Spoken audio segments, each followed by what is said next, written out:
Usinitese moyoni, naomba usinitese. Unipeleke kwa baba, atatupatia mali, tungeondoa yalote. Mpenzi o mimi na wewe, ondoa yalote. Karibu o karibu yangu.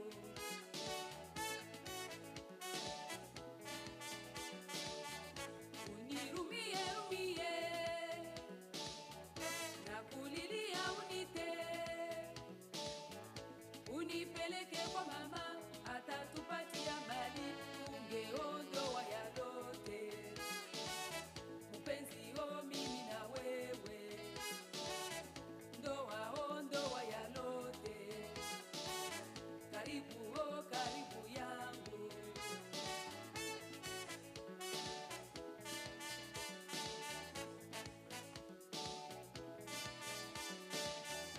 Usinitese moyoni,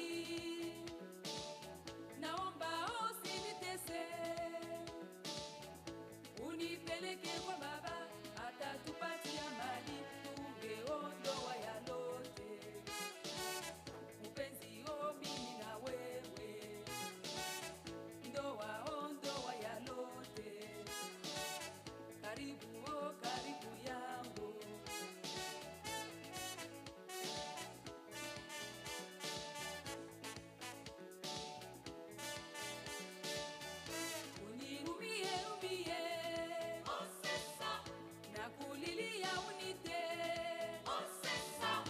Unipeleke kwa mama, atatupatia mali, tungeondoa yalote. Mpenzi o mimi na wewe, ondoa yalote. 2 and 2.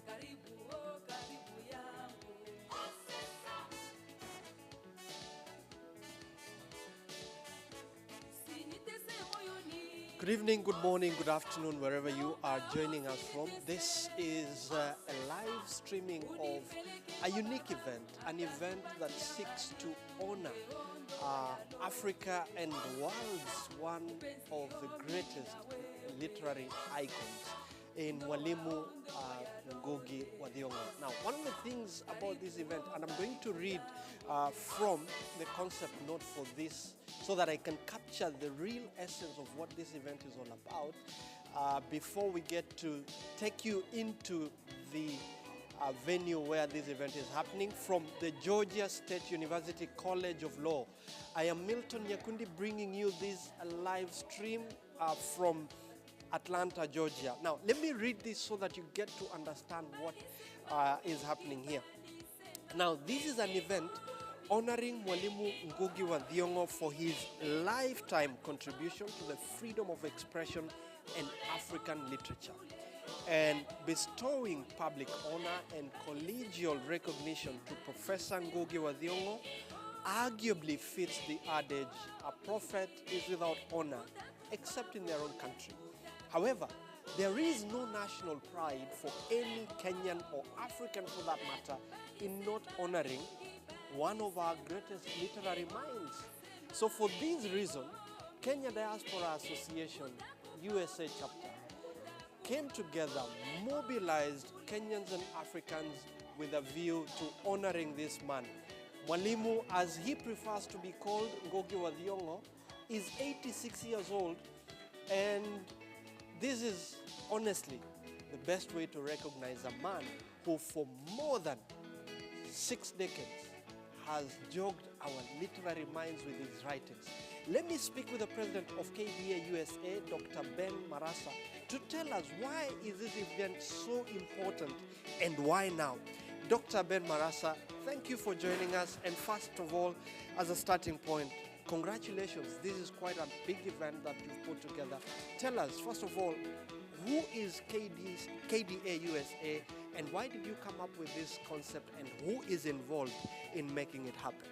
Thank you so much, Milton, for the opportunity, and thank you, the world, the global village. We are happy as KDA USA. I'm the president of Kenya Diaspora Alliance USA, And we were formed in 2016 during the agitation for the right of Kenyans to vote. And our history is very well known. We fought for the right of Kenyans to vote along with other organizations. And we are very happy, very, very happy to be the ones arranging this ceremony to honor one of the best celebrated heroes of Kenya in terms of fighting for social justice and the literally icon, as you have put it. We are very happy to coordinate with other diaspora organizations, including One Voice Consortium, Kenya Studies and Scholars Association, Amnesty International, ECDO, Association of Kenya Diaspora Organizations. So basically, in a nutshell, Ngugi has brought the diaspora organization to come together and celebrate him. As one of the panelists in the planning committee said, we're happy to give Mwalimu roses while he can smell them. And we are happy as an alliance to be part of this celebration, and we welcome the world and diasporans and Africans and literally the whole world who are celebrating Mwalimu's achievements in fighting for social justice, encouraging recognition of African languages, and promoting Pan-Africanism. Thank you. You've talked about giving Mwalimu roses while he can smell them. So in terms of, other than the organizations that you've mentioned, I understand that there are a number of individuals who are also part of this event, not just physically present here in Atlanta, Georgia, but all over the world. Who are some of those people that we can look forward to participating in this so that, wherever they are, they can feel that they have been recognized as well? Yes, true. Mwalimu is well respected across the globe. A lot of individuals supported this initiative, and they are not able to be here physically.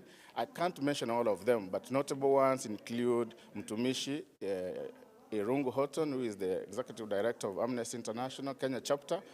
He has organized freedom writers' readings in Kenya, which were very well celebrated, that culminated in a webinar yesterday with panelists, including celebrated constitutional lawyers like Kivuta Kibwana, former Chief Justice Willy Mtunga, and scholars, literally, including Professor Odhiambo and other notable speakers who, presented very well the importance of freedom writers, writings of Ngugi and the likes of Mishere Mugo, bringing up, arousing the interest of even the younger generation to stand up for their rights, including fighting for social justice.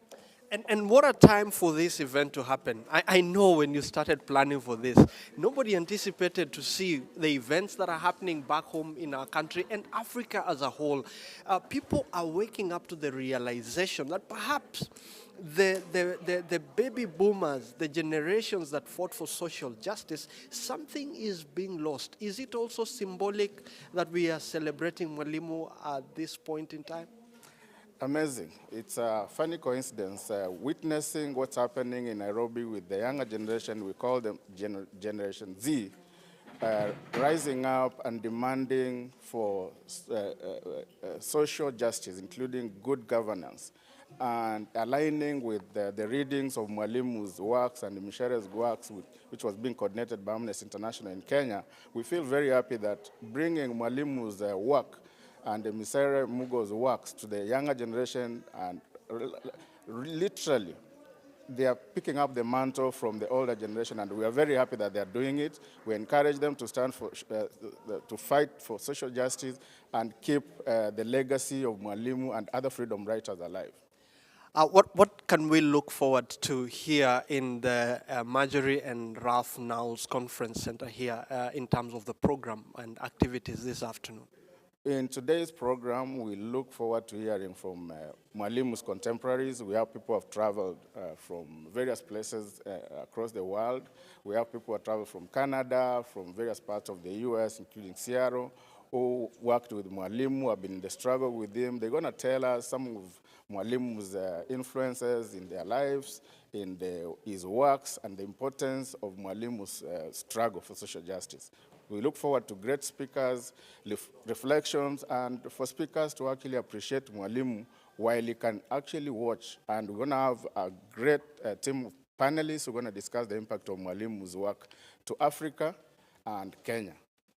Thank you. I know, Dr. Marasa, you're busy with the program happening in there, so I'll let you go so that we can prepare for the remainder of the program. Thank you very so much much. for your Karibu, time. karibu.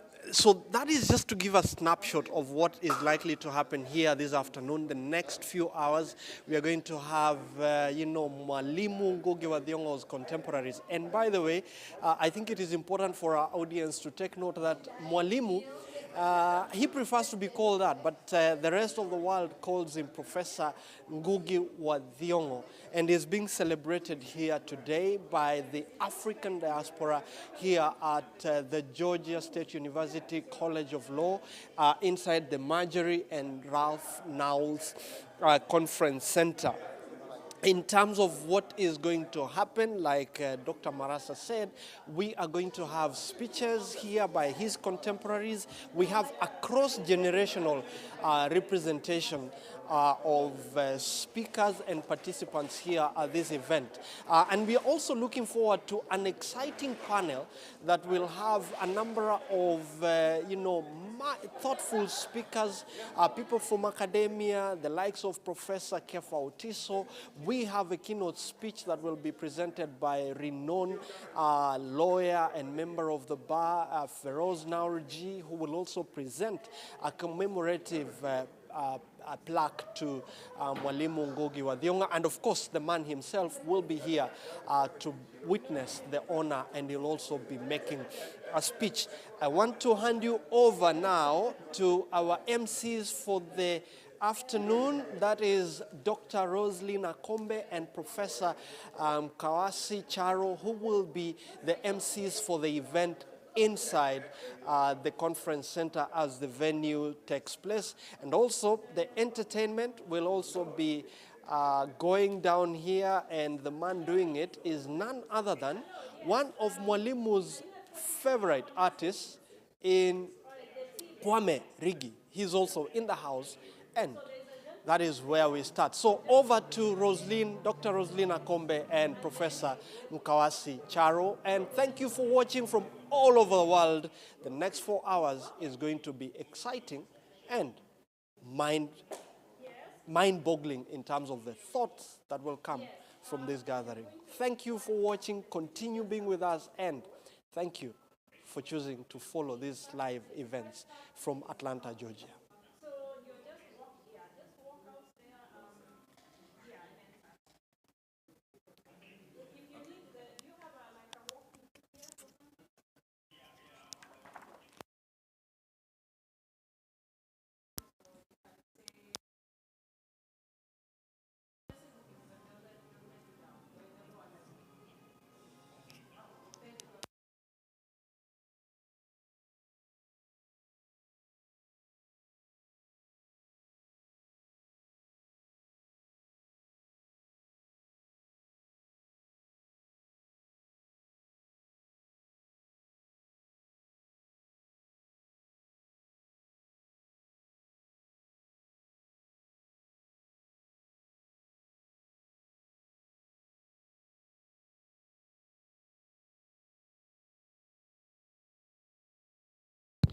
Are also citizens of Europe.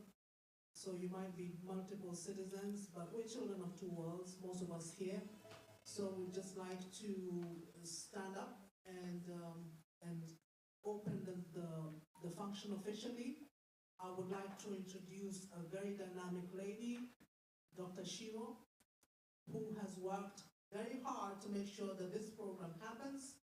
And she is going to kick us off with a moment of reflection, leading us to the national anthem. Welcome, Dr. Shiro. Thank you, Prof. Good afternoon. Can we all stand for the national anthem? Okay, we are in the land of the free, so we start with America.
Kenya.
Thank you so much. You may be seated. Thank you. A few house rules. At this point, I would like to welcome someone who knows this area well to come and just guide people to the bathrooms, just explain where they are.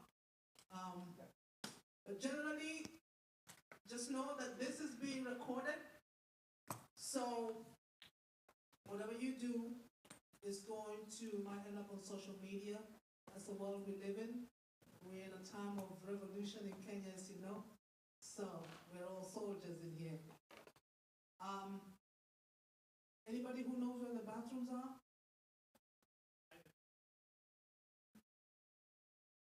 Thank you, Eric. So the bathrooms, if you walk out here, to the left, you make a quick left over there, you first get to the ladies and then to the gents. Thank you very much.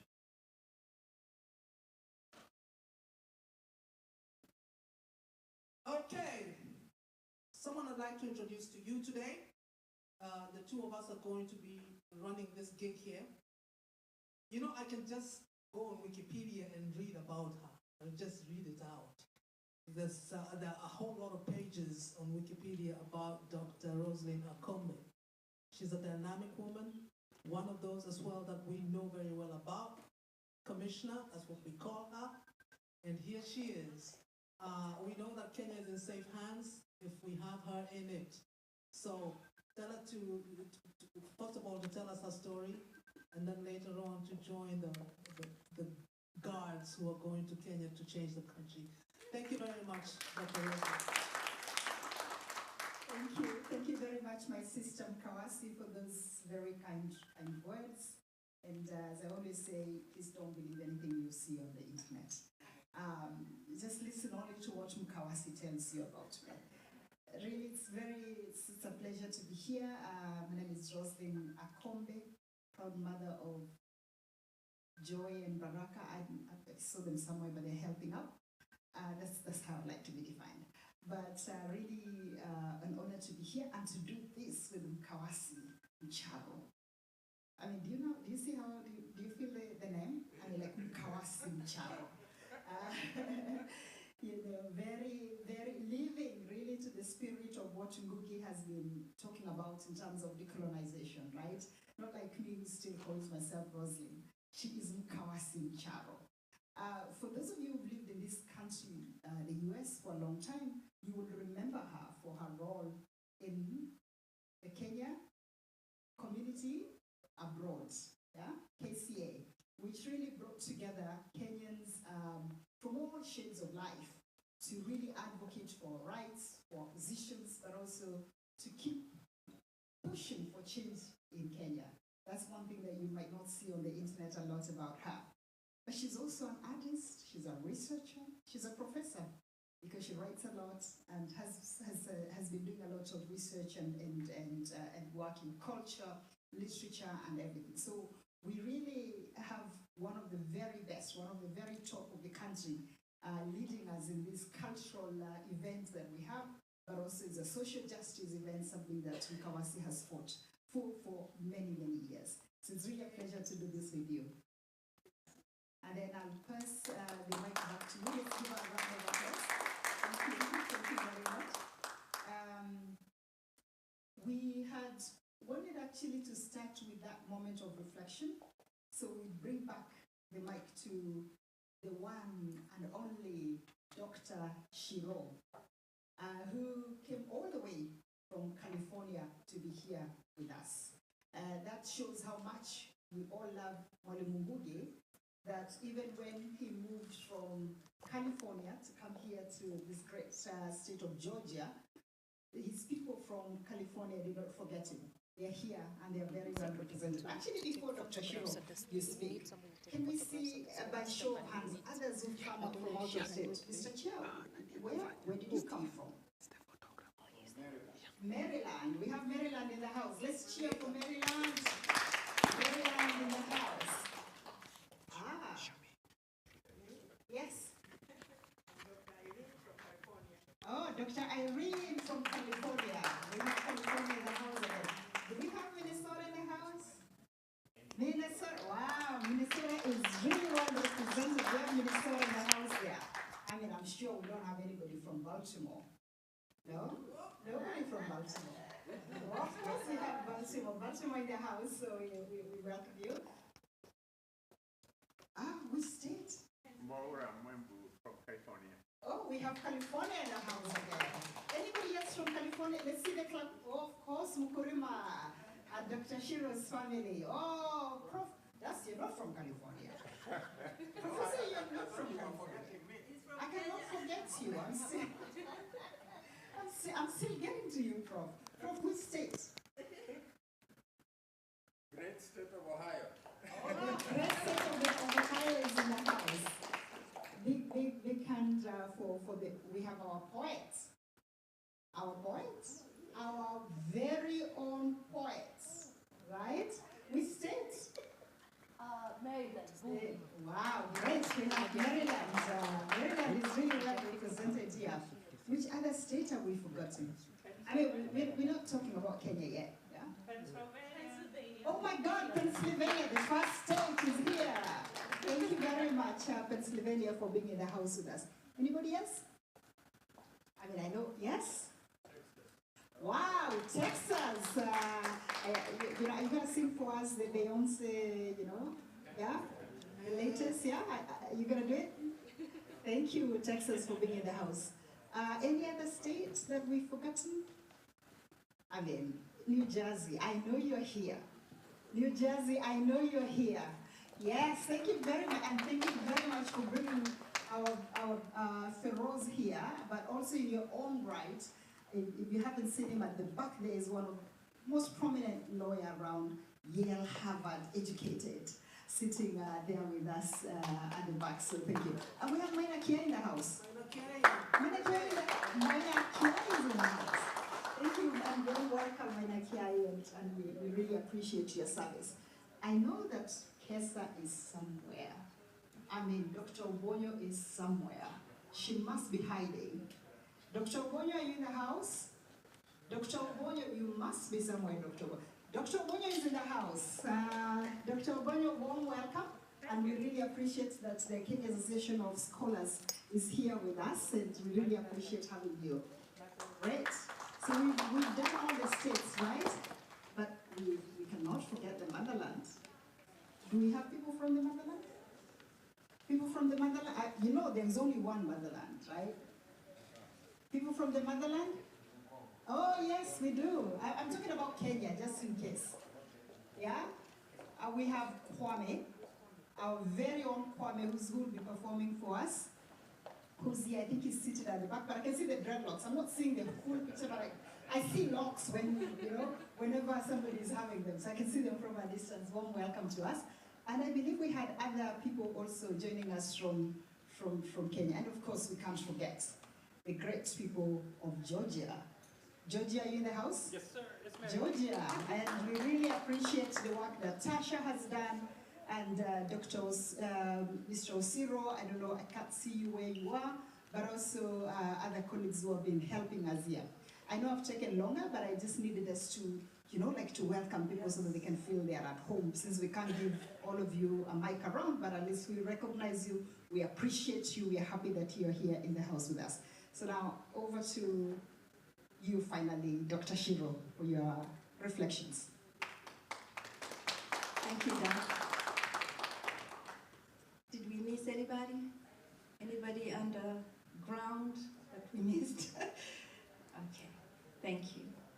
Greetings, everyone, and thank you for being here today as we reflect and celebrate the monumental life of Mwalimu Ngugi. My name is Dr. Shiro Gikonyo, a chiropractic physician working with the Department of Veterans Affairs in Los Angeles, California. Today, I'd like us to take a moment to reflect on the power of holding a hopeful and steadfast belief in yourself and your abilities, even if it means taking the road less traveled. Mwalimu Ngugi, by way of contributions to literature, social justice, and politics, has shown us all why we sit here today to acknowledge his impact on our lives. Now, I'd like to just bring in the Gen Z, the spirit of the Gen Z, with one of my daughters, Wambui Kelin, to just recite a scholar's creed that I've instilled in them as they're growing up. Wambui. Thank you. Hi everyone, my name is Wambui Kelin. It's an honor to be here. Mwalimu is a gifted author and a legend to the African diaspora. We should aspire to be successful leaders in our community and strive for his example of excellence. He is committed to creating a path for younger generations so they may continue his legacy of greatness. He is strong, and within himself, he has the ability to overcome any obstacle, being both tenacious and unstoppable. He is an ebony jewel that is destined to shine and leave his indelible mark on the world. Thank you. Thank you, Audrey. Lastly, I want to take a moment to salute a few fallen legends that have made significant academia, activism, and artists' achievements in our community. Audience, as we recognize these powerful figures, I'm going to say Ashe after their name. Can you please repeat Ashe after I say their name? Martin Luther King Jr., Ashe. Chinua Achebe, Ashe. Malcolm X, Ashe. Karemi Dudo, Ashe. Misere Gidai Mogo, Ashe. Grace Emily Akinyi Agat, Ashe. Wangari Maathai, Ashe. And my beloved daughter Shana Gikonyo, Ashe. We've come a long way. Tumete haraihu, tumetoka bari. And but we've accomplished a lot. And we are trying to make a nexus with the Gen Z here, the diaspora Gen Z, with our Gen Z back home. So I don't know whether, Kwame, you're ready for that, or should I just give back the mic? Thank you very much.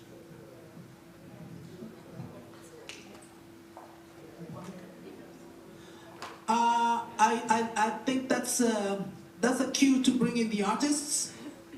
Anna. Okay. The artists were getting a little bit angsty, and they need to be here because they need to get us going. Anna, I see you. Anna Wanago. Okay. So before Anna comes in, there's a young man here, Kwame Rigi. If you need to be ready, just stand up when you're ready. Whenever you're ready, you can stand up. Now, there's something we need to know about artists, Kenyan artists and artists all over the world, is that they're the people who begin to call for change. They're the people who begin to shape the imagination and what kind of change we want. So when we see them perform, we know that they're the people who carry the spirit of change. And we hope that we are going to be supportive of them at any point and at every point. And Mwalimu is also one of those artists that we can very proudly say has caught up with the times. Mr. Bob, I'm sorry, this technology kind of doesn't, let me see. The tech guy, Bobby, Eric.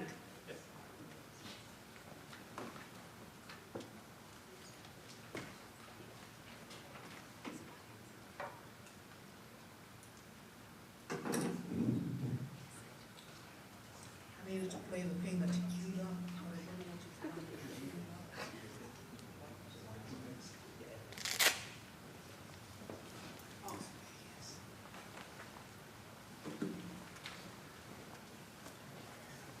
Needed to play one of those.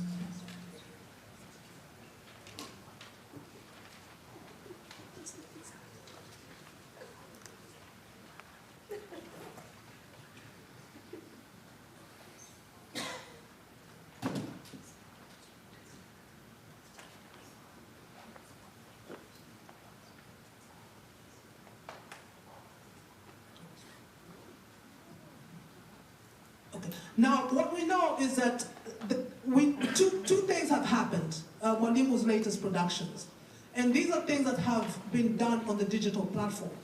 So it's not only enough to be a writer, it's also important to know what platforms are happening so that you can be part of it. So let's see what one of the latest that is done. This is about a 3-minute piece.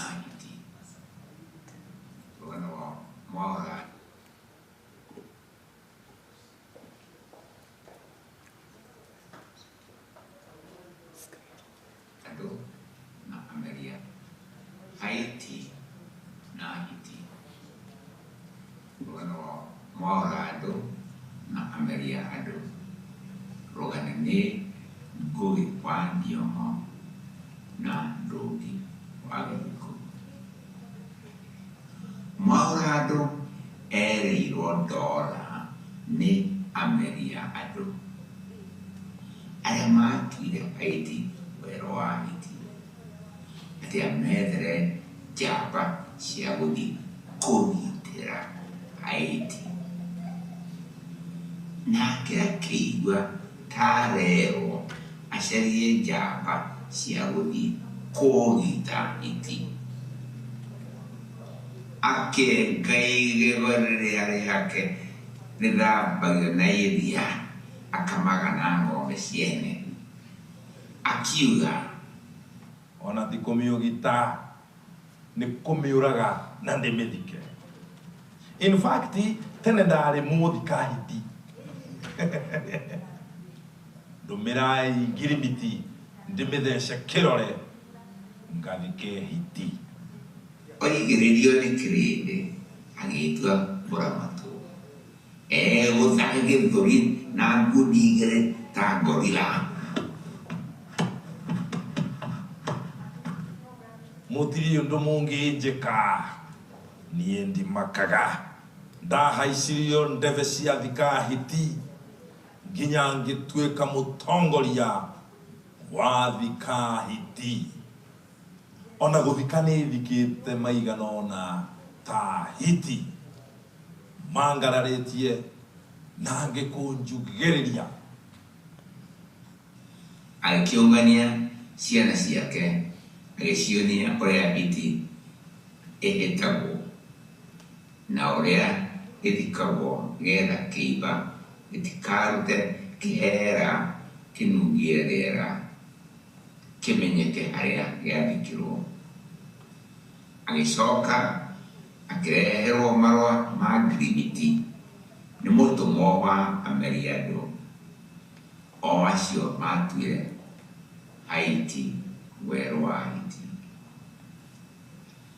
athiũrũrũkĩirio nĩ mabishop a Mapesa agĩtheca ngirimiti kĩroreka na kĩngĩ engete igego rĩrĩa rĩake rĩthambagio na iria rĩene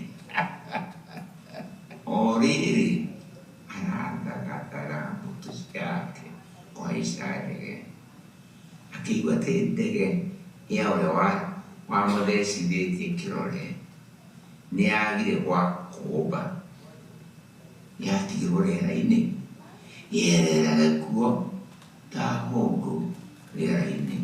Mwaũra andũ akiuga ũcio ti ũndũ ona mũtũmwo atuĩka hũngũ ya kũrera rĩera-inĩ ngirimiti nĩ ngirimiti ndora ngiri na ngiri cikirĩire mũhuko-inĩ wakwa. We karĩnda ya mwaũra andũ gatiimbũraga. And that is the story of Haiti and the hyena. And we have, someone did a translation of it, so we will make it available to you. Thank you very much.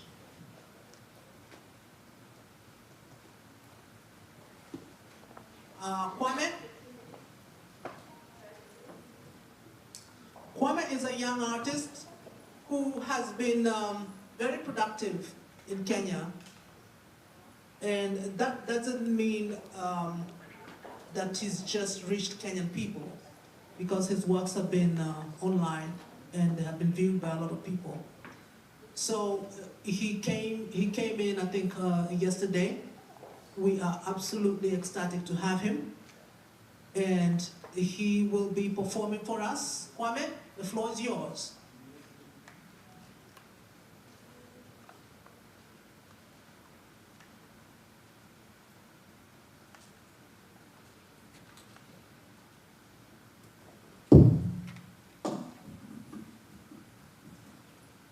Thank you. My name is Kwame Wanigei. I was 9 years old when my father introduced me to the man who bought him the first paint and brushes. My father was a fine art artist. And so for 9 years I've known Mwalimu, and I have looked up and seen a great man. And thank God that we're here. The Mudumukelu Nigo Muinera. Gikuyu is a dedication to my art and inspired by Professor Gikuyu Kisama Saru Kulikio Jadia. Daira Dimani Ubayamo Obi, Dai, Dadayanga Daya. Thank you. Okay. Nikia Mukia Graham Nigeria Niki.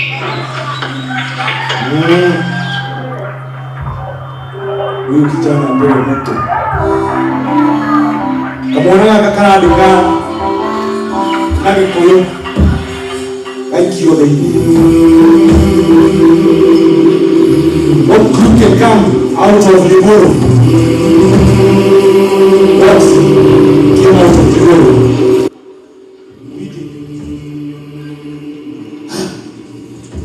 Oh, Chora, naitimo. Iringa moko, siananga atiga, atiga rosia, eka amirikana. Daye, ya atima, abi mekoira.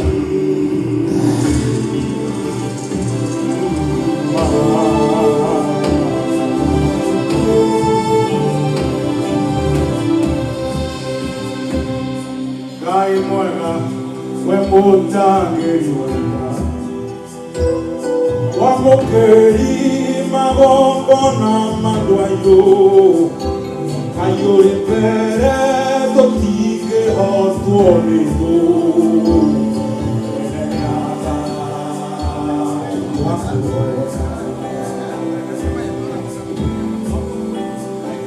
Utohoyaga wenda mina getu. Na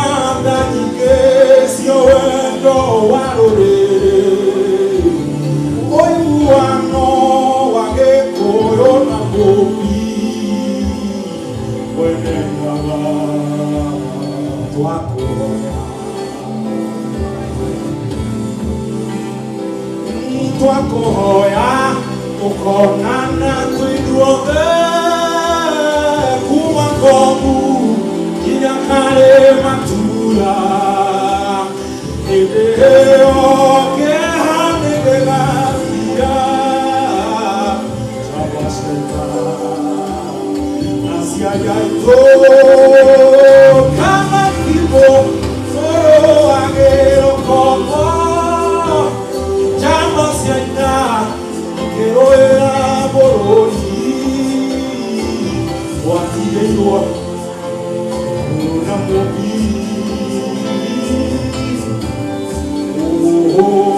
tu amor.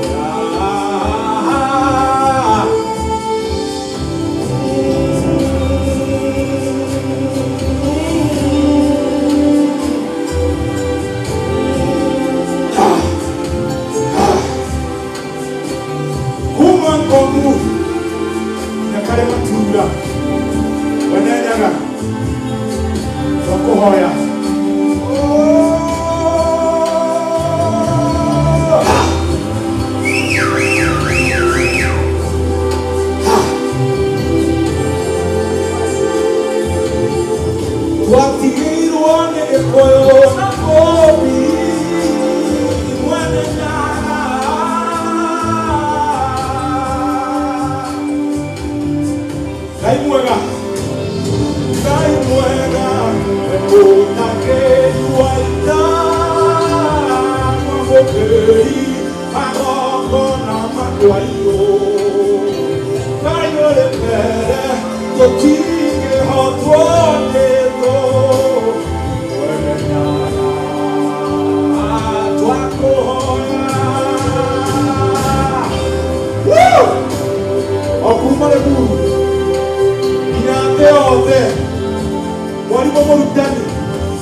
Thank you.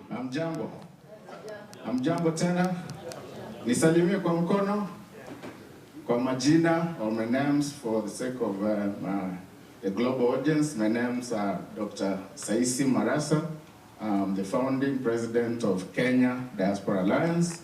We thank you all for the sacrifices you made to be here to celebrate Mwalimu. I have an announcement to make. We are running a bit late. Mwalimu is delayed a bit. He'll be here in maybe another one and a half hours. But we'll continue with the program as we wait for him to come. He'll be here. Please bear with us. He's saying he's looking forward to be here, but he's running a bit late. We ask for your indulgence. But the program will continue. We're here gathered to celebrate him. It's a small technical issue, but he'll be here in the next 90 minutes. Bear with us, but the program will continue. Thank you so much. Thank you. We run with the punches, okay? We understand what it's like. I don't know if I said that right. Okay, the way things happen, we have to roll with the punches when we are younger, because when we get older, we will also be expecting the younger people to roll with the punches. Now there's this artist that I would like to introduce. I knew her, I'm not quite sure I had seen her work in Kenya. There's a song we used to sing in Kenya when we were artists, as theater artists. Maybe Kwame, you also know it, and a lot of you probably know it. We'll see somebody coming from afar and start singing for them to come in. So this one is for Anna. Anna is also a professor at Howard. She teaches languages there, and everybody knows her work. If you're a Kenyan, you probably know her work already. Palepembeni, palepembeni, Anna aja, palepembeni, palepembeni, Anna aja. Okay, now you guys know that song, right? You used to sing it. No? Oh, you look clueless. Completely clueless.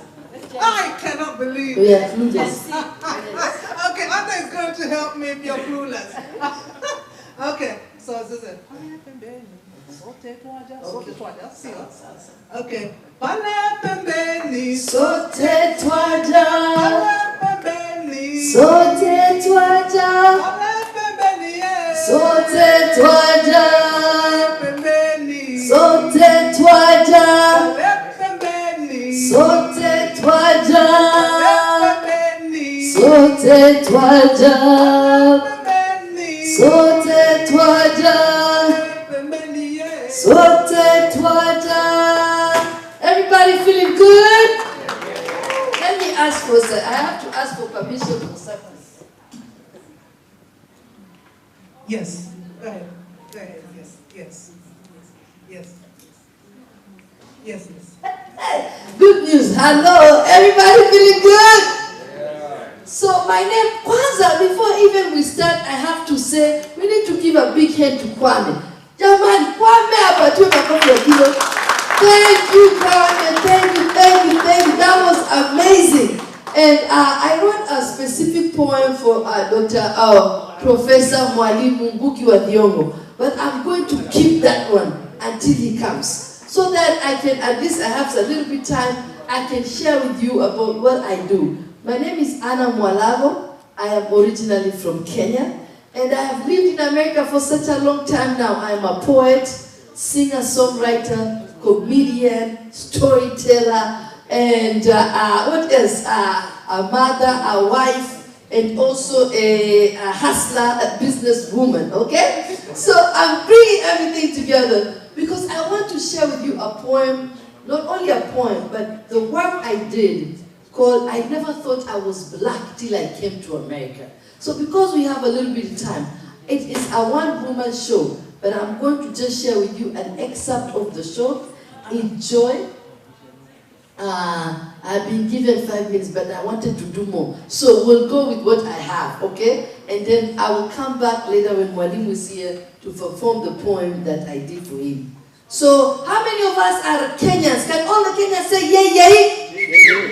Yay, yay? How many of us are Africans? Can all the Africans say yay, yay? Now, how many of us are Americans and people and from all over the world? Can all the human beings say yay, yay? Let me tell you, I never thought I was black till I came to America. That's when I realized, hey, I'm black. Eh? See, back in our country, country, it's not a matter of the color of your skin. It's about your what? Your ethnic identity. So my friends are telling me, Anna, you better be careful because you are driving while black. I'm like, driving while black?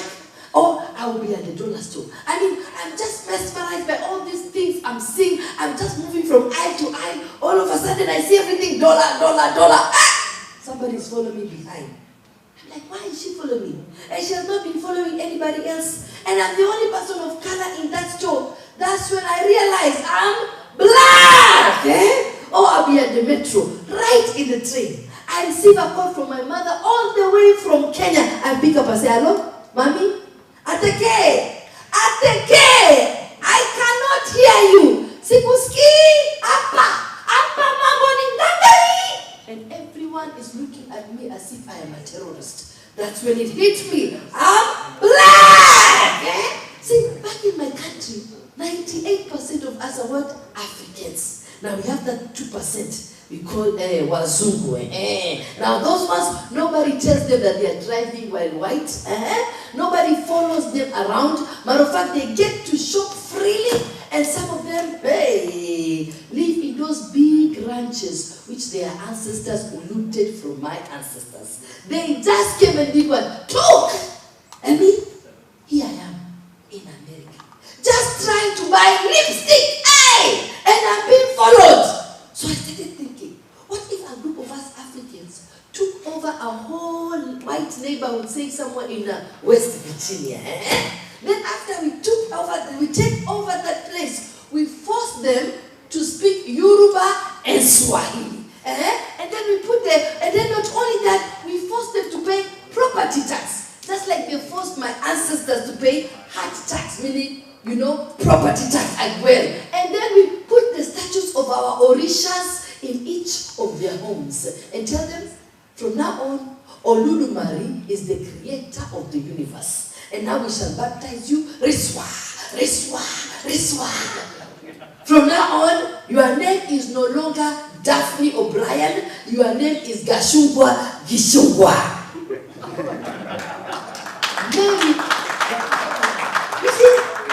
Maybe I didn't know I was black because my name was stolen from me long time ago.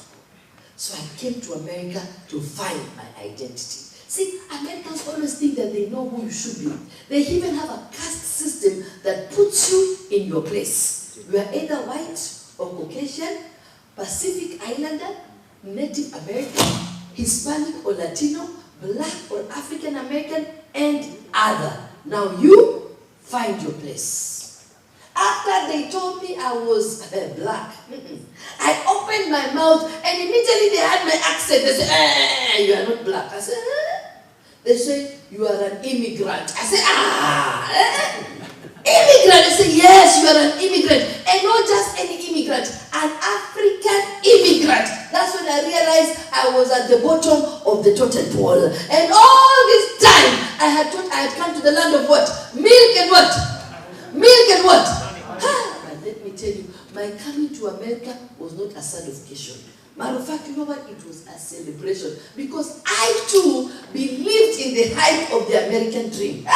So the day of my departure, I didn't even want to tell my neighbors. I thought they were going to rogue me. They would jinx me.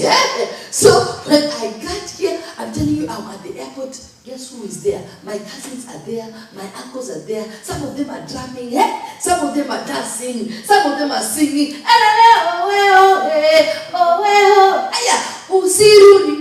Usirudi, don't come back, don't come back. Let us dollar, bring us dollars, bring us dollars. When I landed in America like this, ladies and gentlemen, I felt like, Queen of Wakanda coming to America. All decked up in my gele and my kitenge, only to realize that there was no one to pick me at the airport. It was just going to be me and my suitcase. Everyone was minding their own business. I slowly exited and then I saw the roads. You know the way we cross our roads back in Africa, right? You look left, you look right, then what you do?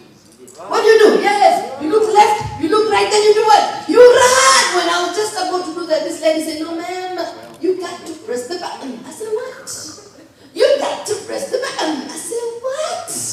You got to press the button. I said, oh, the button. I press, I hear, you may now use the walkway. I say, America. Hey, the land of miracles. Even the road is talking to me. I slowly got into that taxi and I told the taxi driver, I am going to Ukla. She said, come again? I said, yes, I am going to Ukla. She said, spell it. I said, UCLA. She said, ma'am, it's UCLA. I said, never mind. You see, I'm here for an international media workshop. See, back in my country, I was the best actress in all the university. See, I started, the driver didn't even want to hear my story. All the driver said was, give me that paper, give me that paper. After my conference, I remember the words of my clan members. Can we all say, Usi Rudy? Say it again, Usi Rudy. I had to find a way to start my life in America. I remember my mother had given me a list of all my relatives, so I picked up and I called my cousin and she said, come! And she sent me a ticket to where? New Mexico. Before you know it, I had become a human suitcase. I have moved from Los Angeles to New Mexico, to Maryland, to Virginia in less than 1 year. Nobody wanted long-term responsibilities. Nobody wanted another belly to feed. So I said, you know what? Let me just start exploring this American culture. When my friends took me to Popeyes, hey! I was in another world. You know the way we back home, before the GMO chicken came and raided all our local organic chickens, our chickens in Kenya were treated with very high esteem. They were like our pets. Now you can imagine, we only ate them for what? Easter and what? Easter and what? Now I am here in America and I'm seeing chicken porridge. Every Friday when I got paid, guess where I was? Where was I? I didn't even know that this Popeye's chicken had names. There was drumstick, there was thigh, there was breast. I had no idea.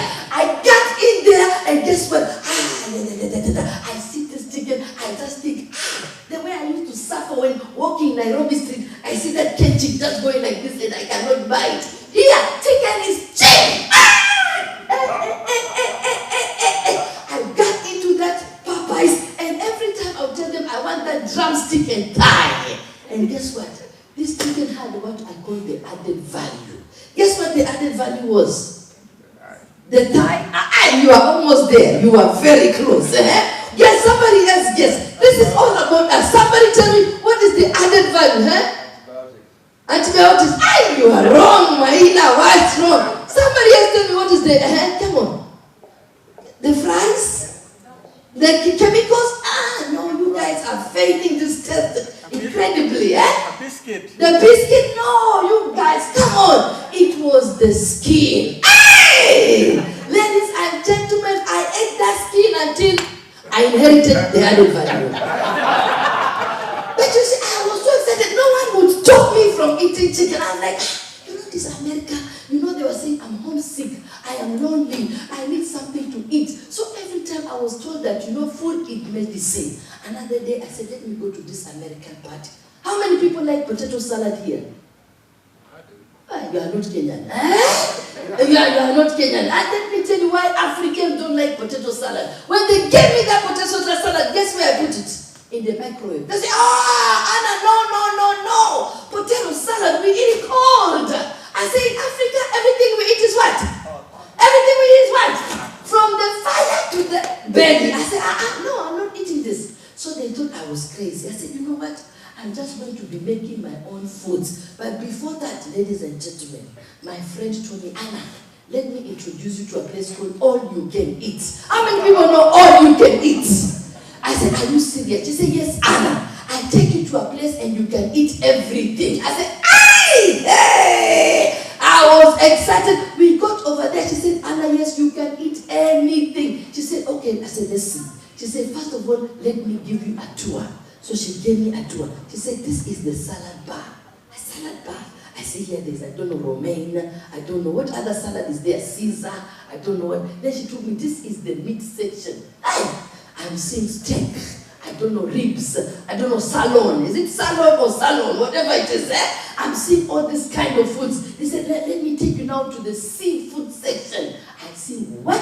They have, I don't know, trout, salmon, lobster. I used to be scared of lobster when we grew up. I said, hey, shrimp. Then he took me to the dessert section. And guess what I saw? Cake. I don't know, velvet cake, blueberry cake, I don't know, cheesecake. Ladies and gentlemen, I was so excited. Guess what happened? I fainted. I woke up and started singing that song. Hallelujah, tutasosi na Bwana Yesu uko mbinguni. Hallelujah, tutasosi. Hallelujah. I thought I was in heaven. Ladies and gentlemen, that day I ate. The next day I was in hell, which was in my bathroom. My belly was just speaking different languages. That's when I realized food is so important when you cook your own food. Because when you cook food from outside, it messes with you sometimes. But you see, all this I'm talking about is what we call culture shocks. When you come to a country and you've left your country behind and you come and realize that there are so many other things that are different. But how do you live in a country and be able to adapt while retaining your own culture? So I'm going to end with this poem to make sure you understand the importance of maintaining your culture wherever you are. As I speak, rhymes flow into my mind, and as I blaze the stage, I hope you will relate and comprehend my linguistic phrases. As I speak your dialectic phrases and use my accentual tongue to bless thee with words of wisdom. I am a victim of discrimination, not because I'm black, and sure enough, I ain't white, but because I am an immigrant, an alien, a foreigner. See, I speak the same words, comprehend the same phrases, but just because my tongue rolls in a different way, that don't mean I'm dumb. And see, yes, comprende English, because I probably speak and know more English than you. See, I'm tired of being labeled, people talking to me slowly, like I'm dumb, having some disability of some sort. Disability ain't nobody's choosing, but sister, brother, I am fine, 100% sane. Matter of fact, much better than you in many ways than one. I mean, if you cannot say my name right, Mwalimu, then you have no right to tell me to say water if I know it as water. I mean, what is the meaning of this conversation? To drink water or to say water? So, honey, child, please, if you have not walked in my shoes, you have no say in my world. And don't you dare command me to walk in your shoes, because I love the smell of my feet, the feel of my shoes, and the history of my life. I mean, have you ever seen a monkey before? I mean, in real life, do you know what it does? How it jumps? Have you had the pleasure of walking barefoot, feeling the sand, tickling your toes? Have you been cramped up in a bus, loaded with people, each talking their own languages, but their faces looking so similar? Have you had the pleasure of dancing to the rhythm of the drums and the music, making you feel so exhilarated? See, you cannot understand. Just like I do not understand the Halloween madness, the calling before coming to visit, the biggest sale of the year, the exchange of gifts at Christmas, and the time clock moving forward and backwards. My ways are not your ways, and your ways cannot be mine. So please do not try to change me, because I have no pleasure in asking you to change. For I love you anyway. Whether Hispanic, African, American, Indian, Asian, we are all God's children. So why can't we relate, love our difference, exterminate our ignorance that is killing us, and bring flavor into this beautiful world? Thank you. Thank you, thank you, thank you so much. Thank you, my sister. Thank you, Anna. Beautiful, beautiful. Dr. Milton Nyakundi, are you set? All right. We are now going into a very brief presentation, about 3 to 4 minutes, a snapshot of Mwalimu's profile.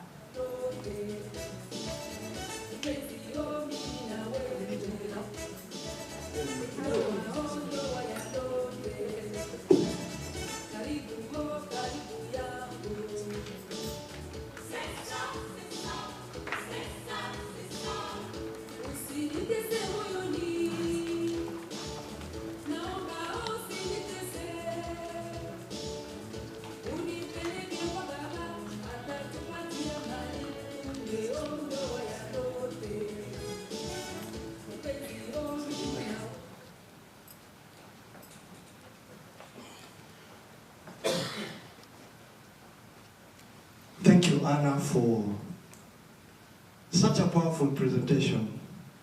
And I hope the MCs are not counting my time yet.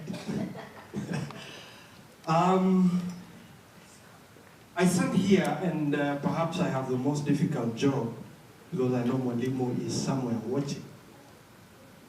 And I have a duty of telling you and the world about the man. And you know how nervous that can feel because you're talking about somebody instead of them talking about themselves. So I come to you in all humility to speak about Professor Mwalimu Ngugi. And as I do this, I might have to do a bit of English and Swahili because vile ambavyo mnavyo mfahamu Mwalimu huwa anapendelea kwamba tunapozungumza tujivunie lugha zetu za kiasili. So I'm going to mix a bit of that so that we are able to communicate with all the global audience that is following us. So I'm going to give just a snapshot of what Mwalimu's profile is all about. And I know many of us may have gone to the internet by now and read about it. I want to borrow Dr. Kombe's words that don't believe anything you read on the internet because once they posted something about how much I earn, and it was not anything close to what I earned at the time. So who is Mwalimu? I mean, you know, a literary giant, a social activist, professor of literature, and when they started, they called it English literature. He said, no, he's a professor of literature, and he preferred that if you're talking about literature, let's talk about African and literature, not just English literature. Born in Kiambu County in 1938, attended Alliance High School, and then Makerere College, University College, and University of Leeds. So Mwalimu was born at a time when wakati huo ulikuwa wakati wa enzi ya ukoloni, na inaaminika ya kwamba huenda kwamba maisha ambayo aliyaishi yakikua kama mtoto mdogo, it helped kushape beliefs zake wakati huo, and that made him become a critical thinker on freedom and the value of self-determination of his people at the time. Alikuwa anajua kwamba yeye ni Mkenya Mkikuyu, lakini baadaye itabainika kwamba he believed in the African identity of we who are born from that part of the world. Let me talk a little bit about his literary works, and I will talk about the first major piece of writing, The Black Hermit, that was done in 1962 and was part of the celebrations of independence in Uganda. A lot of the people believed that was an agitation for the freedom, uhuru wa Afrika, na baada ya hapo ikawa ilimfungulia mlango wa kuweza kuandika every week katika Sunday Nation, na wakati huo alikuwa that column ilikuwa inaitwa As I See It. 1962 Kenya was still under the colonial power, but it was just approaching independence, and therefore this was a critical time that Mwalimu started writing that weekly column. And then later on akafanya his first novel, Weep Not Child. Many of us may have read it, and this introduced him to the global setup, and then The River Between came shortly in 1965, and then A Grain of Wheat in 1967, a lot of what shaped what many of us tulikuja kuamini kuwa Mwalimu alikuwa na dhana fulani au maono fulani kuhusu continent ya Africa. Baadaye, Homecoming, he did it in 1969. Other volumes came on politics between 1981 and 1997, where he has written several others. Umuhimu hasa ni kuzungumza kuhusu the importance of decolonizing the mind that came in 1996. 1994, Moving the Center, and several other pen points, gun points, and dreams in 1998. We will talk about, again, another novel he did, Petals of Blood in 1977, ambayo ilitoa picha mwafaka kuhusu maisha ya Kenya baada ya kupata uhuru. na hapo ndio akaweza kupata critics wengi. Kenya's Weekly Review, which was the most authoritative, I think when I grew up in my early years, Weekly Review was one of the biggest magazines. It was something that I remember Alexander Ngugi and others, the late, wakasema this was a bombshell, and the Sunday Times of London as capturing every form and shape that power can take.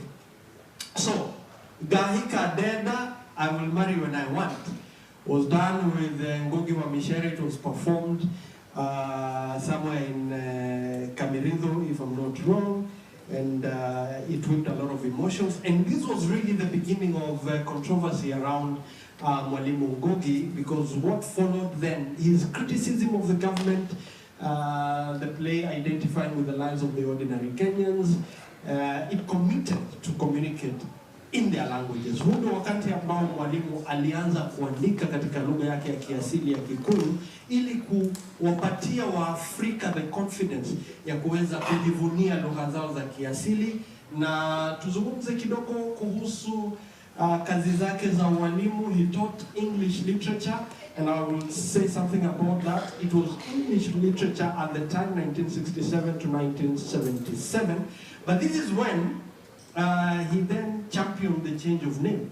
Akasema kwamba hatutazungumza kuhusu kufundisha English literature kwa sababu kuna lugha zingine na kuna literature nyingi duniani. So he spoke about African literature and global literature at the center, not just English.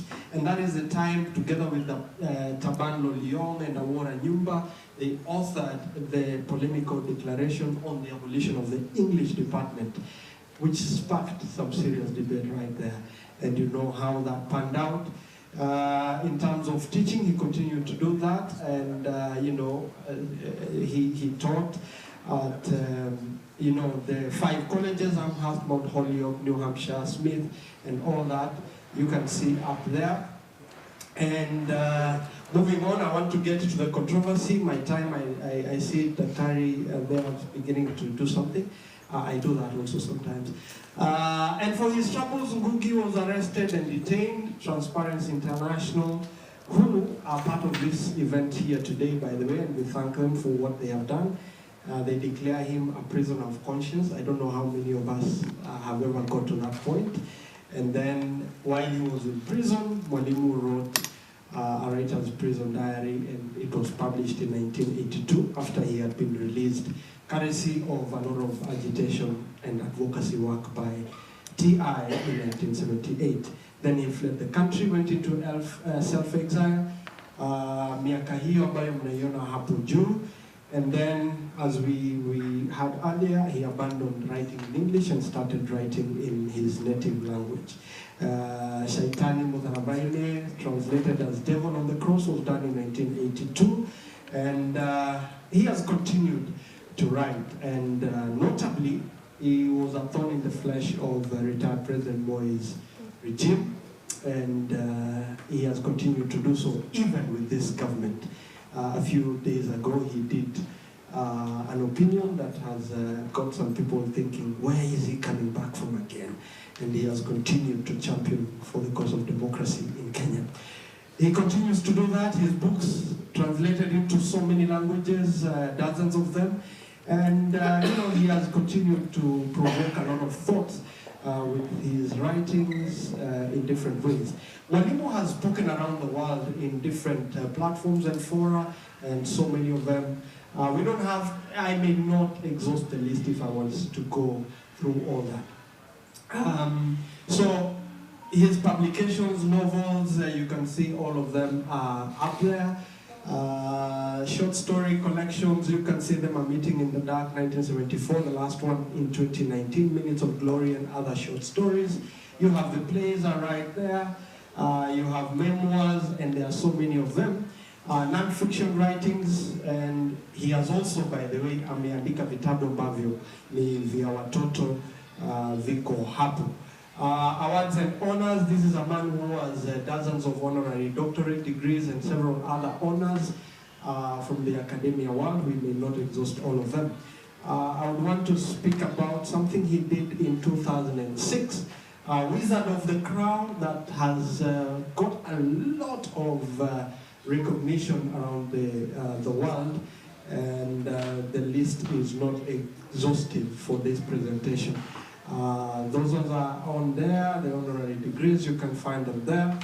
And so I want to say this, that in conclusion, today we are celebrating a Kenyan, an African, a child of the world who went on to conquer all limitations of the mind. He is indeed a literary icon, a foundation stone for many present and budding authors. Nawashukuru sana kwa muda wenu kwa kunisikiza. Wale ambao wangependa kupata hii presentation in full, for you to have the detail of it, mtanipatia email yenu. I will be able to share it with you, and I want to thank you and appreciate you for being here as we celebrate this man. As the president of the organizing committee said, let us give Mwalimu the roses when he can smell them. Thank you very much, and may God bless you.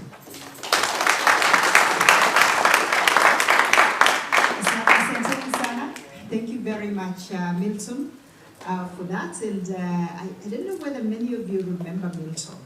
Wale ambao mlikuwa mna watch television Kenya, pengine mnaweza kumbuka kumuona akiongea kwenye runinga. Voice of Kenya. Voice of Kenya. That's true.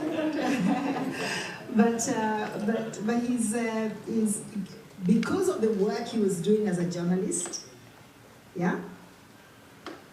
Because of the work that he was doing as a journalist in Kenya, it landed him in exactly the same position that Ngugi found himself, right?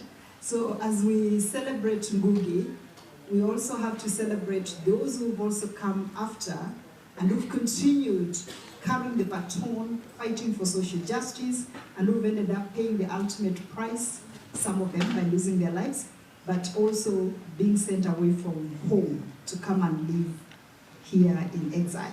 And so, Milton, I just wanted to acknowledge you for that and acknowledge the work that you continue to do, carrying forward the legacy that Prof started many, many years ago. Over to you.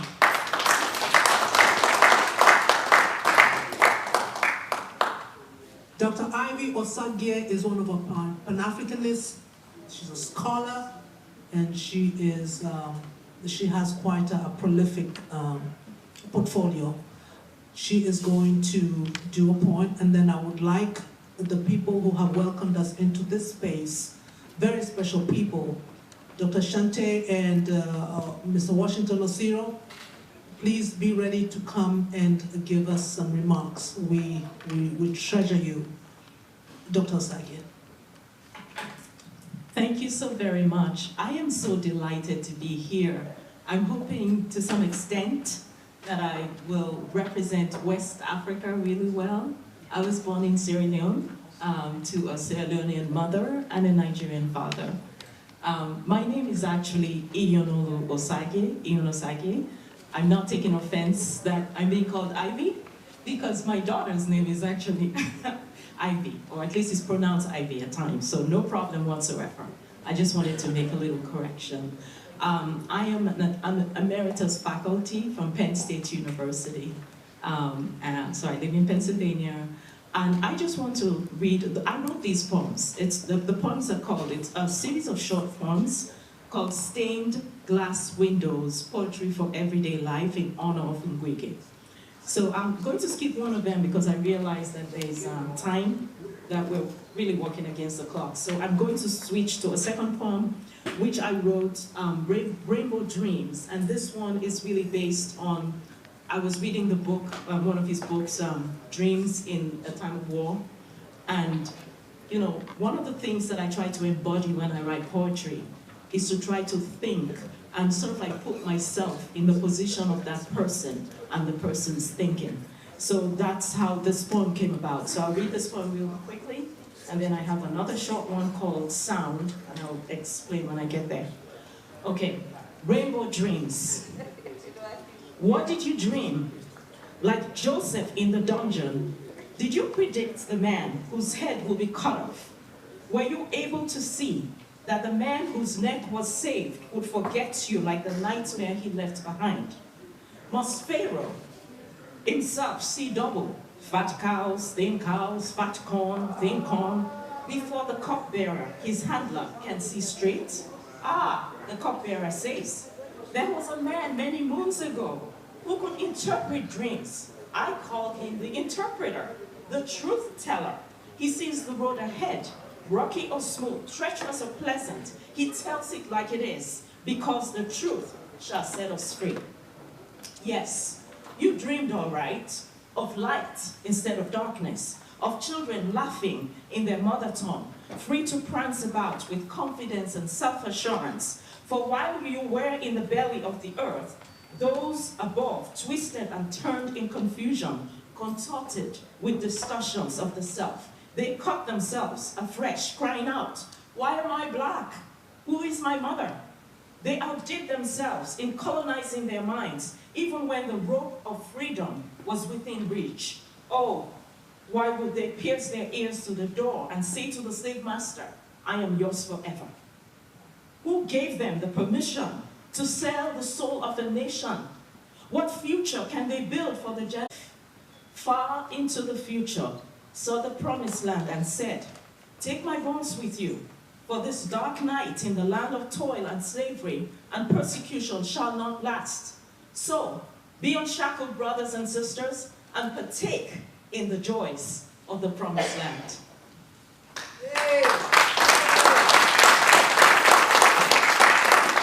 I have one more poem that I want to read. Okay. This one is called Sound, because one of the things that really fascinates me is his insistence, his persistence, his, what you might call, focused commitment to language, to words, to the sound. The fact that he's so prolific and has written so much work is because of what he believes about words. So I wrote a poem called Sound. Can you hear the music of the soul? A long, slow sound of resilience, rooted to the earth and sprouting like an Iroko tree? Fundamental questions tug at the soul about knowledge systems and colonial labels birthed by mother countries, making Africa the perpetual child. The child that does not look like the mother, embraced for sustenance but rejected for sonship. In that sweeping gesture of disconnect, in the bipolar identity birthing the African soul, in confusion, I ask, who am I? Having touched petals of blood, violets with harrowing rays, bleeding hearts too tender to touch, I stand at the crossroads of two minds, deciding on the path forward. Where will the path of least resistance lead? Will I become one of the owners of Mercedes-Benz, deflowering the innocent in my den of luxury, confident that the air I breathe is safe, clean, refreshing, backed by kickbacks and foreign bank accounts, vacations and political connections, where my sins will never find me out? Or do I take the path of struggle in the prison house of language with systematic oppression for embracing the world the ancestors built? If I take a deep breath, I will hear the sound. I will hear the answer. The earth is flat. No stepping stones necessary to the altar of embrace. Just breathe. I am free to speak. I am free to live in the beauty of difference and the texture of opposition. I peel off distorted reality, imperial memories, convex lenses reflecting the face of the other and asking me, who are you really? With new eyes, with new understanding, I sing with abandon the music of the womb, personal, intimate, and umbilical cord that whispers in the ocean of yesterday. Never forget where you came from. Thank you.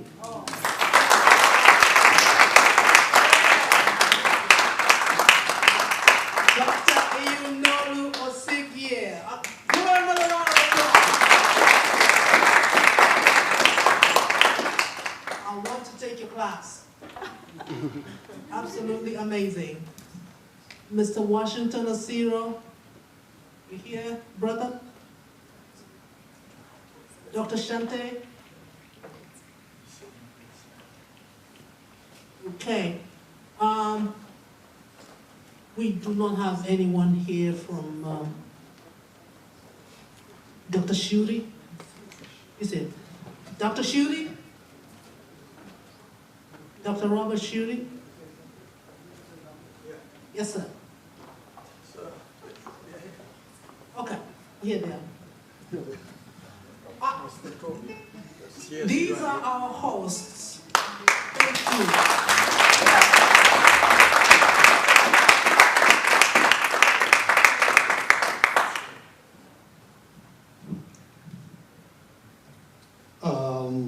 Where do I start? So, my name is Washington Osiro, so I just want to introduce myself.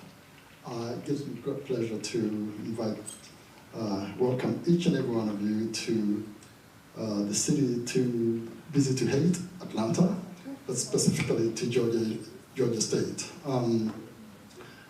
This event wouldn't have been possible if it wasn't for this lovely lady standing next to me, Dr. Shante. So Doctor and I go about, 20 years? Go a long way back. Met in Palo Alto, stayed in touch. Fast forward, 20 years later, we reconnected. When I moved to Atlanta, she was already here teaching at Georgia State. And like they say, the rest is history. She is very accomplished. She is very supportive of our initiative. And she has been a very instrumental part of this entire event. So I can go on and on and on, but I'll let her take over from there. But again, I just want to thank each and every one of you for spending your afternoon with us, and hopefully we'll get this party really started. So, Dr. Earl, up to you. Thank you, Washington. A little short speech, not very long, but I want to say good afternoon. It is such an honor to be a part of this grand celebration of the life and accomplishments of Professor Ngugi. To Professor Ngugi and his family, esteemed members of the Kenyan delegation and community, and all my brothers and sisters here today, welcome to Atlanta. And to a homecoming of sorts. Welcome to Georgia State University. Thank you so much for coming. Georgia State's College of Education and Human Development, and particularly the Department of Middle and Secondary Education, are delighted that we could be a part of this grand event, a celebration of an international icon, author, educator, and activist whose work has been dedicated to equity, justice, and liberation. As you may know or not know, Kenya and Atlanta share a rich history in the fight for equity, justice, and civil rights. Kenya's great leader, Boya, visited Atlanta in 1959 and met with Dr. Martin Luther King, Reverend Ralph David Abernathy, the Southern Christian Leadership Conference, and many other civil rights leaders. His visit was not only to understand more about the movement here in Atlanta and in the United States, but also to gain support for Black leaders for the Student Airlift Program. Some of you may be familiar with that program that was designed to provide African students the opportunity to study at American universities, such as Spelman, such as Morehouse, such as Morris Brown and Clark Atlanta. Dr. King and Boya were two freedom fighters, both committed to civil rights and liberation. These two great leaders were united in their struggle and established a vital connection and relationship that will continue until their deaths. In response to his visit, Dr. King stated, "I am absolutely convinced that there is no basic difference between colonialism and segregation." And King also stated, "Injustice anywhere is a threat to justice everywhere." When I think about the continued struggle for liberation and freedom for not only Black Americans, but also Kenyan and also all peoples across the African diaspora, I realize that it hinges on relationships. Relationships that are rooted in our connection as people, but more in our struggle and our experiences.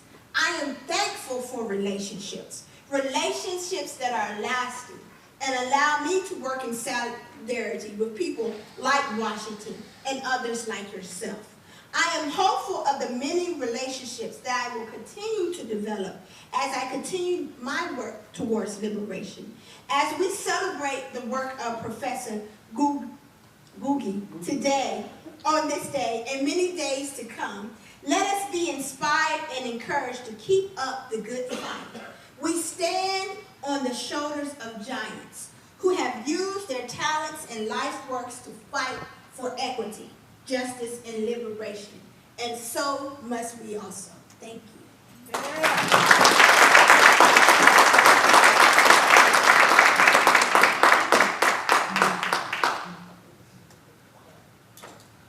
There is nothing more beautiful than seeing your face in somebody else's face, your struggle in someone else's struggle.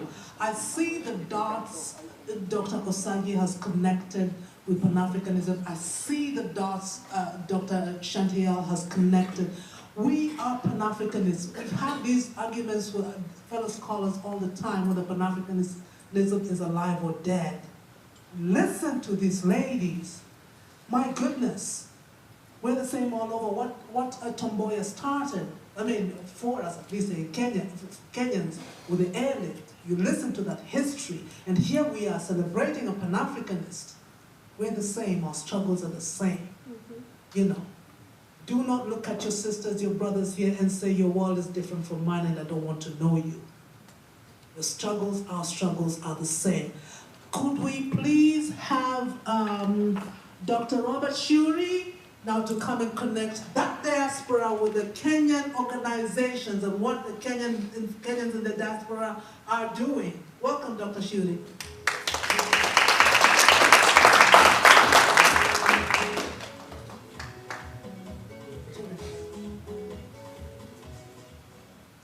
Thank you, our MC. My name is Robert Churi, and I lead the Global Diaspora One Voice Consortium, an organization that is based in Columbus, Ohio, the great state of Ohio. And we have over 80 organizations that are members of One Voice Consortium. One Voice Consortium is also a sponsor of this event through Kenya Tourist Board and also the magical Kenya experience. I'm here to state that One Voice Consortium has been all the years along being a diaspora organization that brings various people in various sectors, including education, technology, agriculture, governance, issues around finance, banking, and culture. Because again, we view culture as a very, very integral part of our life, wherever we are. And this year, in the month of February, One Voice Consortium was tapped to host the Black History Festival. The Black History Festival, bringing our people from Africa, the Caribbean, and our Black American friends that are here in what we are celebrating our years of progress. We, in fact, even had the various awards that were given, and actually we'll be presenting one of the awards here later, once our prof is here, that was awarded to Professor Ngugi. So, what am I saying? A culture is important to all of us. It is that eccentric part of us that links with all the other endeavors that we have. Whether we are in education, whether we are in agriculture, whatever sphere of life we are in, culture brings us down to really get things together. And maybe I could have said this story earlier when Prof was here, but my connection with him goes way back in 1978 when I joined a butter shoe company in Limuru as a management, as a manager there. And I remember often when he lived in the neighborhood of that area in Kamerego. So he would come to our facility in the evening to give us some pep talk about culture.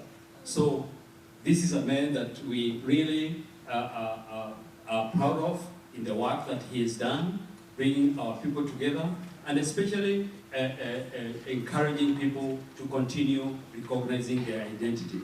So I know I was just asked to say a few things, but I just wanted to let you know that he's been an inspiration to all of us, and that is why some of us have traveled far and wide to be here to continue standing with him in this journey in which he has encouraged all of us to continue being ourselves in matters of endeavors in life. So as I wind up, I just wanted also to say that there are several organizations that are in One Voice Consortium that are spearheading a lot of activities out there, helping us in many ways so that we can be able to be better. I just wanted to mention one organization called Rapid Aviation Group, which is represented by Mr. Raf Gikuju here, which will be soon unveiling a program to help our diaspora move their luggage or baggage unaccompanied all the way to Kenya. A new program to help our people move whatever that they need in terms of luggage. As you know, sometimes it's difficult to move luggage unaccompanied. But now we want to have a program where our diaspora people can be able to have their luggage move all the way back home unaccompanied, which is a new program. So with that, I just want to end there. I know I may have another chance later when Prof is here with us. Thank you. Something tells me Dr. Shiri is a politician. He's lobbying for another opportunity when Prof comes here. I may have another opportunity. We have a brother here, David Ogega. Oh my goodness, this guy. Come on, brother, come on. Okay, he's also going to make a 1-minute remark. He's also a leader of Kenyan community organizations. He's been at it. Thank you, Dr. Mkawasi. I'm Jambo. Yeah, how is everybody doing today? Yeah, the guy that just spoke before me is a dear friend of mine. We go way back. But today he just took all my time. I only have 1 minute, so let me try to kind of make it the best of it. My name's David Ogega Uchwangi. I live here in Atlanta.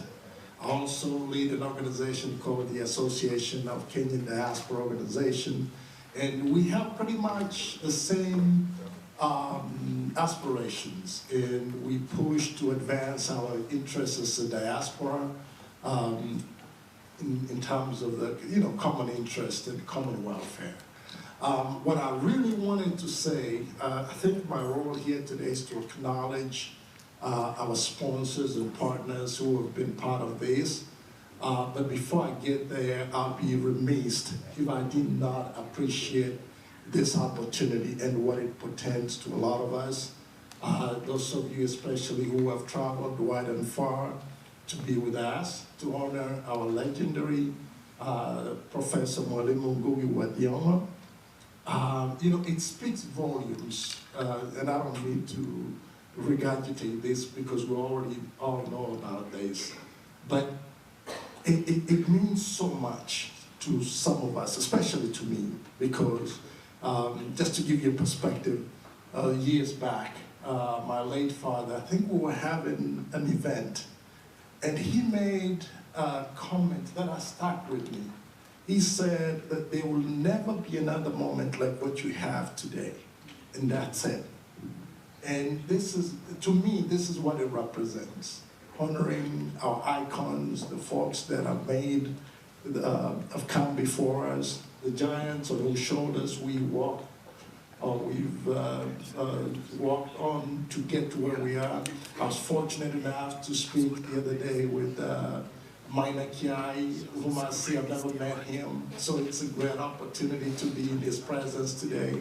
And of course, our legendary lawyer from Kenya, Ferozi Norji. I mean, it's wonderful. There's so much else that we can say. So thank you to the organizers, including ourselves, for making this happen. But also, of course, those that made it happen in terms of sponsorships. I want to really go quickly and just say their names as a way of acknowledging them. There's so many of them that I literally got to read. They're in the back of the, the program today. Up here they are. Open Society Foundations, Amnesty International, Kenya Diaspora Alliance, USA. I gotta make sure I say USA because there are many imitations out there. Mentor Financial Group, Georgia State University, of course, CK Travel, Kenya Tourism Board, Magical Kenya, One Consortium, One Voice Consortium, Dr. Shuri, thank you, sir. Alaxture, thank you. I'm just saying this for the record. We all can see them, but I think it's best we recognize them. African Soul Food Restaurant, staff today, what else do we have here? Kenya, and you can read all those, but then the best of them is the Association of Kenyan Diaspora Organizations. Save the best for last. That's us. So again, thank you so much, but more than anything, I want to acknowledge, I can't wait to, like most of you, I don't know if you've been fortunate enough to meet Professor Ngugi. He just moved here the other day. So as a resident of Atlanta, I mean, this is a home away from home for so many years. I am very excited, but I haven't had a chance to meet him yet. So I can't wait to have him here today, or at least get to see him, meet him, and greet him, and just enjoy that moment. There'll never, ever be another moment like this. Remember that. Let's cherish this. Thank you so much. Thank you, brother. We're about to take a break. Is Brother Kwame here? All right. By the way, have you guys listened to this? Do you have him on your playlist? On loop? You have to. You have to. Kwame Ricky. Come on, brother. I'm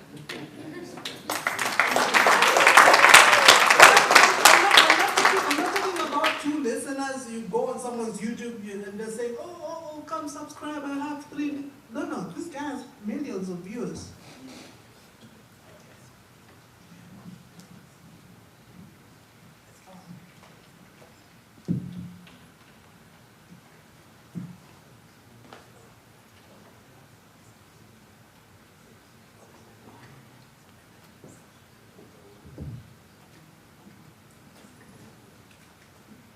Thank you. Again, I'm here. I would like us to do something different. Kindly, I request you to simama kidogo tu. Simama kidogo. Yeah. Kidogo tu.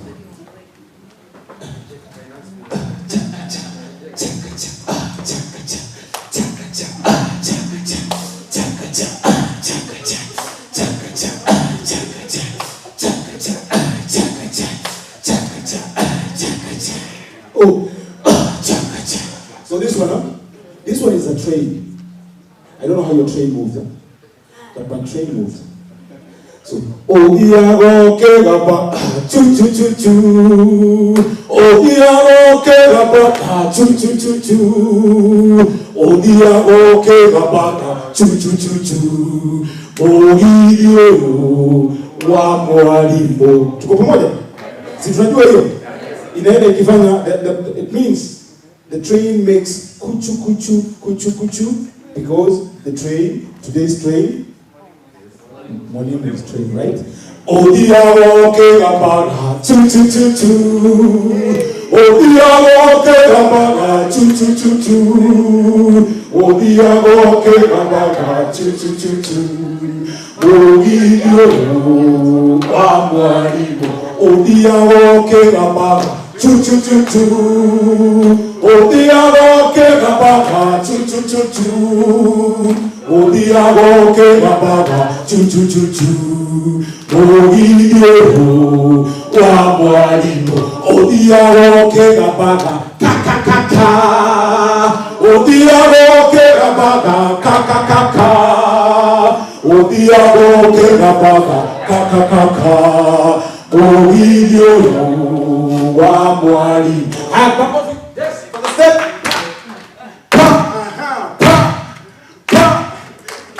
Odiago Kenabaga Kuku Kuku. Odiago Kenabaga Kuku Kuku. Odiago Kenabaga Kuku Kuku. Oidio wa Mwalimu. Thank you so much. That's a big break. Listen.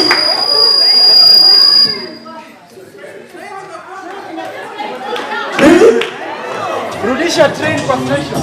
Yo, Ofuaratia, Kumamwa, Inafrigoni, Yaya,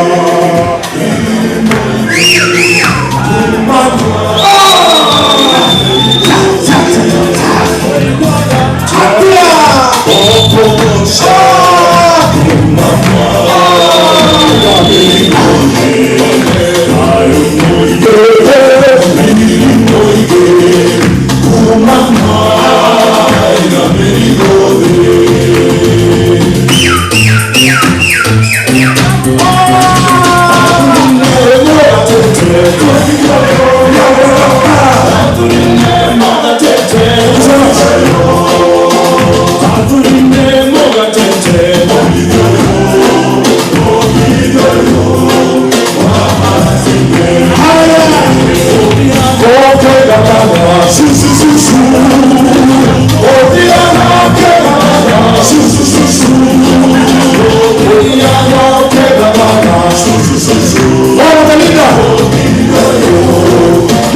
After our 5-minute break, we are going to go into the panel, right? Yes. Now, you want food for the mind. Yes, it's coming to you. You know, we scholars, people live in the head, okay? So now people like Kwame and Anna, who else is scholars? They combine the head and the mind and the spirit, everything. But when the panelists come, we'll hear some mind-blowing things. We'll have some discussions. We have people who are pillars in the Kenyan revolution, shaping a country called Kenya, who are here with us. You want to hear them. You want to ask questions. You want to be the students for that 1 hour. So let's take a break. Let us come back and we'll get into that panel. And sometime soon, Mwalimu will be able to join us. Asanteni sana. Kidogo tu mnywe maji, mwende mjisaidie msalani, alafu mrudi. Sina kitata, edi mwana, edi mbebe santu, musina kitata zameo, musina. Otamakaza bakufabala mugamba sekwa. Sumuki bako ya nzambe batala yepamba tamo ya bisengo. Kasi kombo ya nzambe zalia makasi roboto ya yawe ya mtembo. Karoli misaba.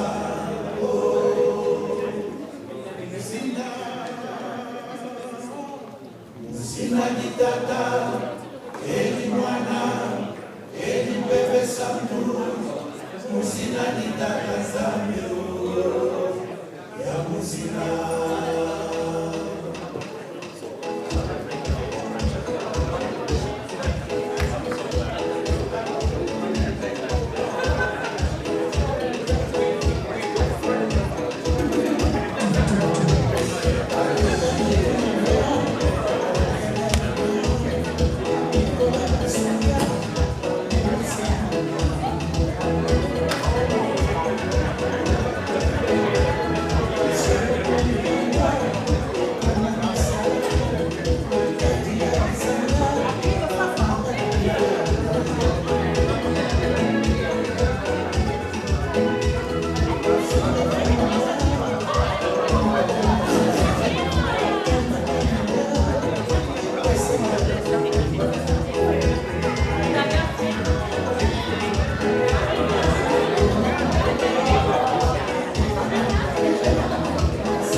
That's why they are all shining here. You guys are doing good. Yes. Demorato hiyo bombe. When you pay, you are large, but now, maybe they will get it. Then like the rest of them, when I step out there, just grab something. I don't even know what How long is the break?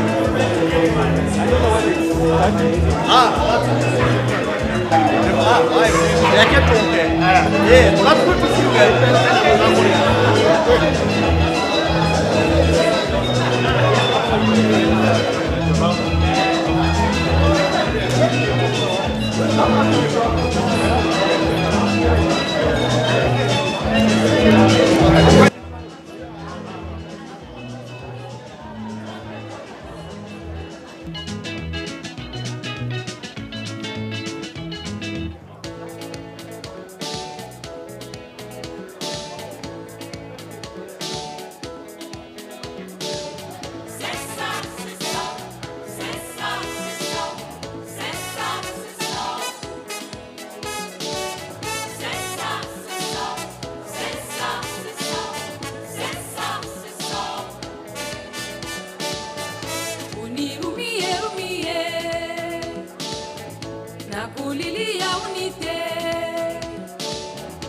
Unipeleke kwa mama, atatupatia mali, tungeondoa yalote.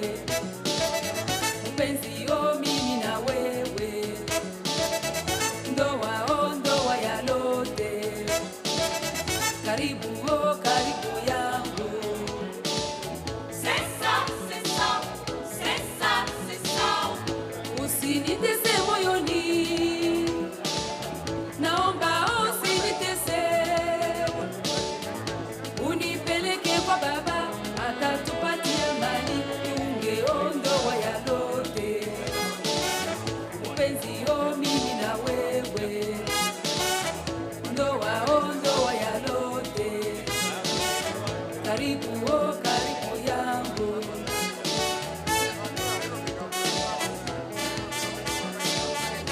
Unirumie, nakulilia unite.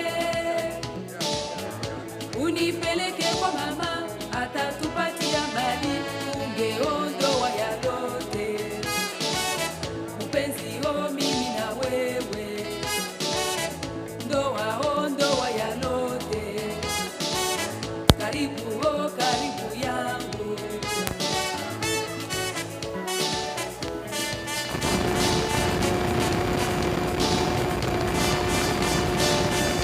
Usinitese moyoni, naomba usinitese. Unipeleke kwa baba, atatupatia mali, tungeondoa yalote. Mpenzi yo mimi na wewe, ndoa yalote. Karibu yangu.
Pesa,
to dinner. So you better be hungry. If you're not hungry, start getting hungry in the night. You got about 15 minutes to get hungry. Okay? So, the Kakamukulima, Uko. This gentleman here, you probably all know him. I think he's the guy with the most followers on TikTok. This guy here, this guy's a connector, it's a connection train. Please come and lead us through.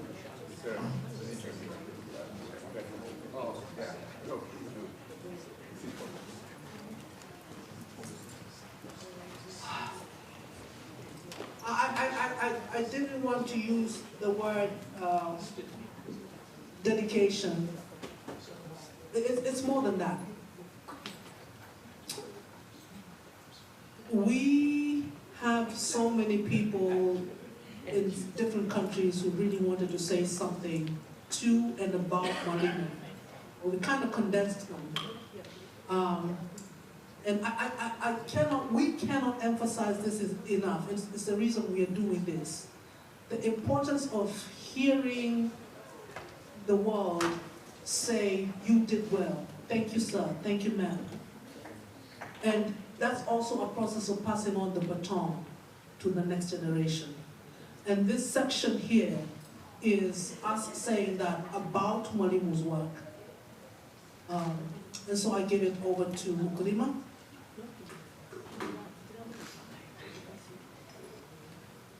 Thank you very much, Professor Kawasi, distinguished guests, the Honorary Professor Ngugi Thiong'o, those who are seeing me for the first time, hearing for the first time. My name is Mukurima X Morioki, and I am decolonized. I don't have an English name or a Christian name for that matter. This is the first time that I'm in this place that I heard them calling Atlanta. Some call it Atlanta. Being a student of history, it was very rewarding for me to be here yesterday because the first place I went to was 846 Peachtree because of the historical connection between US and Kenya. Because this is a place where in 1963, Jaramogi Oginga Odinga, while visiting the USA, was staying. And at that time, because of the civil rights struggle that was going on in America, students of the body called the Student Nonviolent Coordinating Committee heard that Jaramogi was in town.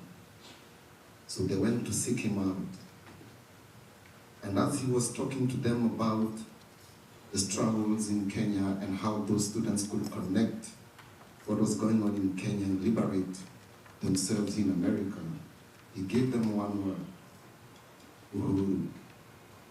That group would later compose a song called Oginga Odinga. If you go on YouTube, you find that song, Oginga Odinga, and used to be Malcolm X's favorite tune. So today, as I read these tributes from different people from across the world, what stands out is the acknowledgement of one thing that Ngugi has always pursued: Uhuru. The first person whose tribute I read is from Dr. Mwandi Omutahi. His face is being on the different screens. And he says that I'm happy to join in the celebration of Professor Ngugi Thiong'o. I regard Ngugi as my hero and mentor in a very broad sense. I believe that this is the feeling shared by many other people. I therefore feel privileged for having this forum to express these sentiments. I sincerely thank the organizers of this forum. My first interaction with Ngugi was in the mid-1990s in Union, New Jersey. We met at a social function in the residence of Dr. George Njoroge, It was a casual gathering of some members of the Kenyan American community who lived in the general area. People would gather to eat, drink, and share stories. Ngugi was a prominent member of this community. It was therefore easy to pick him out from the crowd. He was accompanied by his then wife Njeri. The couple had in their possession copies of the Gikuyu language journal, Motiri, that Ngugi had published. In the midst of the usual social cultural activities, the couple managed to draw the attention of the crowd for a rendition of the poetry reading from Motiri journal. It is then that I learned that Ireveta, in plural, Mareveta, translates to poem in English. There, in the cellar of that American town residence, away from my home, I was exposed to my first experience of written poetry in my mother tongue. I'm happy to note that subsequent to that encounter, I did become a substantive contributor of the Motiri Journal. Following that encounter, I was lucky to interact with Ngugi during many other occasions that included intimate study sessions. Along with Professor Maina Kenyati, he helped to understand national and global governance and class systems. In the 1990s, we served together in the Kenya Council for Cultural Renewal, KCCR, a socio-cultural movement that hosted annual Kemadi Day cultural festivals in New Jersey.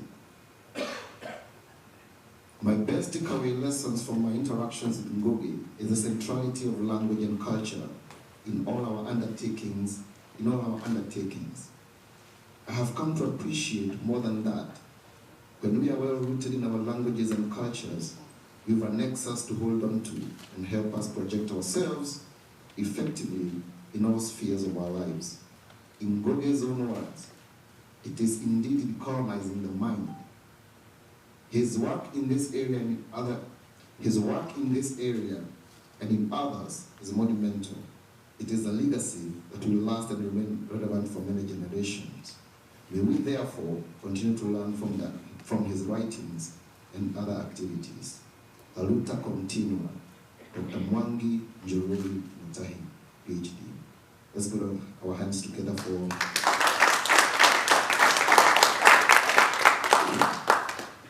the next one that I'll read is from Professor Kivuda Kibwana. So as you see me here, you can call me Governor, because I'm in the form and mold of Professor Kivuda Kibwana. So, Professor Kibwana is the first governor of Makueni County. He's also a distinguished scholar. Ukiona vyaelea, vyaundwa, Swahili proverb. At age 6 and counting, Professor Ngugi wa Thiong'o, teacher, mentor, writer, translator, thespian, evolutionary, citizen of the world and more, is a dream or a vision weaver. The trajectory of the author's life tallies Jesus' assertion as recorded in Mark 6:4. The Bible says, "Then Jesus told them, a prophet is honored everywhere except in his own hometown and among his relatives and his own people." No wonder of the 17 or so honorary degrees conferred on Thiong'o, only 4 have been awarded by African universities. And you know, University of Nairobi is still waiting. Ngugi's lifelong vocation has been to decolonize the African and black mind. People's literature, languages, politics, economy, and everything decolonizable. His artillery in this redeeming war for Africa's soul has been largely been his creative and non-fiction writing, teaching theater and public locution.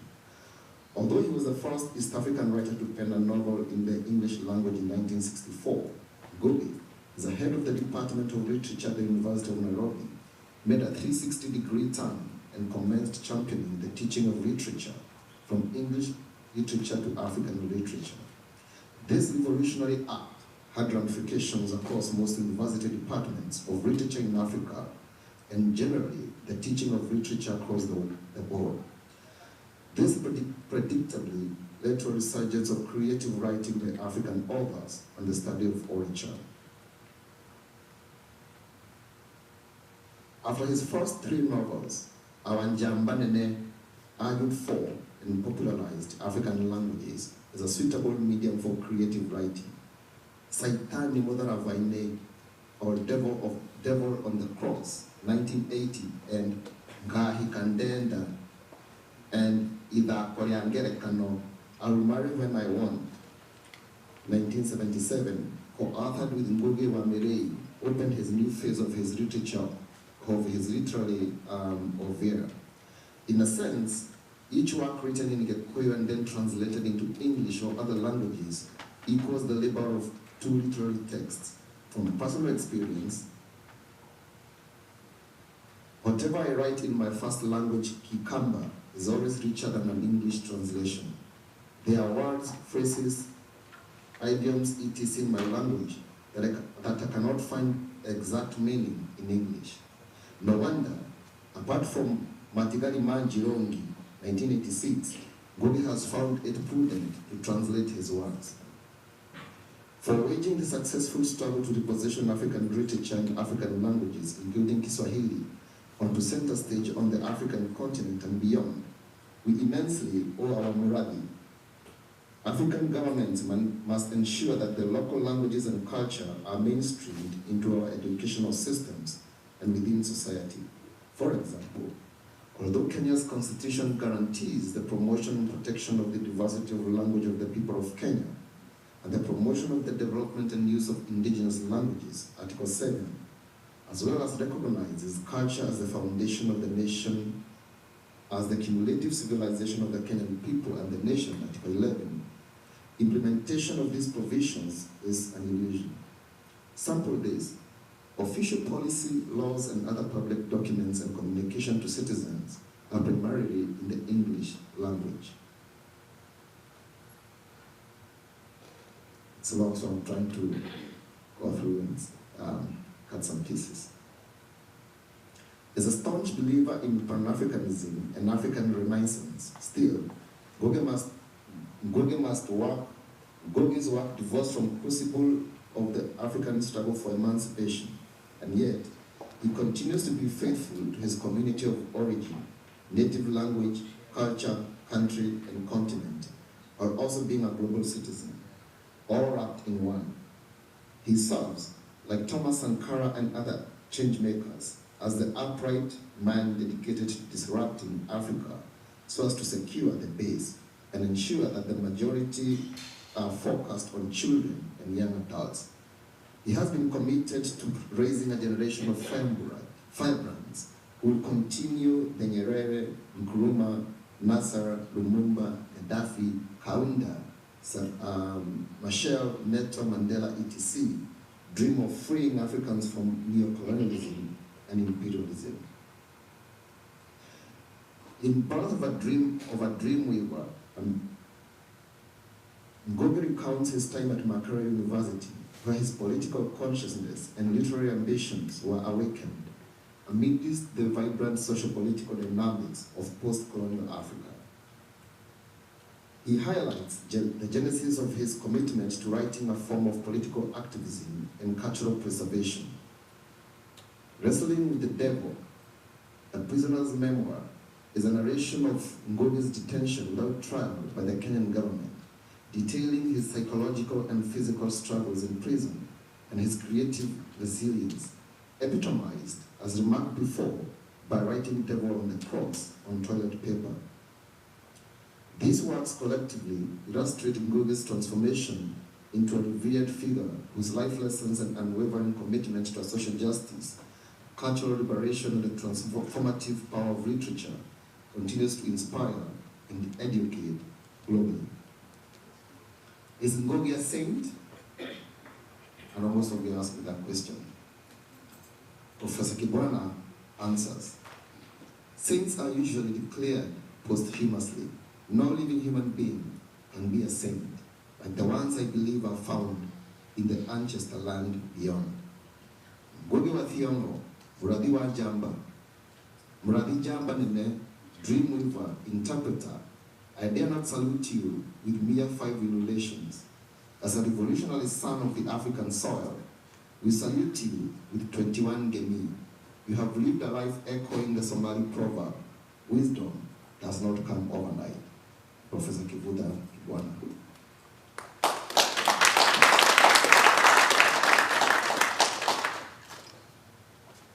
You all look so serious. Go show, go show, show. Go show, go show, show. Oh, come on, and you made it. Go here, go here. Sana ikona yake hapa. Wambo no waiti mogereni. Hey, hey, hey.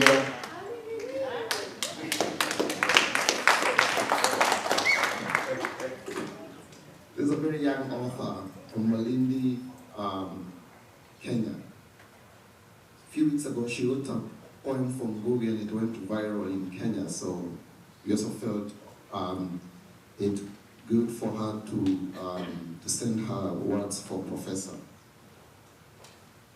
Dear Professor Ngugi wa Thiong'o, a beacon of wisdom and pride for our beloved motherland and the illustrious Agikuyu community. With utmost reverence and profound respect, I extend this special dedication, a humble tribute echoing the sentiments of admiration and gratitude from the depths of our hearts. You have indeed made a significant impact on literature, education, and cultural awareness in Kenya and beyond. Your dedication to storytelling, language, and social justice has enriched the literary landscape and inspired countless individuals.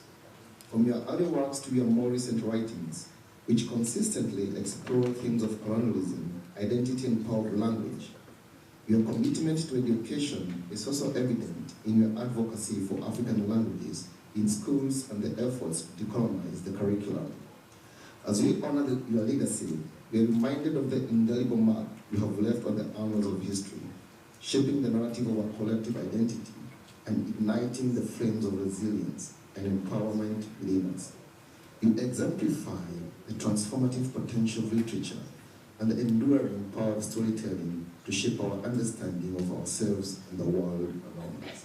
In ink, you craft worlds and brilliant gleams. Literally master beyond your mere dreams. With each word span, your excellence shines bright. Ngugi wa Thiong'o, beacon of literary light.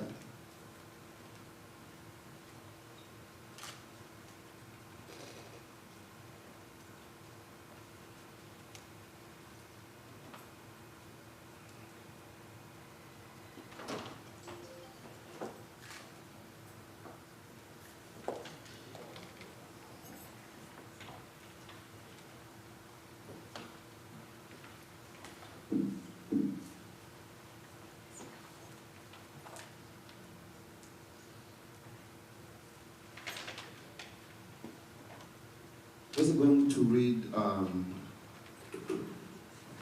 a statement from Kimaniwa Njogu from Nairobi. During my graduate studies in linguistics at Yale University, I had the privilege of being a student of Professor Thiong'o in his African Literature Seminar offered in the Department of Comparative Literature.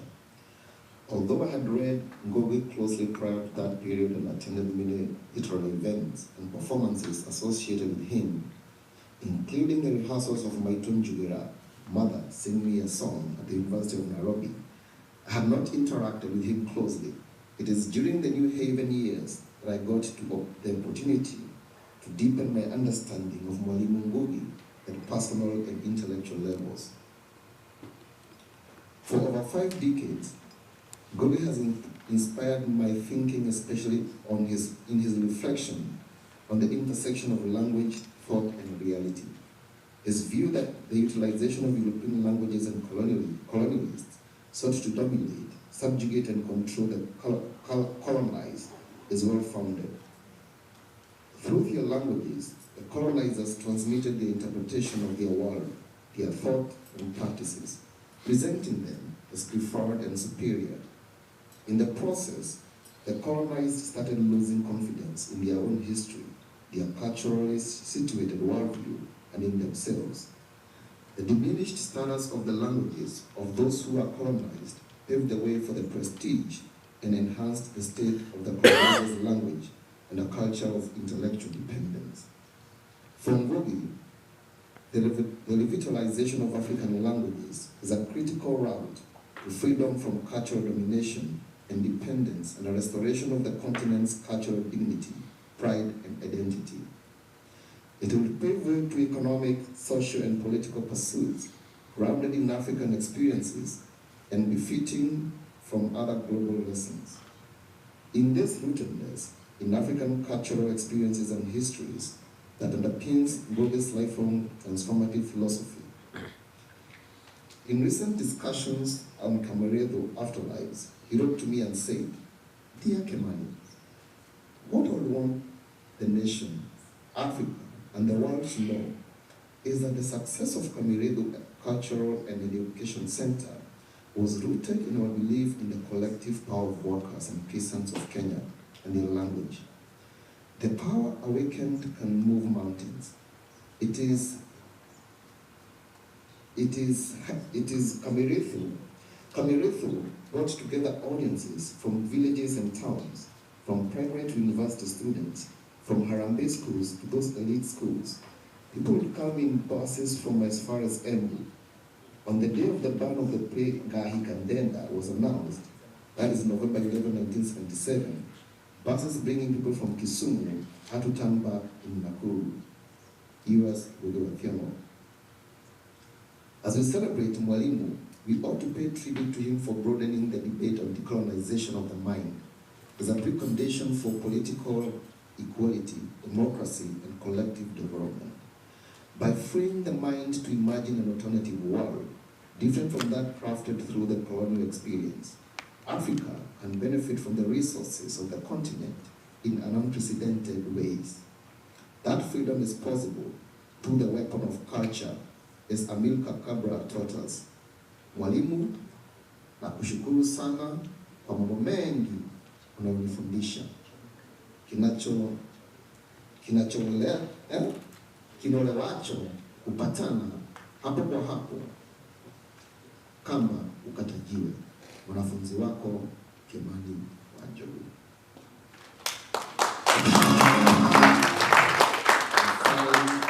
There was also a statement from Ndawila Mganga.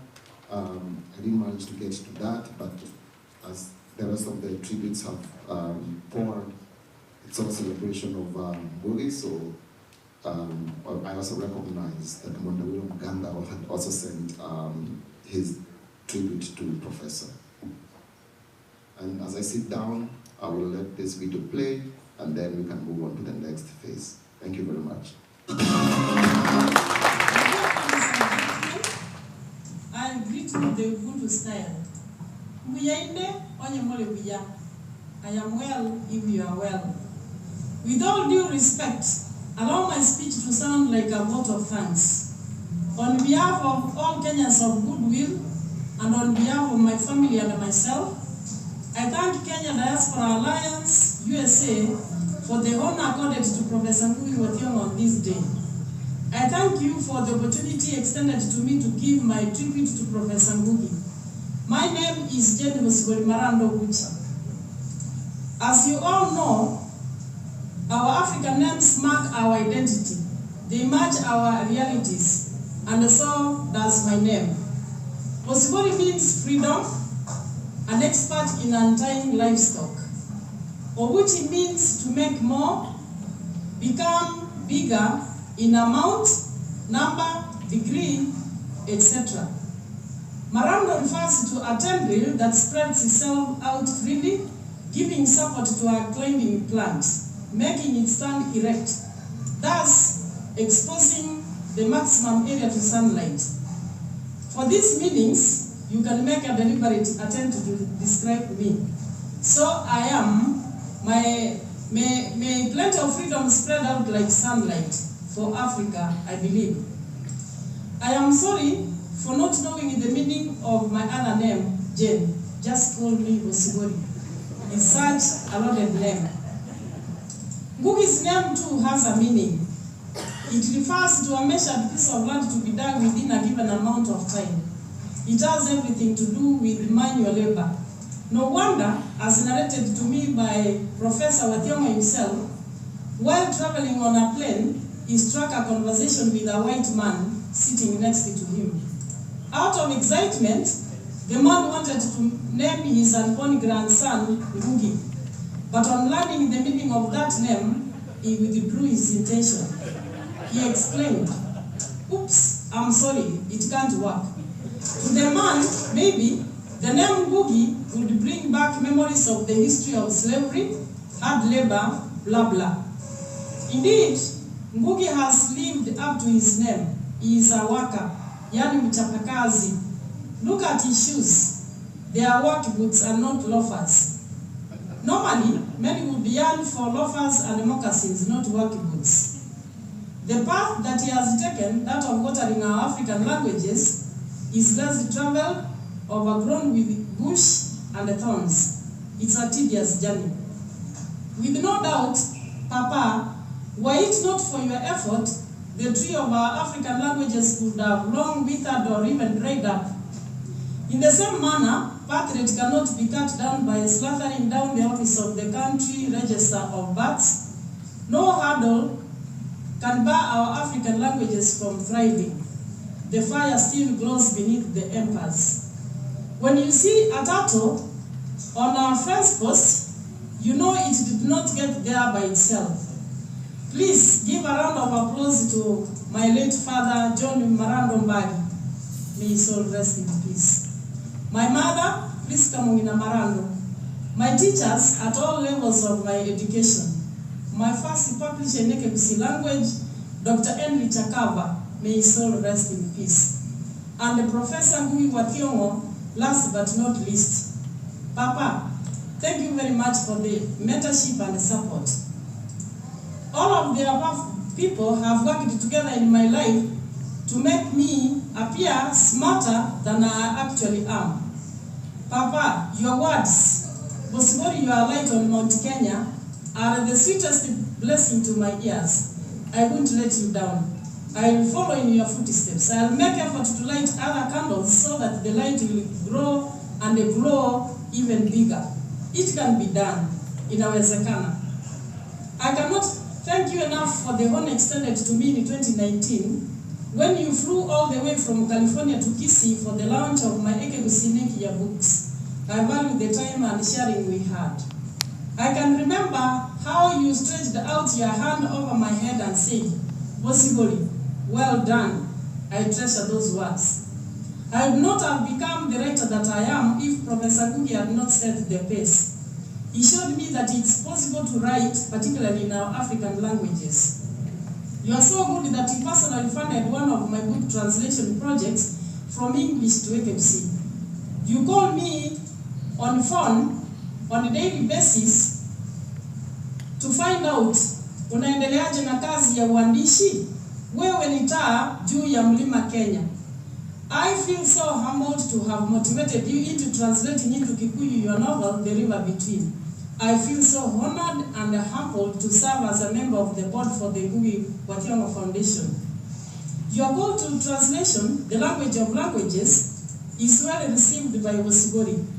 Through this, as Africans, through our music, performance, interactions with others, by way of their writings, we will get to live as many lives and as many kinds of lives as we wish. We live our own lives and that of others.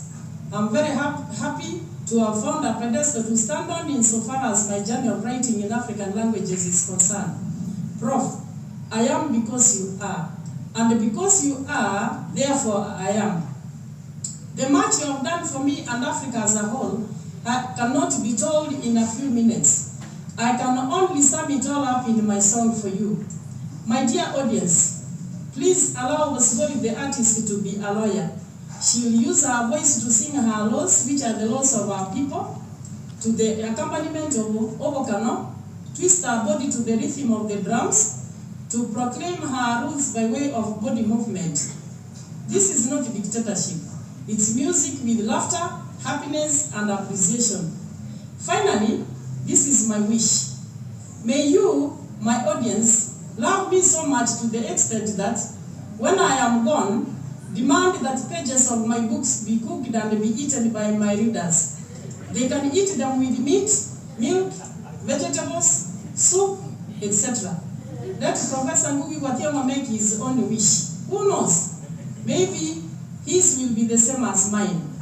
Long live Papa, long live African languages, long live Africa. Mbuyamono, asante sana. Thank you very much.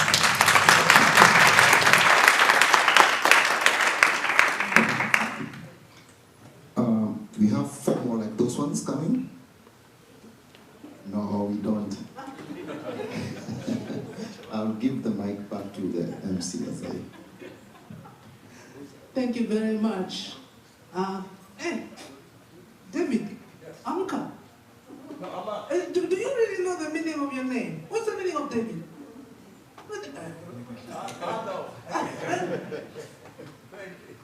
Okay. Jane was honest. She doesn't know the meaning of Jane. It's tea time. It's snack time. So we're going to have a wonderful, incredible saxophonist usher us into a break where we can mingle and nourish our bodies. Is the saxophonist ready? Yes. Okay. Yes, sir.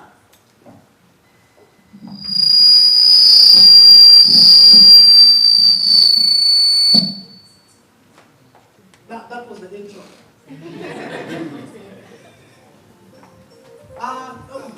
Please tell us your name.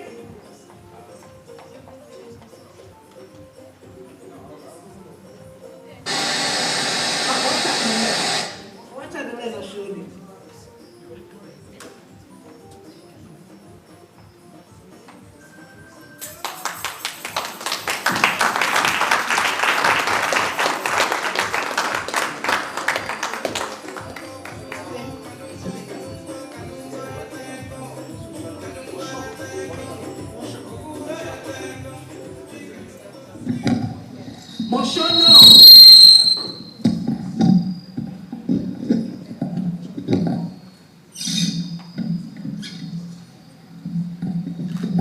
Good afternoon, everyone. Pardon my bit clumsiness, but my name is Moshono.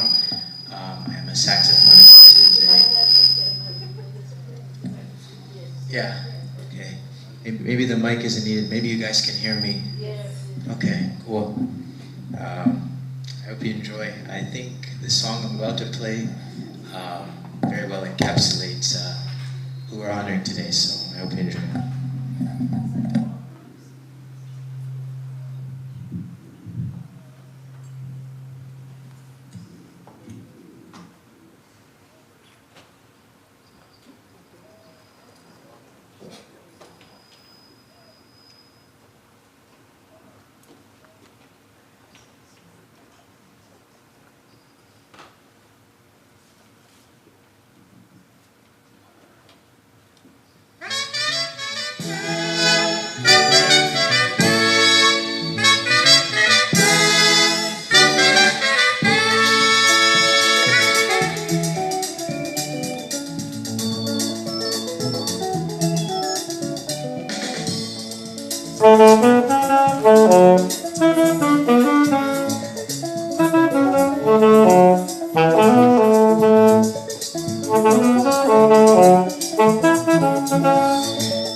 Actually take on the baton from Ngugi, Ngugi. Come on, Maroon Commandos. Well done, young man. Well done.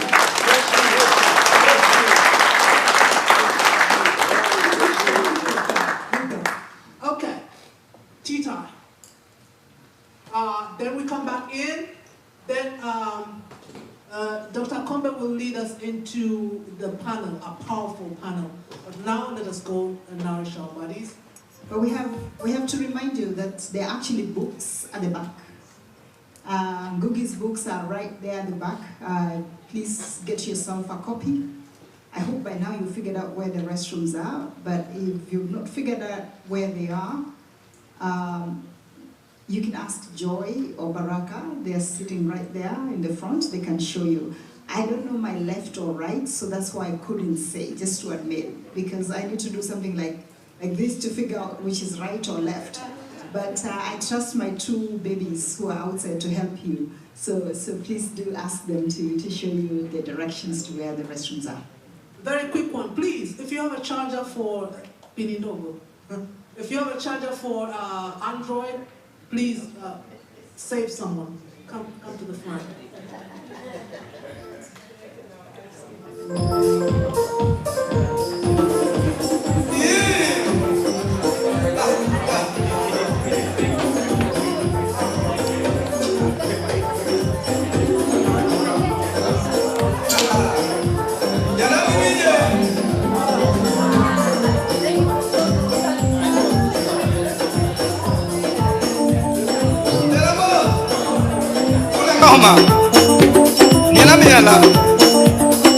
Kanungo, kanungo, kanungo, kanungo, kanungo, kanungo, kanungo eteko, kanungo eteko, ogura eteko, ni kanungo, Telamo,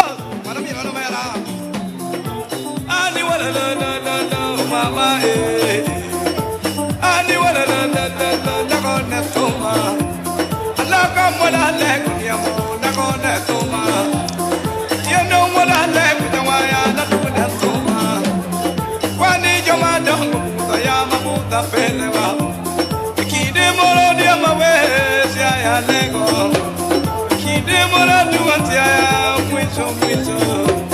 Keep them all away, I am with you.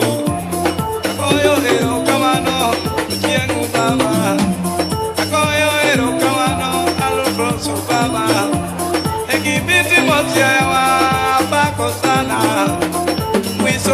tío, así Rosana. Mwiso mwiso dinyime, así Rosana.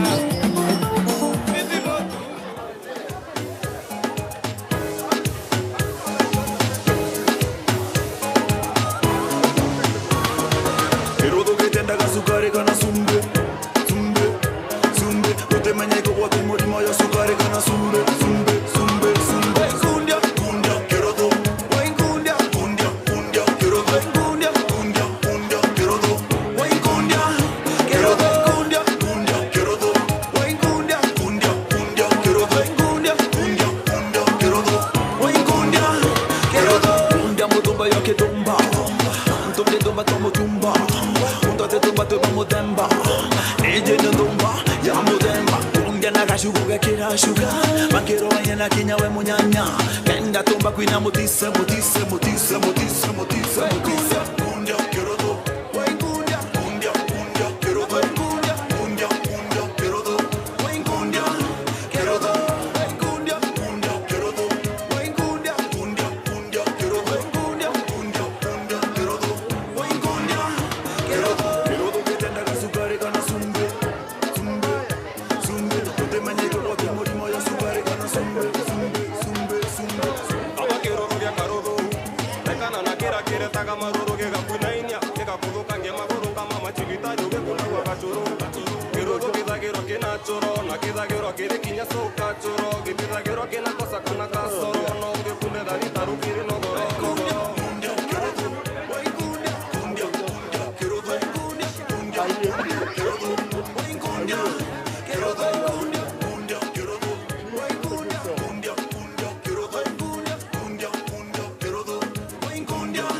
kirodo.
say it.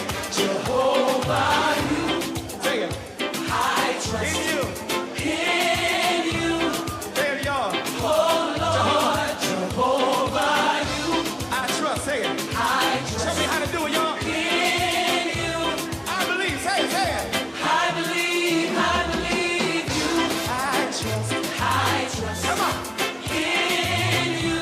Oh Lord, Jehovah, you. Where y'all at? Come on, come on. I trust in you. I believe, say it. I believe. You are the God of miracles. You are the God of miracles. You are the God of wonder. You are the God of wonder. You are the God of power. You are the God of power. I believe, say it. I believe. I believe. I believe. I believe. I believe. Say it, y'all. I believe. I believe. Come on, let your feet get heavy. Let's go. Let's go. Come on. Somebody make some noise in here. Come on, catch it, Jehovah. Jehovah, I trust. I trust in you. In you. Oh Lord, say it. Oh Lord, Jehovah, you. I trust. I trust in you. I believe. Say it. Everybody say it. I believe you. I trust. I trust in you. Oh Lord, y'all got your part over here. I can't hear you. Come on, say it. I trust. Say it. In you. I believe. Say it. I believe. You are the God of miracles. You are the God of miracles. You are the God of wonders. You are the God of wonders. You are the God of power. You are the God of power. Say it. I believe. I believe. Say it. Say it. Say it. I believe. I believe.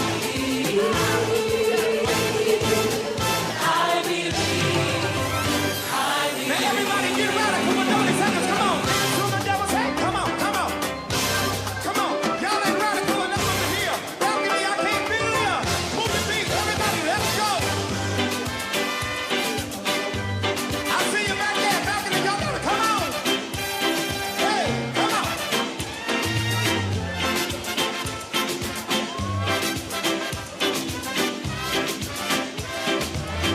So long, Baba. So long, Baba.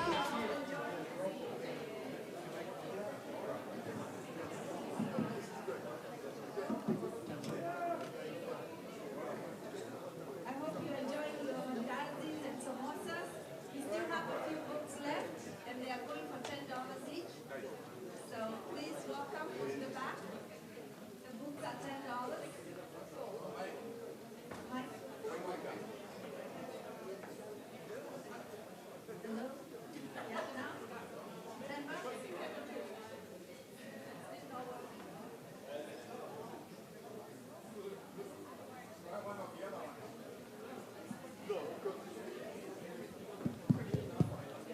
Hello? Hello? Mic check 1, 2, right here.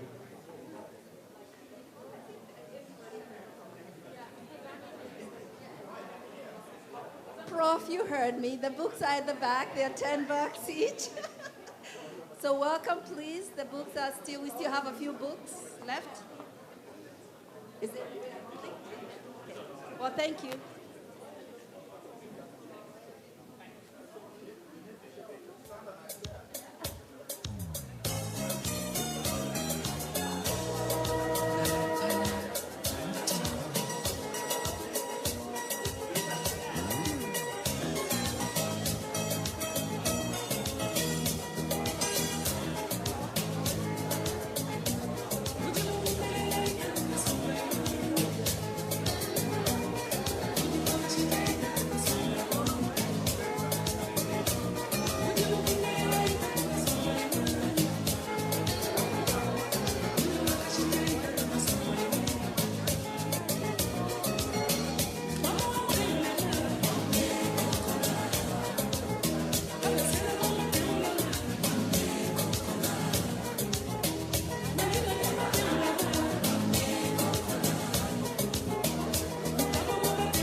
only got one mama, you only got one papa, you only got one life to live, no matter who you are. You can go the whole world over, every city has its dawn, but everybody living has one place where he was born. And mine is Kenya, so warm and wild and free. You'll always stay with me here in my heart. My land is Kenya, right from your highlands to the sea. You'll always stay with me here in my heart, here in my heart.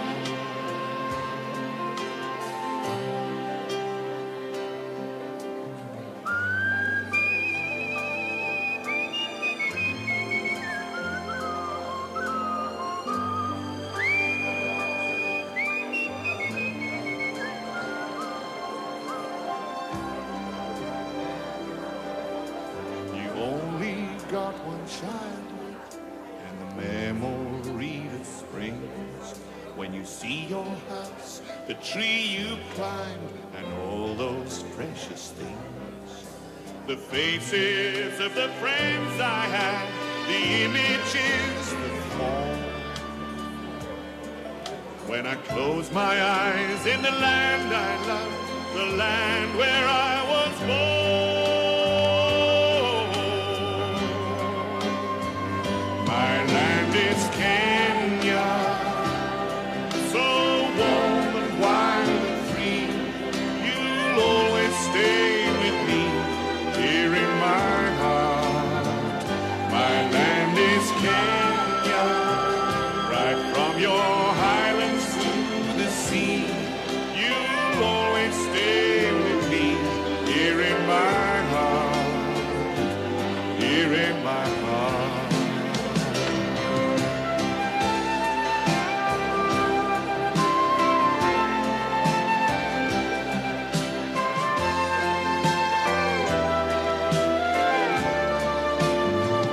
My land is Kenya, right from your highlands to the sea. You'll always stay with me here in my heart, here in my heart.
Aganes Thiong'o, aganes Swere, aganes Ndutwa.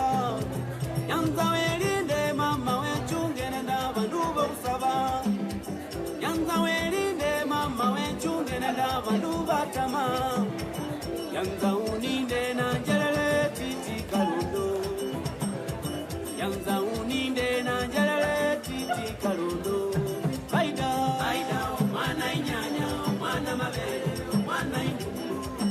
Yanzo mudara mukata, mudara mupanga, mudara mupanga. Tumisa besimu, onange kuwebi. Tumisa besimu, onange kuwebi. Majirenda kuleka mitalo, na makalo anyasika. Majirenda kuleka mitalo, na matendo anyasika. Tumisa besimu, onange kuwebi. Mama wanje wayanje, papa wanje wayanje. Namusala wayanje, namufiti wayanje.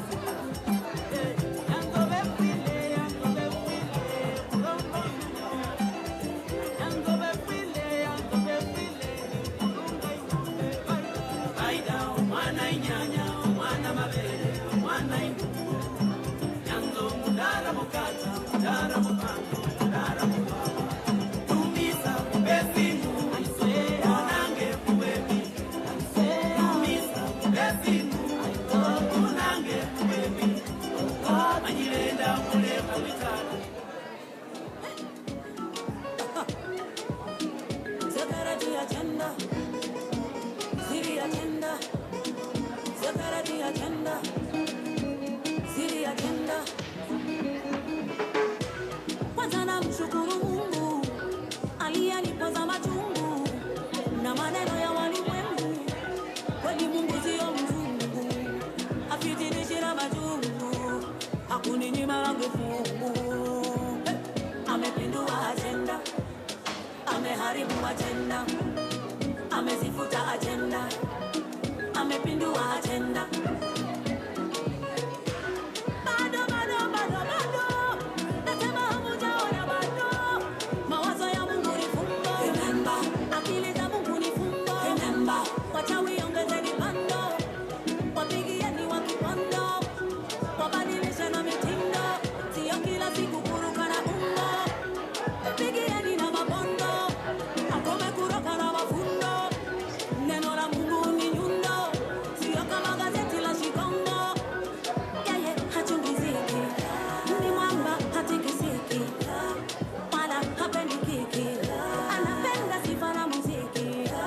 Yeye anasema kamata pindo, cheza seremuka, lete mudundo. Yeye anasema kamata pindo, cheza seremuka, lete mudundo. Yeye anasema kamata pindo, cheza seremuka, lete mudundo. Yeye anasema kamata pindo, cheza seremuka, lete mudundo.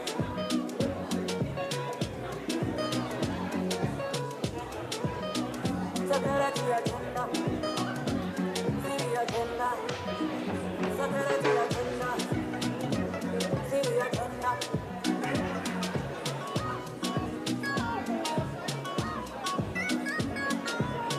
Never know. Adui zangu hawanipati mo, maisha yangu yamekwenda.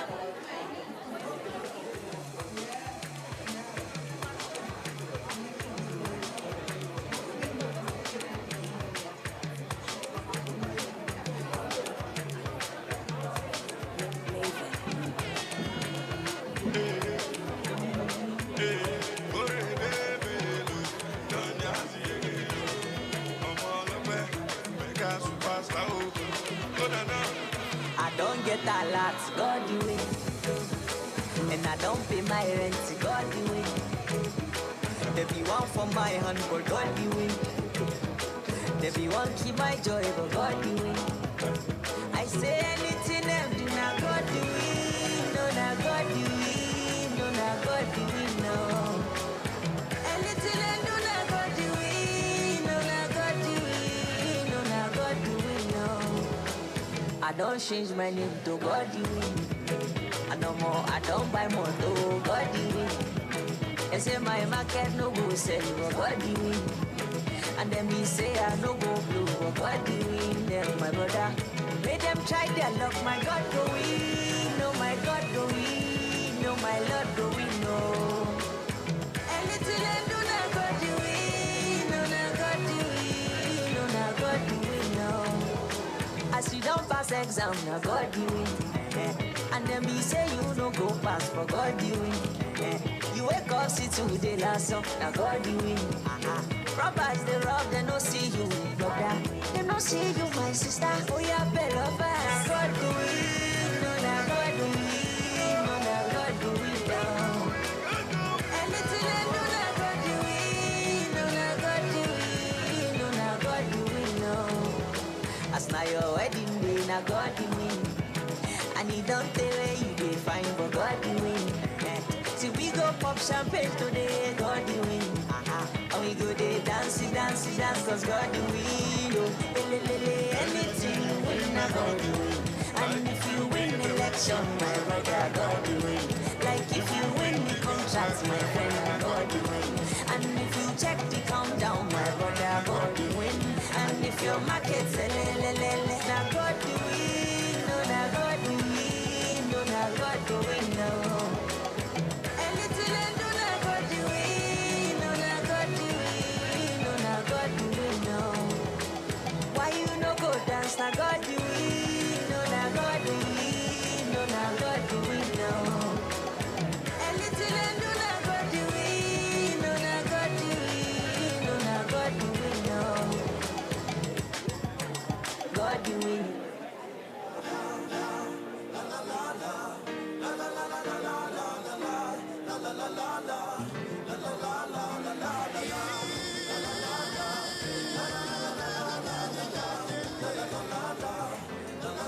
We all need love, we all need affection. And the way that you're looking at me, I can feel a connection. Unanibamba baby, kwanza navyochekecha. Kinywaji kwa mkono, na kibeti kwa bega. Juicy crazy mademo napenda do na machali pia tunazo drama. Ya dunia ni mengi sana, no commitment mama. So nipe nafasi, nikupe mapenzi yangu ya kilia. Hallelujah, oh, nakupenda, tena nina imani sana. Ushanitega, we all need some. Nakupenda, tena nina imani sana.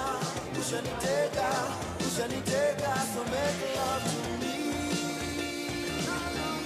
Unconditionally, babe, unconditionally, babe. Make love to me. Unconditionally, babe, unconditionally, babe.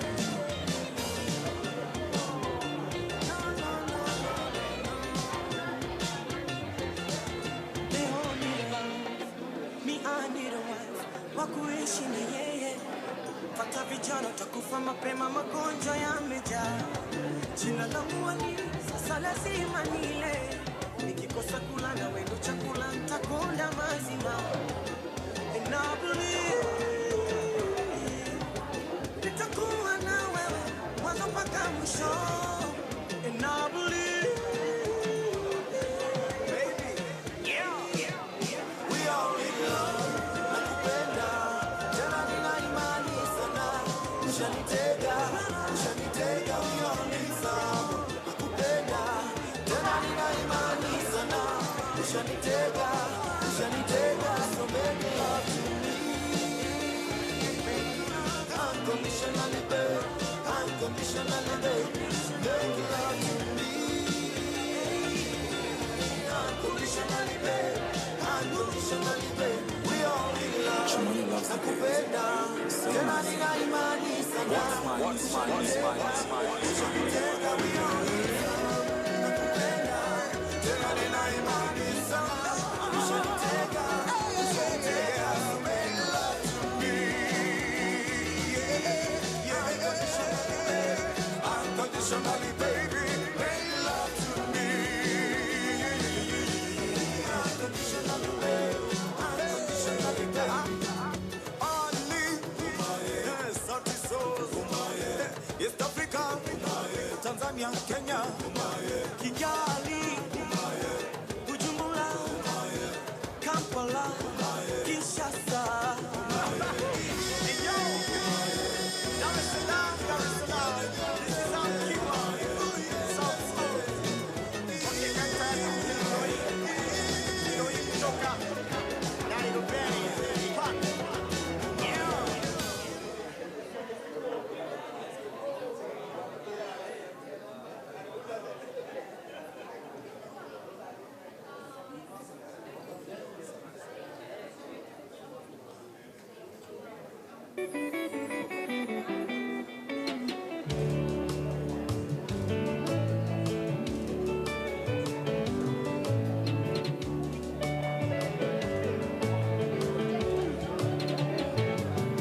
Kunywa maji, ukimaliza kunywa pombe, peleka maisha pole pole, dajipe mwenyewe zitoke. Kunywa maji, ukimaliza kunywa pombe, peleka maisha pole pole, dajipe mwenyewe zitoke. Songa ugali, foundation weka ya samaki, katikati ya Januari, kula ukasirishe kamati. Twanga ugali, foundation weka ya samaki, katikati ya Januari, haribu jina jenga mwili.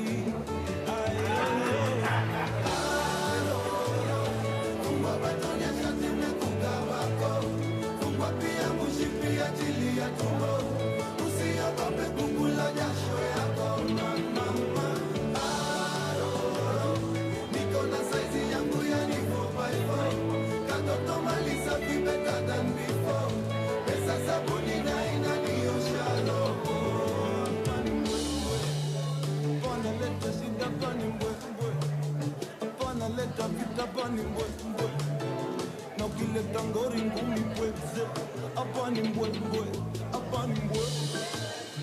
Weta mbili mbili, hapa ni mbwe mbwe. Wawili wawili, leo ni mbwe mbwe. Aroro na biene meni mbwe mbwe, hapa ni mbwe mbwe. Piga kazi, kulima sichagui jembe. Mzigo wangu wacha ni bebe, jipange ama tukupange. Washa kitu shetani ya hepe, si alijileta mwenyewe.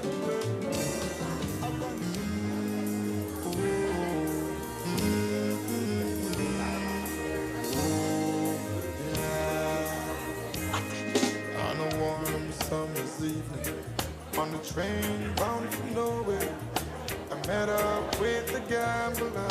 We were both too tired to sleep, so we took turns staring out the window at the darkness till boredom overtook us, and he began to speak.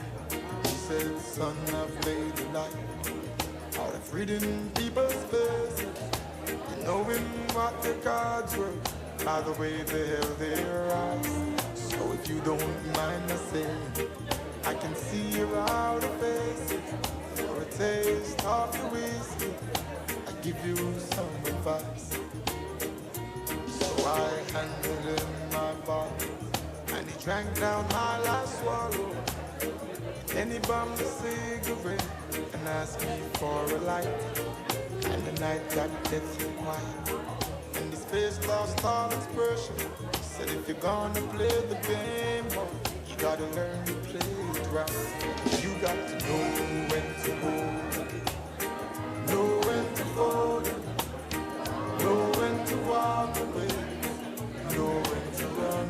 You never count your money, sitting at the table, barely."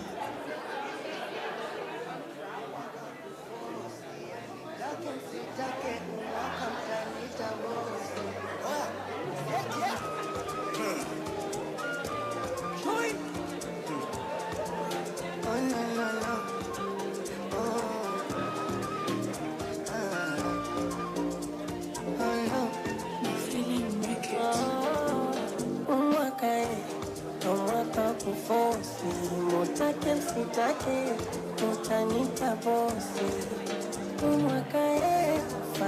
solosi, tushalala njaa, umwaka mwema misosi. Sisi Mungu anatulinda, japo maadui wengi wanatuwinda. Vita nyingi ila tutashinda, tushanyanyasika, umwaka mwema kuvimba. Umwaka nanunua gari niwape lifti, umwaka namaliza nyumba yangu kibiti, umwaka wa machozi kwa eksaloni saliti, siku ya harusi yangu musimpe hata juisi anikome. Umwaka umwaka umwaka umwaka umwaka ndo mwaka kufosi, anitake msitake mkanita bosi. Umwaka umwaka umwaka umwaka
Attention.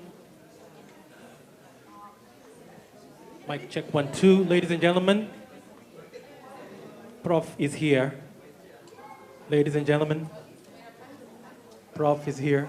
Just getting your attention. We're going to usher him in song. We've been waiting for him for a while. And I'm going to ask everybody to get on their feet as we usher him in song. Let's go get him.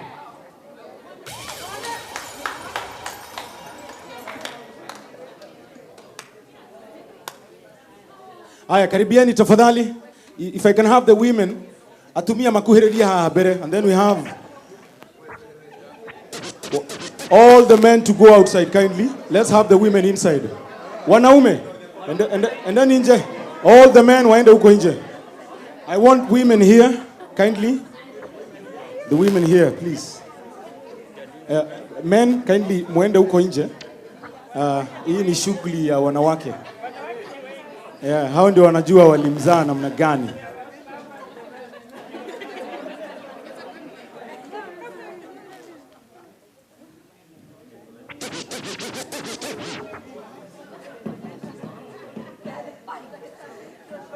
Okay.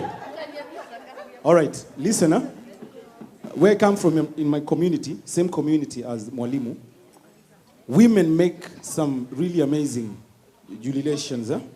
And for a boy, we do 5. Right? For a boy, we do 5. And please don't shorten them.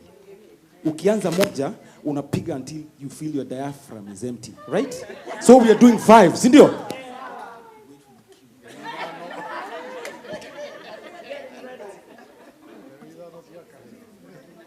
Rukamiru wa mbere.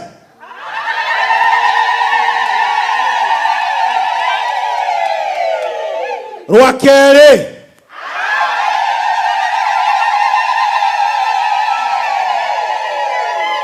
Rwa gatatũ.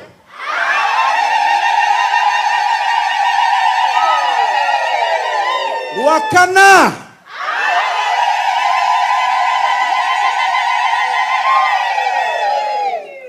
The last one is the one that we are here for. Odhamaki na Osaba. The last one, let's hear it.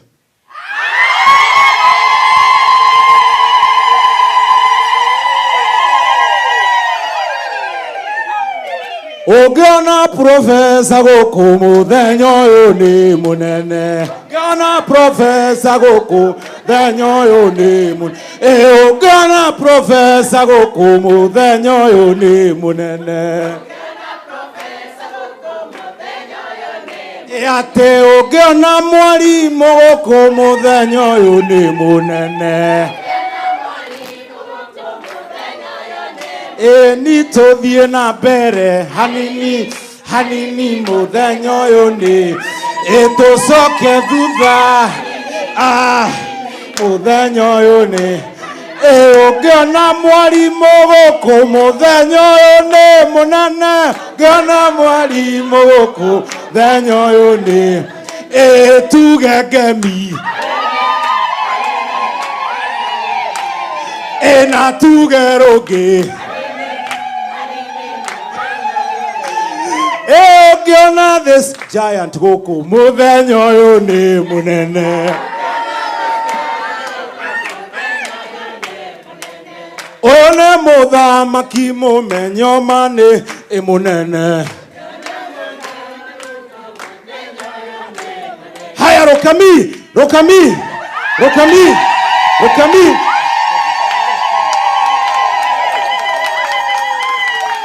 You remember how we did it? Let's have the DJ. Get some moves for the great man, the king, the giant, Mwalimu. Haya, Edi Mutogolia, Jaba Nene. Oye muthamaki ogutura tene na tene. Togo guciara makewe.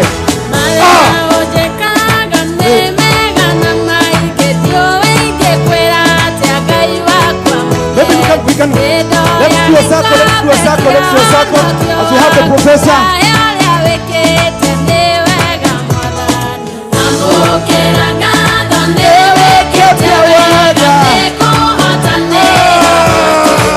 Makofi ya professor, makofi. Aya, Boboba, Osio, aya.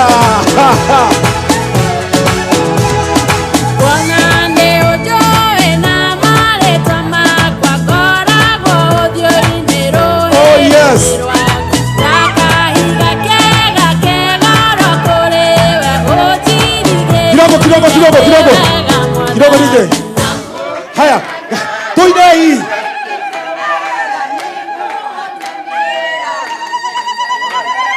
Oka.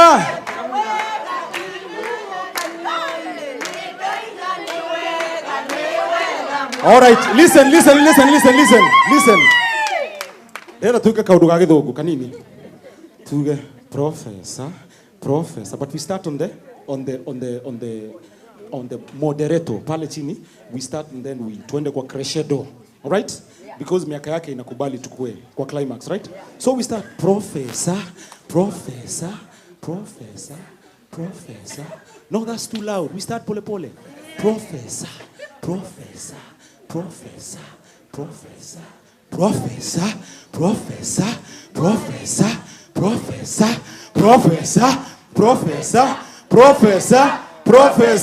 Mwalimu.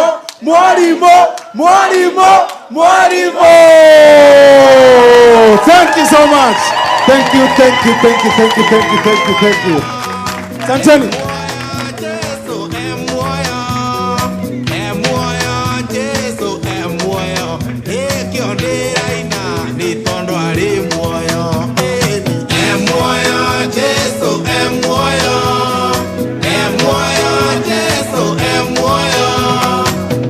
Everybody get back to your seats.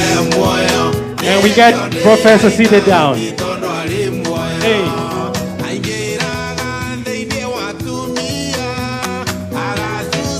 We get back to our seats.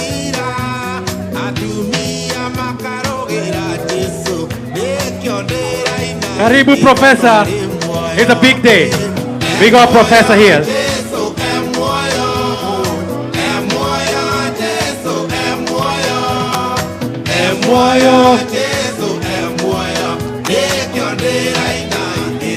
Everybody's happy to see Professor.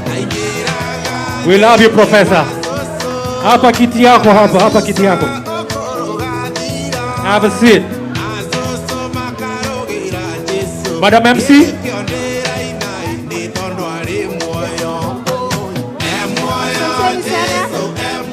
Thank you very much. Thank you very much. Please take your seats. Asanteni sana kwa kumkaribisha mwalimu wetu vizuri sana. Tumefurahi. Amepewa kiti chake. Karibuni. Naomba tafadhali mchukue viti vyenu ili tuanze. Could I please request that you take your seats so that we can begin? In the interest of time, as we get ourselves ready, could I please ask the panelists that are going to be in the next session to please come take their seats at the table? We have Maina Kiai. Maina Kiai, tafadhali, if you can take your seat. Maina Kiai, if you could please take your seat at the table here. Mr. Njenga, if you could please take your seat.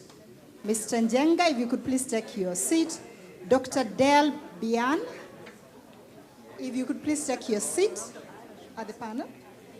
Yes, any seat. Then we have Professor Kefa Otiso. Professor Kefa Otiso, please take your seat.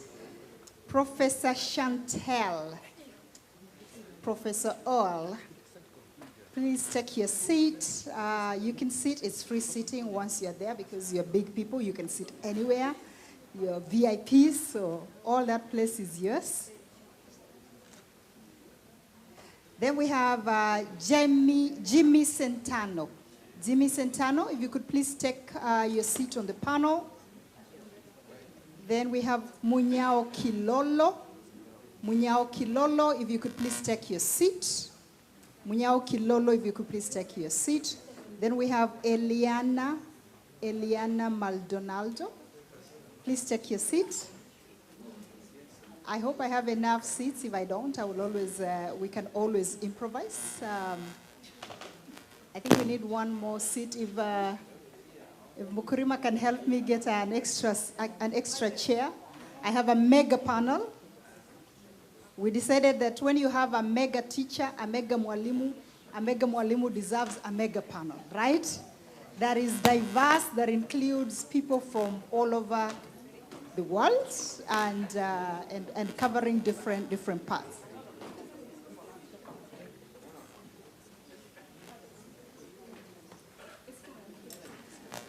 Then we have Dr. Apollo Obonyo Amoko.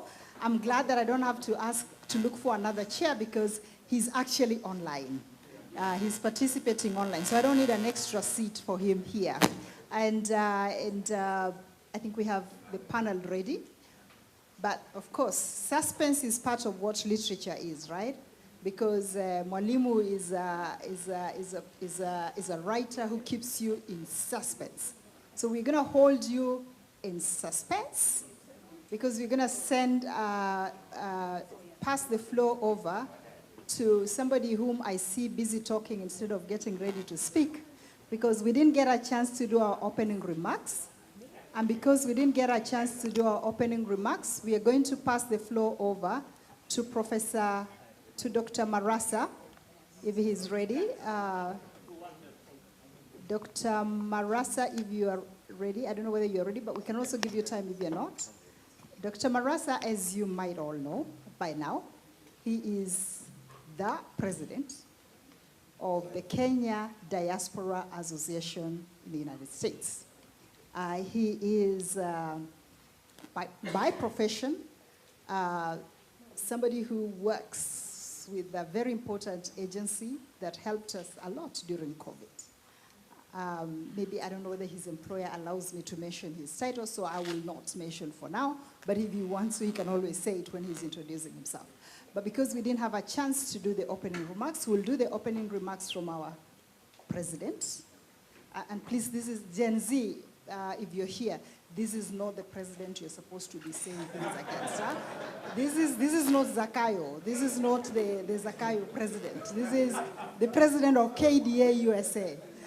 So our president, you have the floor. Asante sana, Dada Roslyn Akombe. Ladies and gentlemen, distinguished guests, and our Mwalimu, our honoree, Mwalimu Ngugi wa Thiong'o. My name is Dr. Saisi Marasa. I'm the founding president of Kenya Diaspora Alliance, one of the convening organizations that has convened this auspicious occasion to honor Mwalimu Ngugi, including other organizations that are represented that will be apparent as we continue the program. It is my distinct pleasure to welcome you all officially to Mwalimu's Lifetime Achievement Award ceremony. Perhaps Mwalimu, it's great to know the men and women who have been pivotal in planning the ceremony, because I know we have a very tight program. I will ask the planning committee to please stand where you are and maybe state your name and where you come from. Mwalimu, this committee comes from all over the US. Some have traveled from as far as California, from Seattle, from Minnesota, from Maryland. So the whole of USA is in the house, and this is to honor you. So please, committee members. Thank you, Chair. My name is Rosemary Olonde, member of the fundraising committee from Maryland, USA.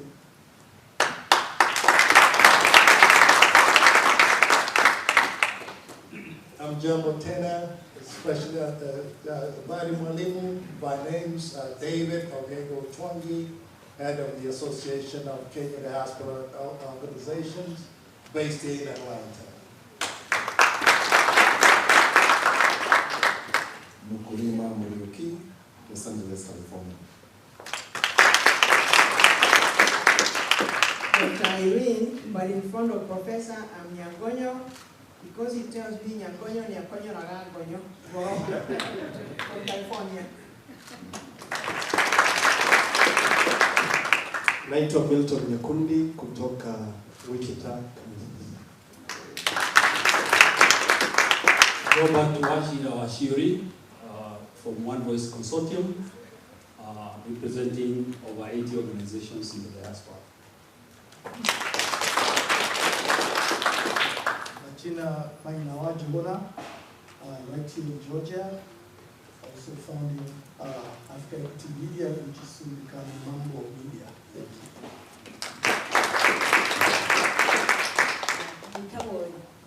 you. No, Professor Adita Umubi Jeritata. So that means, for those who don't know, Kikuyu always say it now in English. My name is Njera, but Professor wants me to call myself Njeri Star. So I'm the one who's styling for the day. And thank you so much.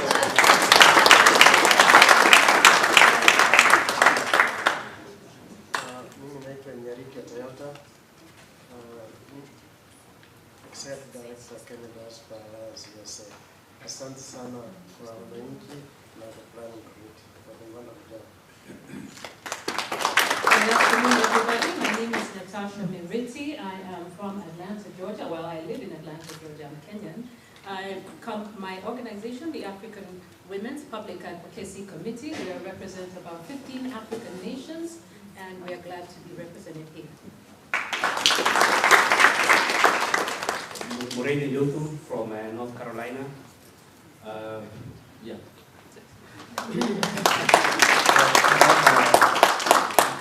I'm coming from Bowling Green State University in Ohio. I'm Esther Gono. I'm a professor at Penn State University, but I'm also here representing the Kenya Studies and Scholars Association. I'm their current president. I'm happy to be here. And finally, my name is Eric Mwalimu, here in Atlanta. Karibu, Professor.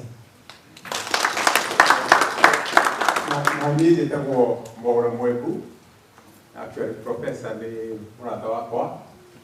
A lot of us, we lived with him in California for many, many years. And we have done so many things together, actually, the professor can say. So I'm delighted to be here with the entire team from Southern California. Thank you. Sheila, carry on. There are a few more that haven't. Oh, go ahead. Thank you, committee. Mwalimu, this committee of distinguished men and women. One more. Oh, Mkawasi, you're part of the committee, tafadhali.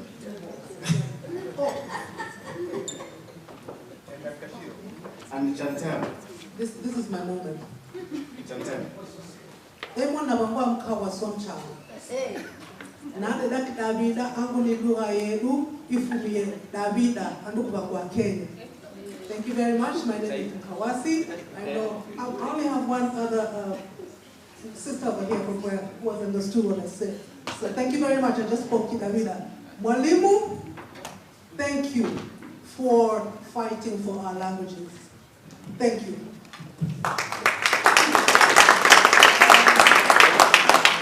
And one last one is Dr. As. One more.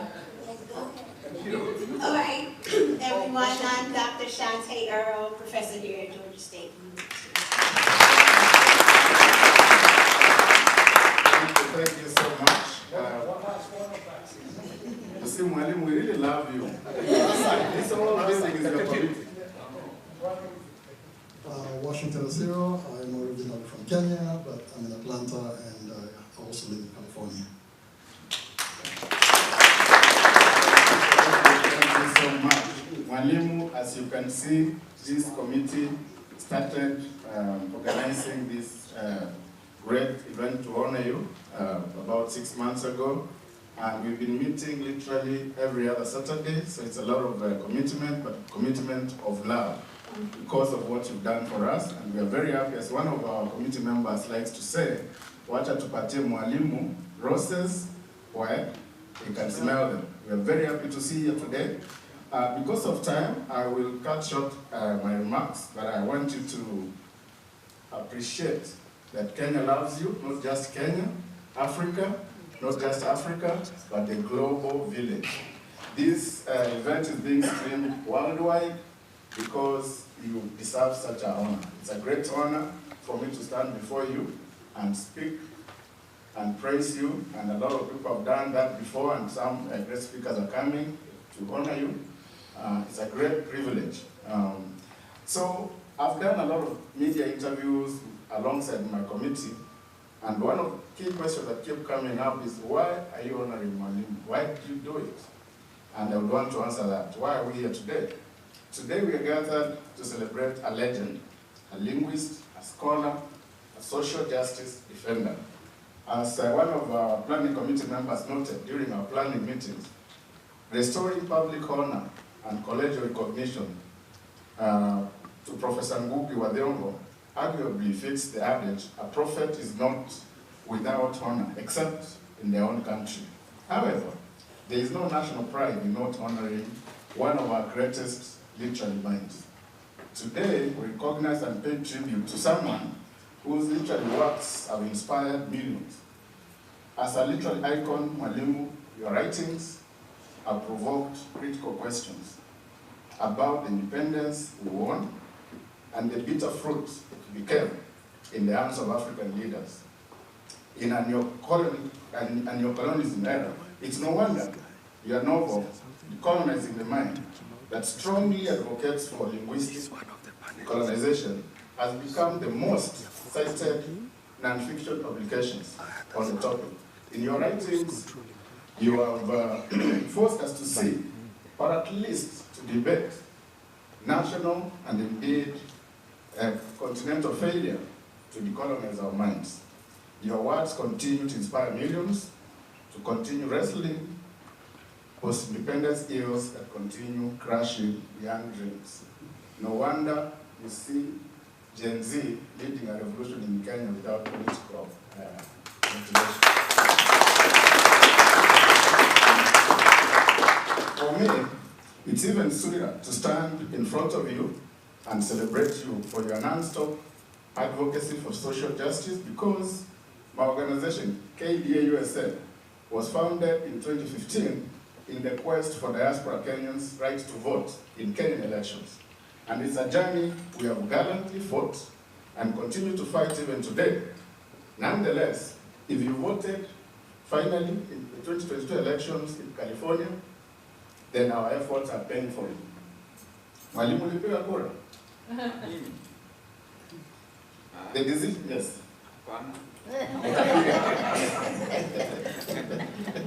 Sasa, because of the efforts of KDA USA and other like-minded organizations, the coming election will make sure you vote. The decision to honor your lifetime efforts for social justice, our culture through promotion of our mother tongue, languages, your quest to decolonize our minds was very generic and spontaneous in our boardrooms. And the idea was mooted by our own Ngugi, who is sitting beside you, a gentleman who said,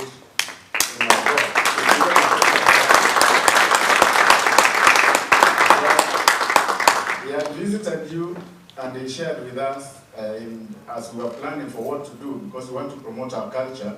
We said we need to start celebrating our heroes. And when the name came up and really brought it up, it was unanimously agreed that there's no debate about it. So when we started, we realized it's not just a Kenyan diaspora affair, it's a larger Kenyan community. So we reached out to other like-minded organizations that are represented here, including the One Voice Consortium, Kenya Studies Scholars Association, Association of Kenya Diaspora Organizations, and other organizations including Amnesty International. So they formed the larger committee that is organizing this event today. So in one stroke, Mwalimu, your love has united us in diaspora. This is one of the few events whereby diaspora organizations have come together.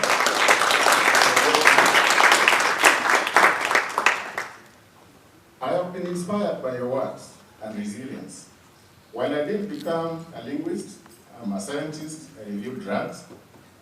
Your masterpiece, The River Between, captured my imagination as a young man 5 years ago, especially the narration, the sweet spring waters flowing between the two valleys of Kameno and Kamuyu. Imagine somewhere in present day, Mount Kenya, somewhere in Amranga County or somewhere in Limuru. So I long to visit that valley one day after my high school days. And when after high school, I was admitted to Jomo Kenyatta University. I met my roommate, Kangeda, who came from Limuru, and I spoke to him and asked him, would you please take me to that river that Mwalimu talks about? He laughed and he looked at me and told me, if you want me to take you to that river, find Mwalimu Ngugi, find his head, that river is there. I'm very happy to see that river, Mwalimu.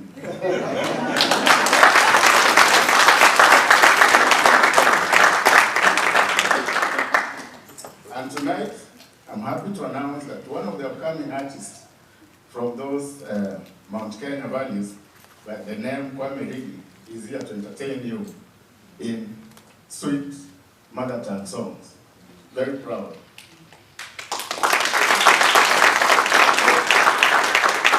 On behalf of the planning committee, we are very grateful that the U.S. Embassy was able to facilitate expeditiously the visa for some of the journalists who are here from Kenya and the artists, including Kwame. We are very grateful. You will be happy to know that as a prelude to today's ceremony, our partner, Amnesty International Kenya, in the last 1 month, has been leading a very successful freedom writers readings of Ngugi and your friend, the late Ngugi. So more than 40 centers all over the country in Kenya, and included social justice centers, academic institutions, were given your books and Misera's books, and the younger generation has been exposed to your readings. The readings concluded actually yesterday with a live panel discussion that was hosted by Amnesty International Executive Director, Irungu Oten at University of Nairobi, and titled The Significance of Contemporary Freedom Writings to Africa and Kenya. The panelists included your contemporaries such as Dr. William Tunga, the former Chief Justice Emeritus, Professor Kifuta Kibwana, former Makueni Governor, Professor Thomas Odhiambo, University of Nairobi, Ambassador Silva of Brazil, Brazilian Ambassador to Kenya, Mr. Stephen Jackson, United Nations Resident Coordinator, Honorable Yusuf Hassan, MP of Kush constituency, and Wanjira Wawira, organizer of Mathare Social Justice Center. Through these efforts, we are hoping to introduce your works to the next generation, and especially Gen Z that are continually fighting for social justice, and as we speak right now, we believe there's a revolution going on in Kenya, and we wish them well.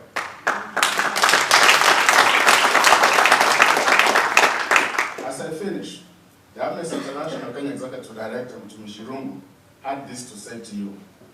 I convey respect and gratitude to Professor Ngugi on behalf of Amnesty International and several civic, university, school, and community groups across Kenya. Over the Freedom Month of Madaraka, we have held 60 freedom reading activities across 21 of Kenya's 47 counties to honor you, Mwalimu. To honor Mwalimu's contribution to our freedom of expression today, several Kenyans contributed $4,000 to donate books to groups all over the country. Justice, freedom, and democracy is strengthened today by authoritarian practices all over the world. We owe it all to Ngugi wa Thiong'o, Misere Githayo Mugu, other freedom writers, and ourselves to remember our freedoms were won. We must not squander or allow them to be crushed anywhere in the world. Many of us will be online with you today. Thank Kenya Diaspora Alliance USA for inspiring us with the initial idea. Words from Irungu, Amnesty International. As I conclude, I want all of us to relax, have fun. You guys are very serious. And give Mwalimu some roses while you can smell them. As his friend Dr. Shiro always reminded us during our planning meetings. I welcome all our guests who have flown from all over the world to celebrate you. Let us celebrate Mwalimu. Thank you so much.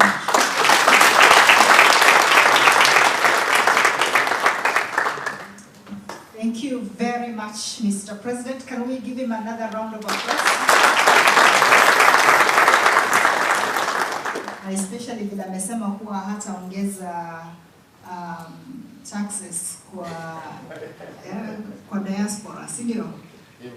Thank you very much, and we appreciate all the support and all the work that you've been doing as our leader.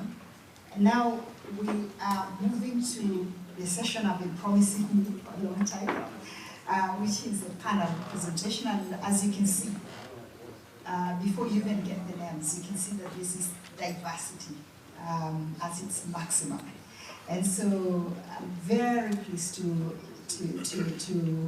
give the floor first with a question to Maina Kiai. But I initially had like 20 minutes for each of you, but I've been told that the lights are going to be turned off at exactly 8. And the 8 includes the dinner and the dance and everything. So we're going to be very minimalist with the words that we're going to use. And so, Maina Kiai, you know, just like Mwalimu, You have had a long history of social justice and fighting for human rights, both in Kenya as you know, the chair of the Kenya National Human Rights Commission, but actually before that, founding the rebellious Kenya Human Rights Commission that shaped many of us as student leaders. Whenever we wanted to go and throw some stones, we knew where to get the money and the support. The posters, not money really, they did the posters for us as university students. So Kenya Human Rights Commission. But actually then, you know, I don't know how you move from working with the Kenya National Human Rights Commission to becoming a United Nations rapporteur, special rapporteur on human rights related issues. So you have this expansive experience, and I'm not surprised that you've been involved in some underground movement somewhere, but we'll leave it that. But how has Ngugi's, how do you see Ngugi's work having influenced your work, or how do you relate? Are there any relationships between what you have seen of Ngugi and the works and what you have done in your life? I mean, and all that in 1 minute. In a minute, I might have to speak in Gikuyu then, if not a minute. But let me say, first of all, I mean, the influence of Thiong'o is profound. Like, first of all, at a personal level, I am now Maina Kiai, and that is directly related to Thiong'o. In fact, I used to be Maina Wa Kiai, and then I stopped Wa Kiai because we called me at the university Kiai Maina Wa. I said, I'm not Maina Wa. Why is not my name? So I stopped, dropped the Wa and became Maina Kiai. But there's a lot of stuff around that. But professionally and working, it is the work around social justice. It is focusing on the marginalized, focusing on the poor, working and trying to figure out how do you push that. And that's gone with me through all the work I've done. We've always focused on the slum dwellers. We've focused on the peasants, the tea farmers of Kericho, or it is the salt miners in the salt farms in Malindi. It is about the pastoralists in Isiolo and Samburu. That's in Kenya. And across the world, it is the boat farmers in Cambodia. It is the people out in Kazakhstan who are being tortured and being beaten, the human rights defenders. It's about the right to association and assembly. So it's it's everything. I mean, I think we all learned at the feet of Ngugi without him even knowing, that it was his push around for the poor, the peasants, the workers. That's many of us. And I think you brought that to everything. And now, where I've been working, we've been trying to push around decoloniality, we're calling it, and trying to make these big international organizations understand that maybe the way they have been working has been colonial in very many ways, and how do we change that? So it's just a whole process of change. And Mwalimu, your influence is much bigger than you might imagine. You might even know. It's not just about, I don't think there's anybody who has done human rights in Africa who does not know about you, and who does not follow your work, who has not pushed it. Human rights in Africa is not about just the right to expression, which is important, but it's really about the poor. How do you merge economic, social rights with political and civil rights? And that is really a big part of what we learned with Yogai Kadeda attempt in Limuru when you tried that place. So the whole point of getting to the bottom, getting to the grassroots, that's been fundamental to all of us, and working at the grassroots and trying to get the grassroots, people at the bottom, to start speaking. So in fact, we have changed the language very often. We don't say anymore that we're the voice of the voiceless. We say, no. Our job now is to give space for those who have not had a voice to speak for themselves. Right. We should not be speaking for anybody. What you did with getting the workers and the peasants of Limuru to act and be part of their own problem. And you do not bring change in any country from outside. Amnesty International will never bring change to Kenya, let me tell you. Kenyans will bring change to Kenya. And you've got to be on the ground to bring that change. So these can support you. Those of us in diaspora, we can support. If you want to be part of that change, we go down there and be part of it and see how we can do it. But change is brought by the people themselves from the other lowest level. Finally, I've got to say my last thing, which for me is probably one of the highlights of my life when I was a young man, is that I directed the play, The Trial of Dedan Kimathi, when I was in sixth form, in Form 6, in a school play, and I've never had so much fun in my life. And the school almost went into striking and an uprising because of it, and I was actually expelled later from school. But that's a long story. I made it somehow. Thank you very much for sharing the anecdotes, and I now see actually something that we had in common a little bit. But yours was not, I mean, my experience was not at Form 6 level because I never had the luxury of doing Form 6. I am unfortunately... No? I didn't drop out of school for sure. Moi decided that we were going to have the 844 system. So, but actually we enjoyed Dedan Kimathi, the trial of Dedan Kimathi as university students at University of Nairobi, where I was a literature student. Not law, for those who think I studied law. I never did study law, but you saw my daughter out there, so I'm living through her. But that's something we share. But thank you so much for sharing those experiences. But because you're sitting next to two beautiful women, I'm going to give one of them right now. I mean, UN women, like those people who do those things, please forgive me for using beautiful woman. But he's also a handsome man, right? Finally. So, Professor, I'm going to go to you, and we're very grateful. Mwalimu, you missed a very powerful speech, and maybe you can relate to it again, from Professor Shanti L. Earl, who's actually hosting us here from the Georgia State University, and we should give our stops to make this possible for us, so we deeply appreciate. So we're going to link you back to Ngugi. I know you spoke a bit about him, but you also brought us about Tom Mboya, which was really good, and you brought the MLK angle to it. And I'm going to take you back to what you've spent a long time doing, which is really working as a scholar and a teacher on culturally relevant pedagogy, critical race studies. I didn't say anything about Trump. So how do you see some of that work that you have done, especially around critical race studies and Ngugi's works, and his messages around decolonizing the mind?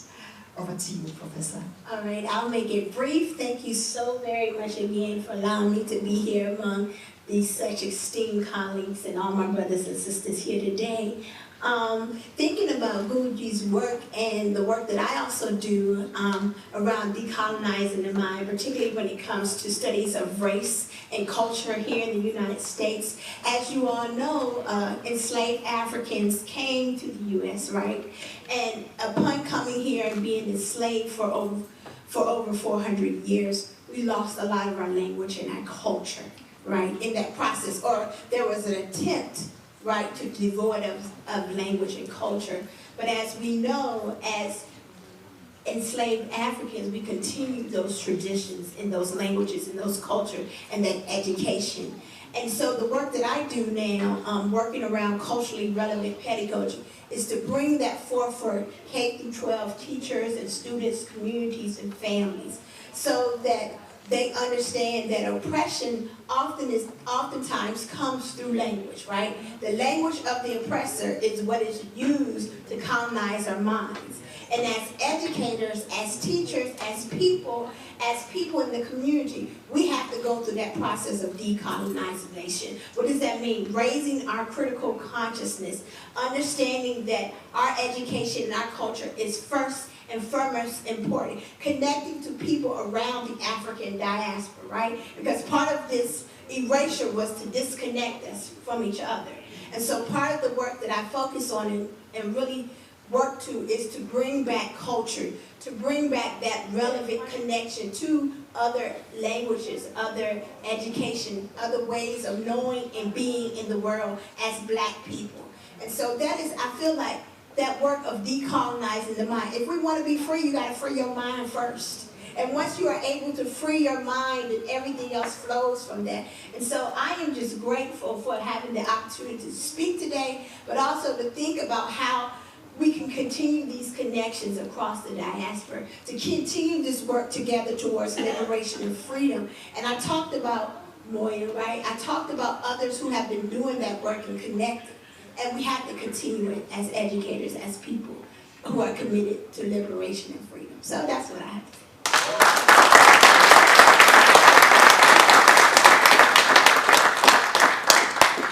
Don't say beauty and brains for nothing.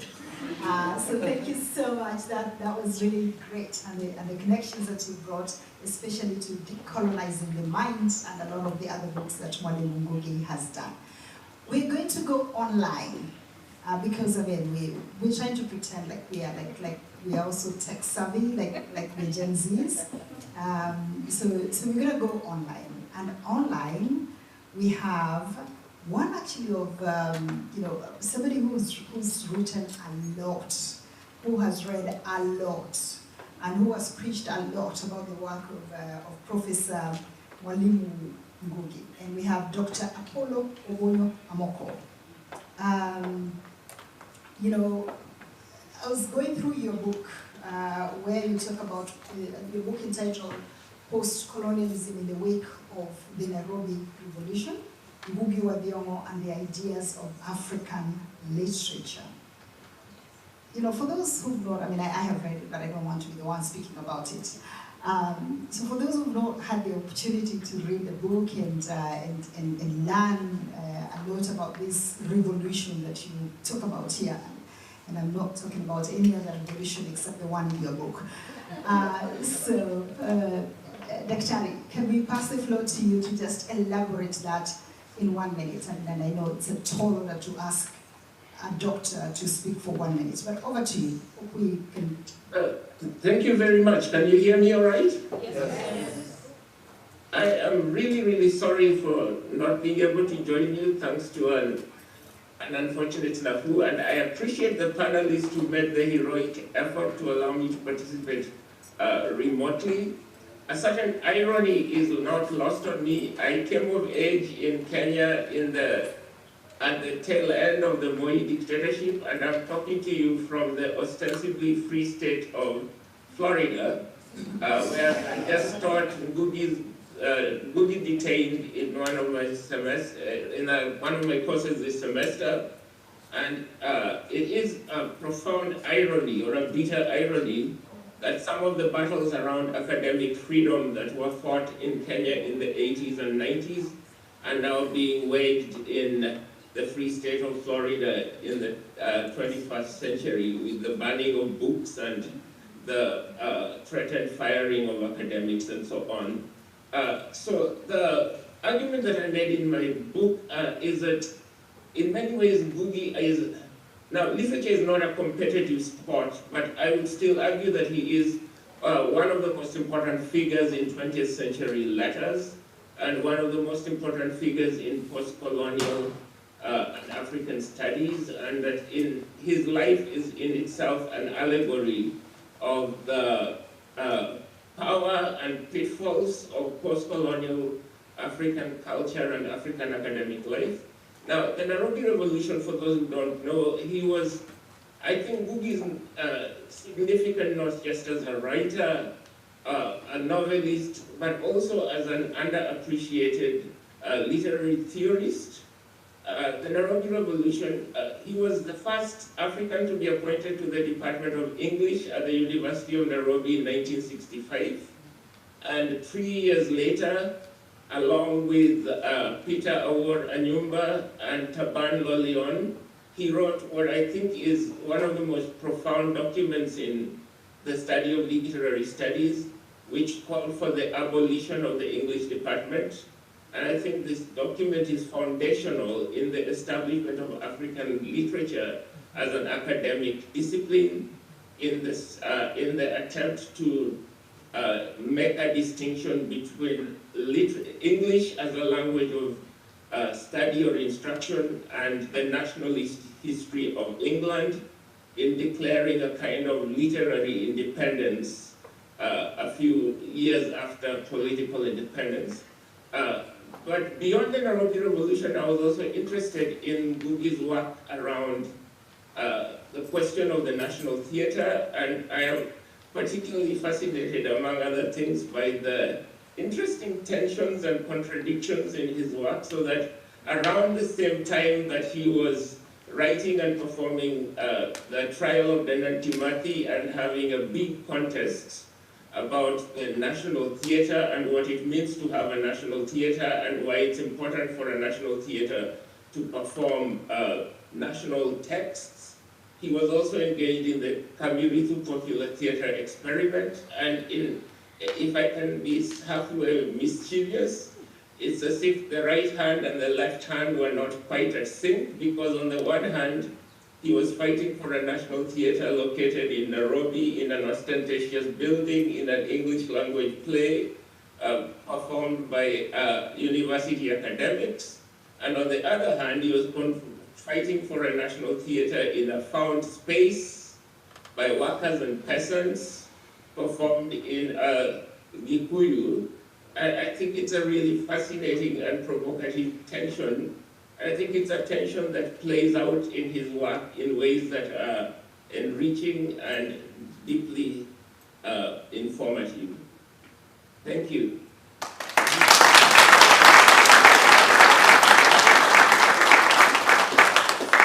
Thank you very, very much, especially for the points around the contradictions and the tensions that exist in a man, in a writer, and some of the points that you have shared. And thank you very much, Dr. Esther Obonyo, for making this possible as Kesa, but also very few families you will find two doctors in. Yeah, you don't always meet doctor. You should just have introduced me as Esther's brother. Thank you very much, Dr. We appreciate it.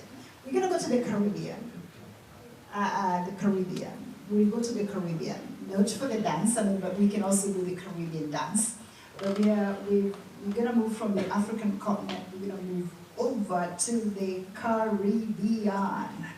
And we have with us Dr. Dan Bian, who really has done a lot of work around community, around theatre for development, and in Africa and the diaspora. So, as a scholar and someone from the Caribbean, how do you view the influence of Mwalimu Ngugi's work beyond Africa? Well, first of all, I have to greet Professor Ngugi. How are you? Good to see you here, and greetings. I am not exclusively of the Caribbean. I am from the Caribbean, but I think if I'm going to speak about anything, first of all, I am here in some ways by accident, because the person who should be sitting here would be Mwalimu Ngugi, and she is the widow of Ngugi wa Miliye. And I suppose she would have been speaking about the role of community theatre and the impact of both Professor Ngugi and Ngugi wa Miliye had on the world of the community.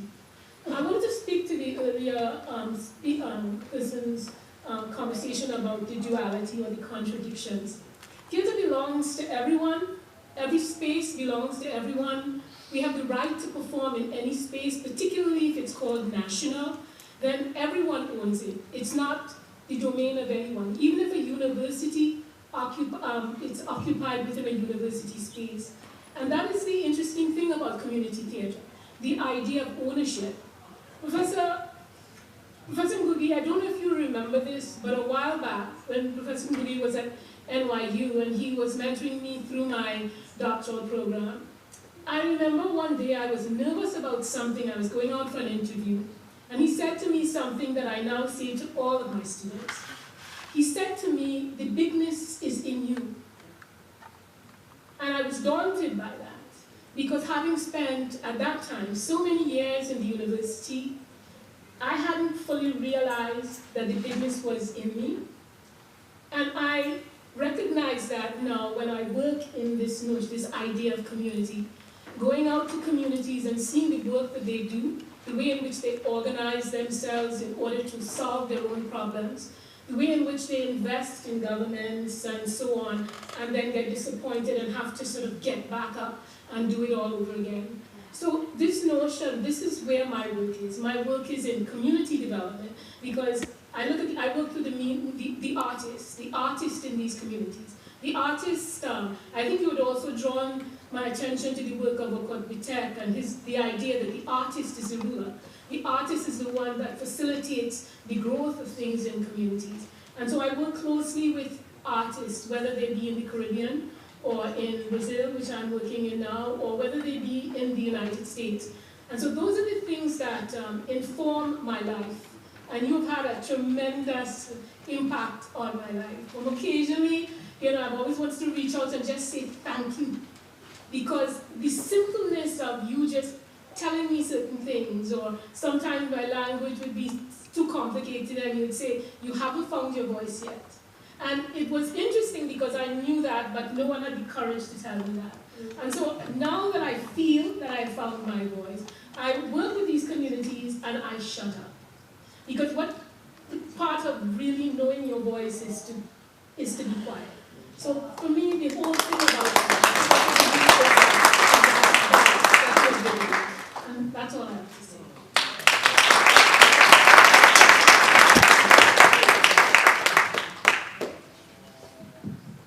Thank you very much. That was really, really powerful.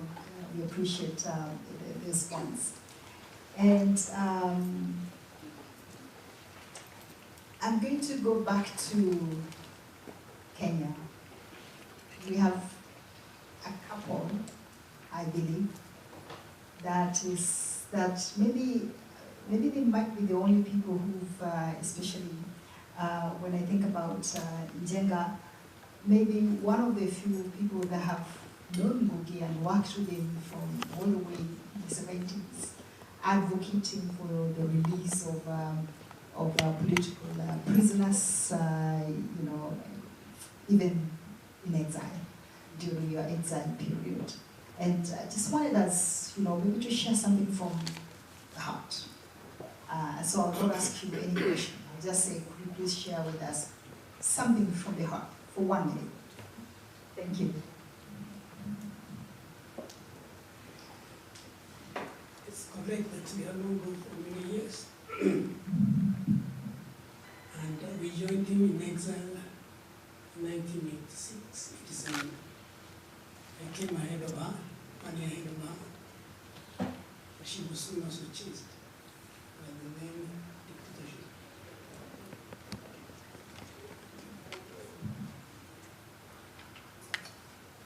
The period, this period was shared with Ngugi, especially at the beginning, was a very, very tough.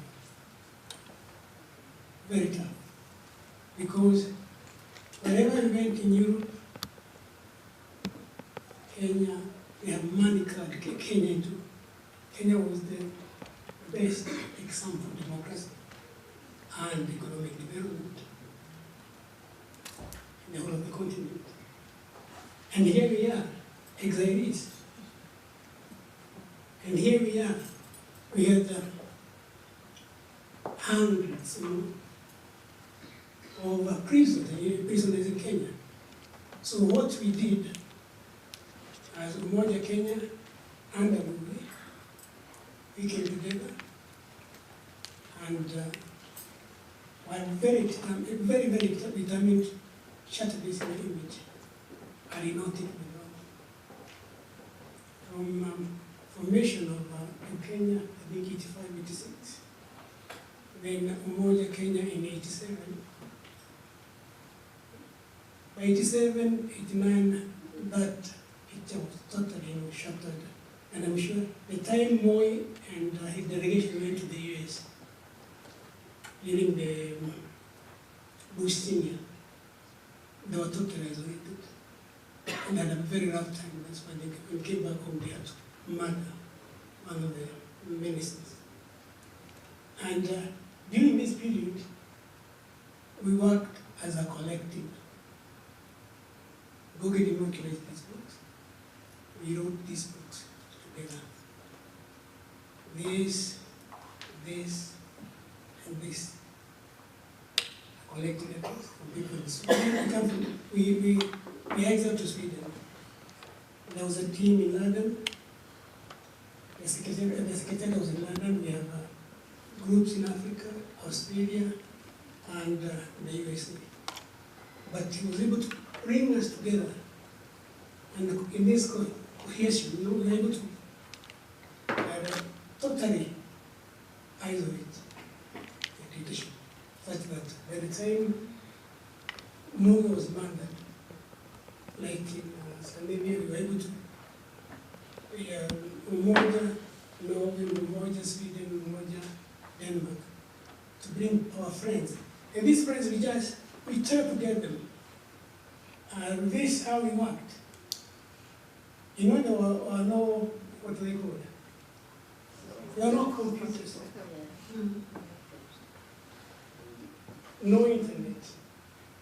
Wherever we met friends, acquaintances, we put their telephone, their addresses for hand, using by hand, write whatever was produced at the center. Sometimes we had something called Kenyan News. Or some things also we produced ourselves. We also produced leaflets and then sent to individuals. And on top of that, we also made sure that we visited the parliaments, visited the parliaments, in the provinces, we also visited the politicians in the provinces, such that we were able to penetrate that system that had pictured and painted it in a wonderful picture of Kenya. And thanks to the leadership that he gave us. I remember when I came and I met a group in Stockholm, and the group I was going to work with, he asked me, am I going to work with this group? And they seemed to be hurrying whenever you were meeting me. And he told me, which other group do you have? But I listened to him. I went back to the group. And because the problem we had was that we had hurried meetings. We said, we're never going to have hurried meetings. If it's Pombe, you think other times. And we eventually became a very, very strong organization. Thanks to the advice that Ngugi gave me, and I was almost even giving up. And I'm sure he also inspired the group like RPP in Kenya that work the way we want. Could be shared something. Yeah, what I would say is I have one thing that I always talk about, and that is about Ngugi. When Ngugi came to exile, and we joined him later, he refused to work. Before, his colleagues in Kenya had released those who were in prison. He didn't take any job. It's not that he didn't have a job or we couldn't get a job, but it is the love of our country. And that one I valued so much because we needed the money, but how can we take jobs when other people are actually in jail? You know, the more time. And plus his writings, I have no word explaining Ngugi because he has explained himself. And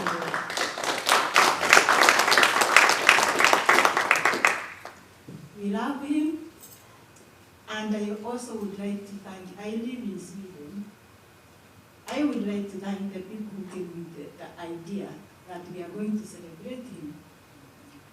It was such an idea, and we felt we must be together this day.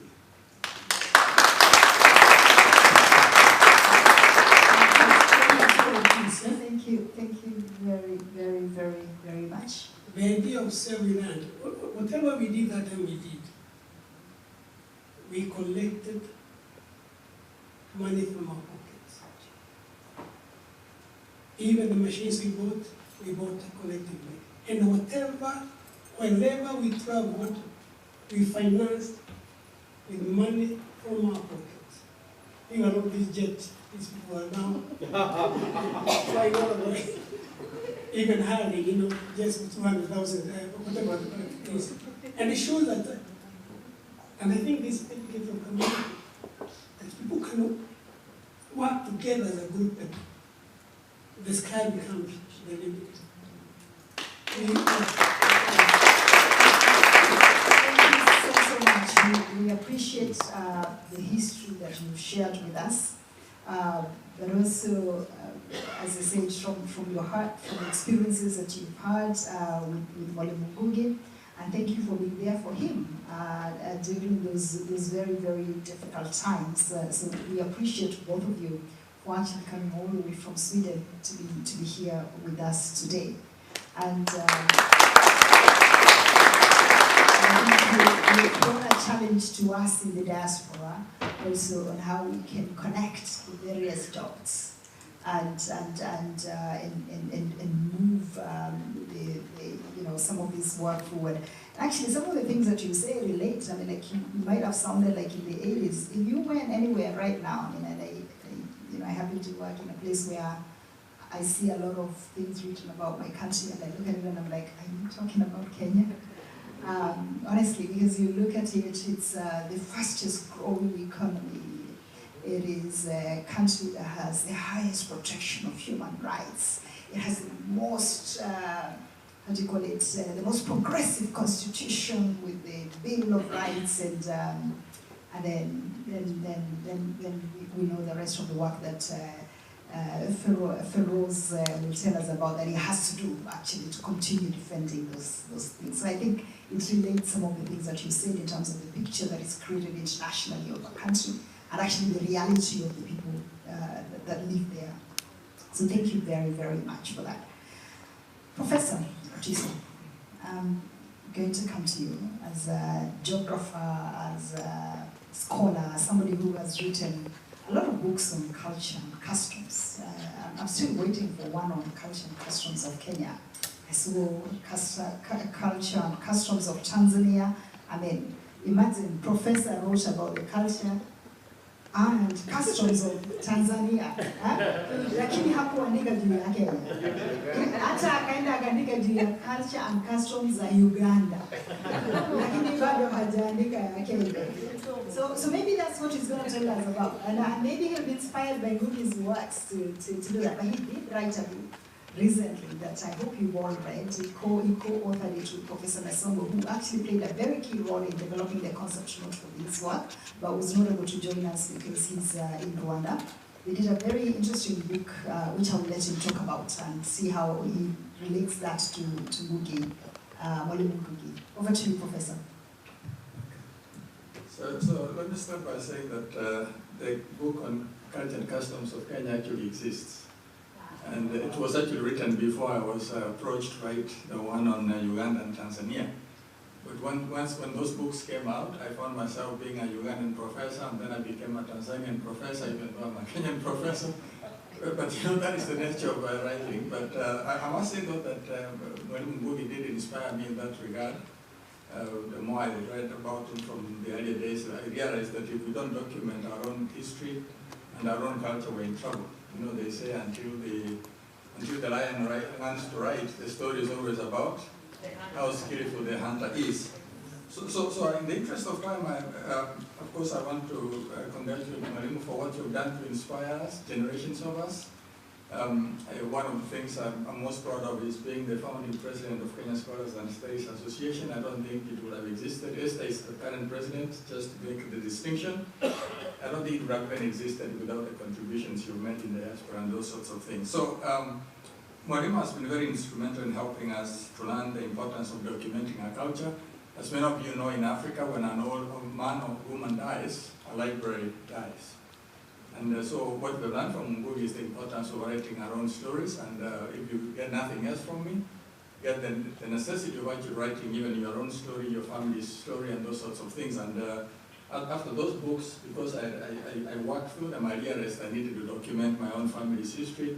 And actually, last year I was very proud when I worked with somebody else to write the history of my parents, and only to find a lot of things I didn't even know, even though I've been with them all my life. You know, when you actually ask an outside person to have them document their story, you learn a lot about your own culture. And if you're fortunate to have a parent, please do that. It doesn't matter how much money it costs. When the project started, my mom was alive. By the time it ended, she was gone. All right? You don't have time on your side. The second thing I want to mention very quickly, Africa has over 2,000 languages. Most of them are in danger of extinction. And so you can then see the importance of what Mwalimu is doing in terms of teaching us the importance of writing in our own languages.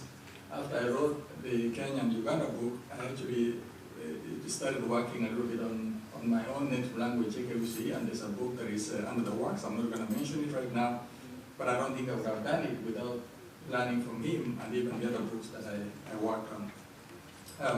So by the way, some of these languages that are in danger of extinction are in Kenya, by the way. And the broadcast, the focus is that within a generation they'll be gone. If you've been in Nairobi, you know that most of our kids are more proud of speaking English than speaking Kikuyu and some of the other native languages. And remember, when a language dies, the culture that it carries basically dies. Let me shift very quickly to Diaspora in the interest of time. Yeah, the book we wrote was basically on African immigrants in the US, documenting their experience, which is a continuation of the same story of actually doing our best to document our stories even here in Diaspora. And you know, we're learning from Mwalimu. One of the things I want to mention is, remember that Mwalimu is one of the pioneers of the African immigrant community, the new African diaspora. You know, there are two, there's the older one, then there's the new one that came here from in the post-independence era. And you know that most of us actually came here after the year 2000, you know. So it's a very young population. By then, Mwalimu was already here, almost 10 years. So he's the one actually in some ways who played a pioneering role. I don't think many of us would have known there was a US you can work at if it were not for people like Mwalimu and people like Michelle Mu and people like Makau Mutua. So the other thing I've learned from him is the need for professional excellence. You know that as first generation immigrants, you don't have anything. It's professional excellence that basically makes it possible for you to, and for him and any one of us basically to survive here. I've also learned the importance of continuing to engage in Kenya's political and socio-economic development. You know, many of us think of engagement as remittances, but actually the work he has done in being the conscience of the nation is in many ways more important than just sending remittances. By the way, I need to mention very quickly, remittances are a double-edged sword, as you guys know. When you send money, by the way, your family becomes comfortable and stops agitating for the very change that they need for that country to change. You have to know that remittances are kind of challenging for us. And by the way, we also create room for corruption to continue, because as long as there's no pressure on the government to use the taxes that it collects, because there's so much money coming from abroad, we can actually be part of the program. And it's a very challenging thing for me to say, but that's just the nature of the beast. You know? But of course, I have to continue sending money to my mom says I need money. Yeah, so what I've also learned from Ngugi is that he's been vibrant throughout his life. Most people in Kenya retire in the 50s, 60s, and they, no, I'm retired. And he's Mwalimu in his 80s and he's still continuing to be productive. So those are some of the things that I've learned. And of course, finally, the importance to document our stories, even in diaspora, you know. The story does not have to be what Marasa was telling us about the rivers in Central. You know, I've actually challenged a lot of people, and that is the last point I'm making. It has always amazed me that people like Henry Stanley came to Mount Kenya when they were in their 20s. You still read about he was the first man, then he was the first European to see Mount Kenya, and they were in the 20s. Many of you are in the US, and you're the first people from your community to be in the United States, but you've written nothing. And I'm sure many of you are more than 25 years old. And nowadays, your phone can actually even take dictation. You don't even need to know how to write. You can take notes, and then later on somebody will edit it, and you have a book. So, take that challenge, learn from Mwalimu, and do something. It's not acceptable in this day and age not to write your own story.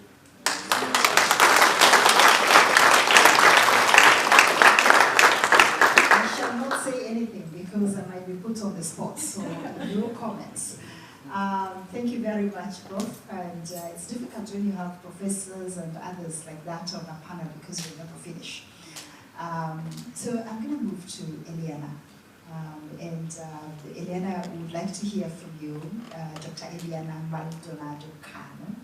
We'd like to hear from you about the impact of Ngugi's books on Native American languages. You have 2 minutes, please. Okay. Good night or good afternoon, because for me in Colombia it's good night. Okay. I want to start with this because it's very important for me. My people, the Abya Yala, Latin American part of Central America, Abya Yala, said that the world should be like coca, like the sweet yucca, like the tobacco, carried the air to the condor's eyes, sacred and warm. One day, 3 years ago, I sent an email to Dr. Ngugi because I finished my PhD and I was writing a poetry book, and I said, oh, I want to write in Quechua. And what was my surprise when, blink, answer me, a Colombian researcher, why?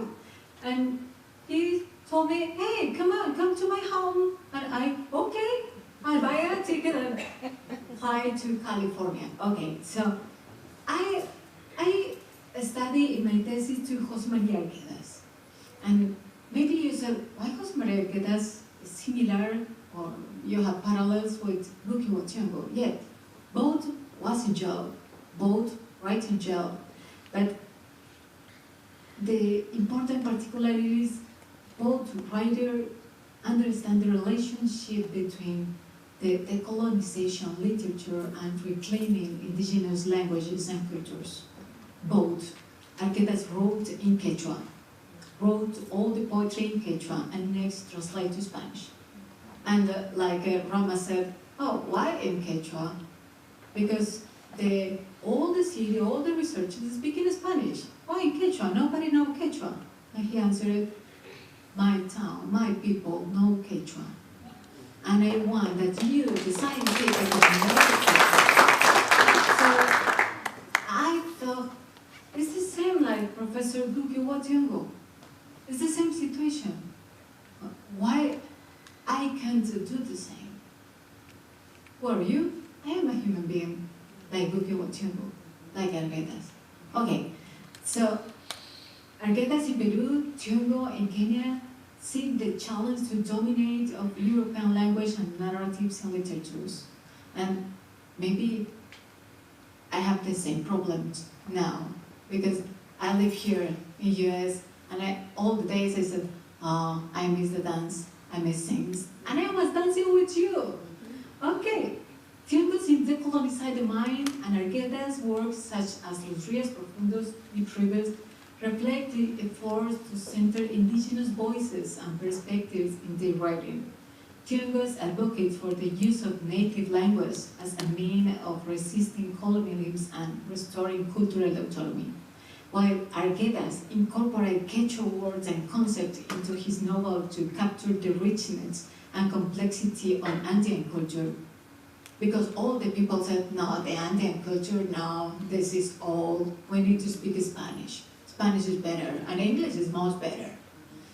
And one day I said, why is it important for me, Ngugi wa Thiong'o, and for Latin America?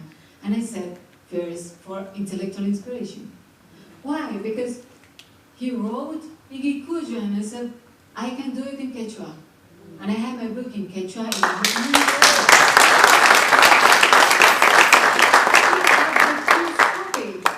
I have the first copy on paper, on my printer. But next, editor said, okay, I will print your book. And I said, thank you for it, Professor Ngugi. Intellectual inspiration is Ngugi wa Thiong'o is a renowned figure in both colonial literature and decolonial type. His work, particularly Decolonize the Mind, provide valuable insights into the dynamics of colonialism, language and cultural resistance. Studying Thiong'o ideas and inspire one's intellectual journey and contribute to understanding of the colonial theory. Relevance to Latin America? Always is relevance.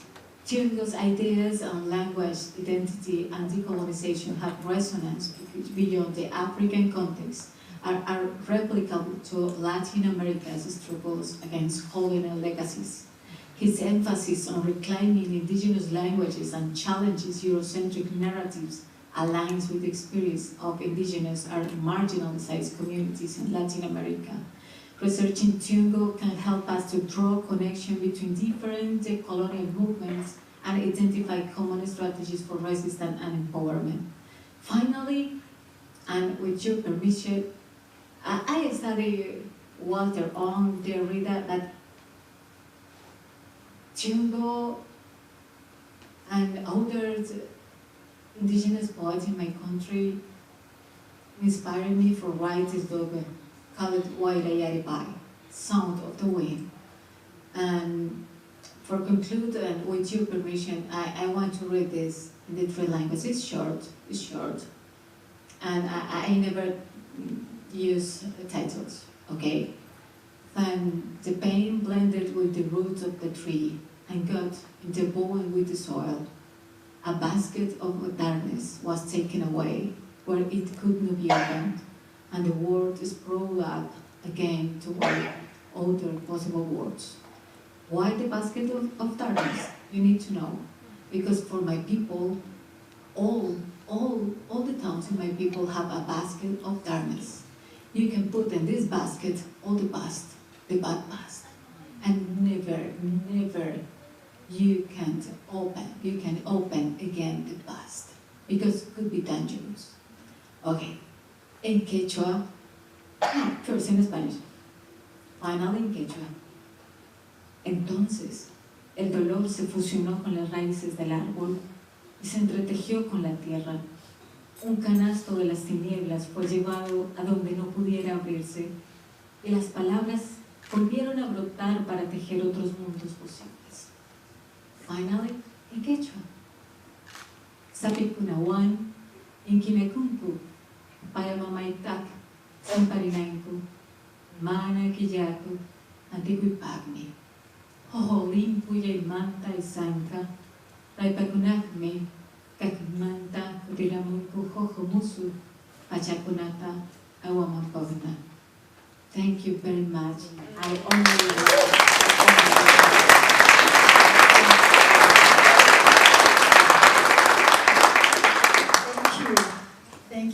Thank you very much for sharing that.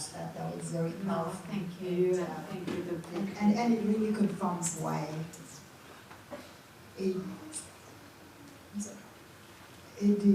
confirms why we are giving the Nobel Prize for Literature today to Ngugi, we the people, for the influence that he has had on the market in Colombia. We still have a few more, unfortunately. I don't know what we're going to do because we really must finish. If we could just take 1 minute, please. I beg you, just 1 minute so that we can finish. And I'm going to turn the floor over to Jimmy Centano. If you could just do 1 minute. I'm sure Ngugi appreciates that you're here, but we really are now squeezed out of time. Just 1 minute. 1 minute, please. Well, thank you, everybody. Thank you for the committee making this possible. Professor, dear friend, Ngugi, all my warmest thoughts and hearts are always with you. You're always present. All my writing that I do when I come to reviews of artists, you're always included. You're always there. There's not possibly not one essay that I write where I'm not thinking of you and everything you write. I will sequence some bullet points because I think that's the best way I can say it, but I sympathize a lot with the ideas that are on this table that are being shared and expressed. It's an honor to be here sharing the celebration of the most distinguished Almauta, the most distinguished Tlacuyo, a wise man, and Nahuatl.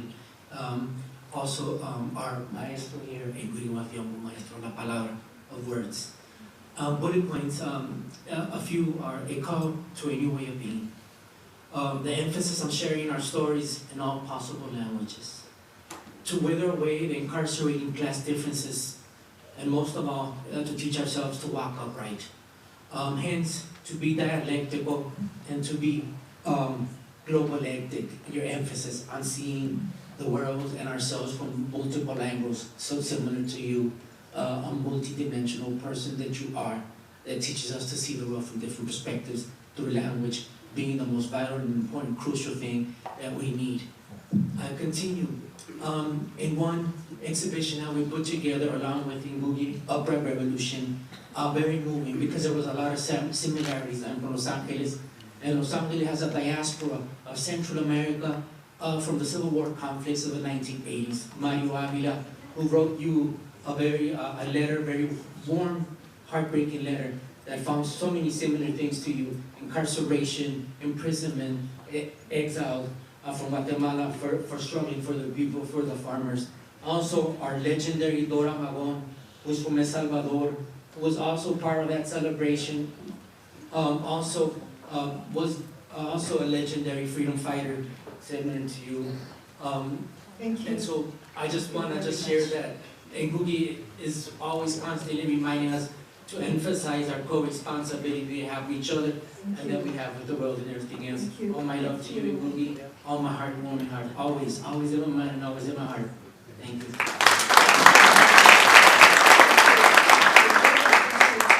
Words, and I'm sure Ngugi appreciates also you here.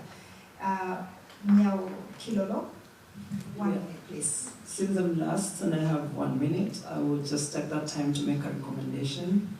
A few years ago, I reached out to Professor Ngugi, and I was working with a collective called Jalada Africa, and we requested Professor Ngugi for a short story, and that story we requested with the intention of translating it into various African languages. And that story is now in 100 languages. So my recommendation is for you to go to jaladaafrica.org and read that story in your language. And if you don't find your language, find me and let's get it into your own language. Thank you.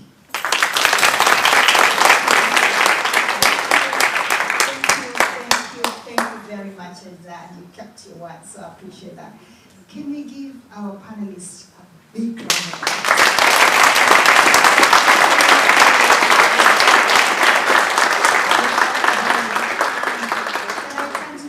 To play us some music as we usher out the panel and start and do the next part. DJ, do your thing. I mean, I know the DJ does really hard to dance.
A dedication, a special dedication, 2 minutes, Ms. Anna.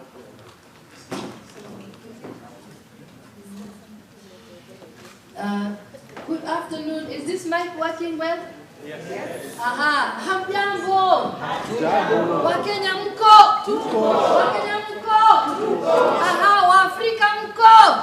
Alafu tunasema Mwalimu Ngugi Mwalimu Ngugi Mwalimu Ngugi Mwalimu Ngugi I'm so happy. I've been given only 2 minutes, and in these 2 minutes, I'm going to recite a poem that I wrote for my Mwalimu Ngugi wa Thiong'o. I was blessed and honored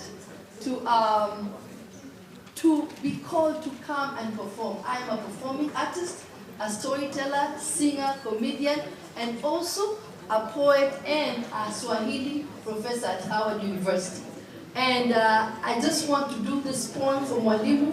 I think I will have to definitely ask you if you can please just calm the noise down so that I can be able to perform this poem for my Mwalimu. This one will be in Swahili.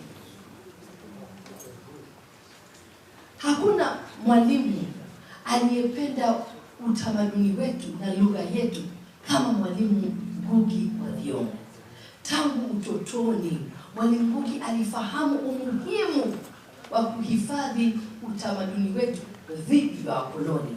Japo ujana wake ulikuwa wa shida na wa kutisha, Mwalimu Ngugi alivumilia kuona familia yake ikitengwa, kunyanyaswa, kuuawa na pia ardhi yao kuchukuliwa na yeye mwenyewe mwishowe kutiwa gerezani katika minyororo ya ukoloni na maisha ya ubeberu sisi kwa sisi. Lakini hakutingishika, kwani alifahamu kwamba wahenga walinena, ahangaikae na jua sana ajua. Mwalimu Ngugi alijua kwamba wakoloni walitaka kugandamiza lugha zetu za mama, ndiposa watugawanye, watutawale, wavunje jamii zetu, lakini hakutingishika, kwani alijua kwamba mwachamila ni mtumwa, na kama asemavyo Shaban, titi la mama ni tamu, nyingine halishi tamu.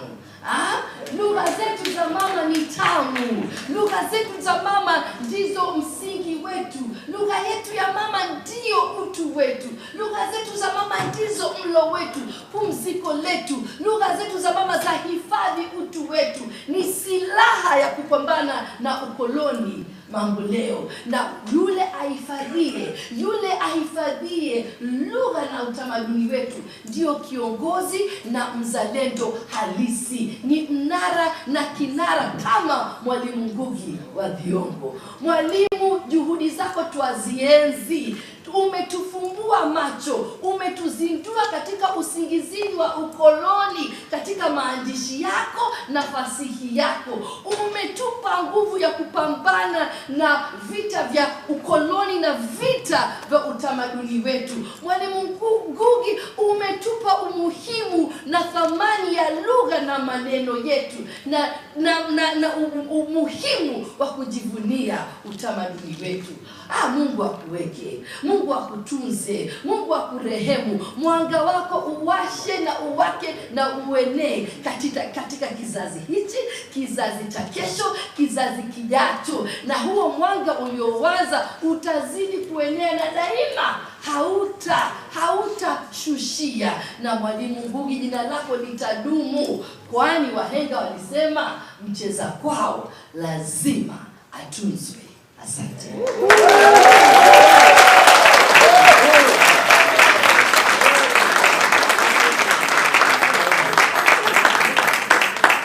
Nimeshukuru sana. Thank you so much.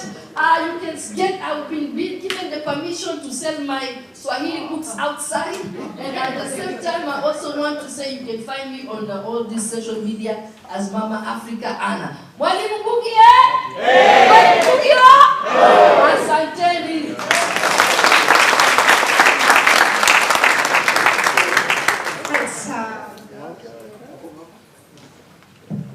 Asante sana Anna, that was beautiful, and thank you very much for the poem specifically dedicated to Mwalimu. We are now going to do the thing we've been waiting to do. All day we've been waiting for this, and we're now going to ask our hero also. We have very many heroes here. I don't know how many of you know Feroz Moji? Yeah? Greatest constitutional lawyer, right?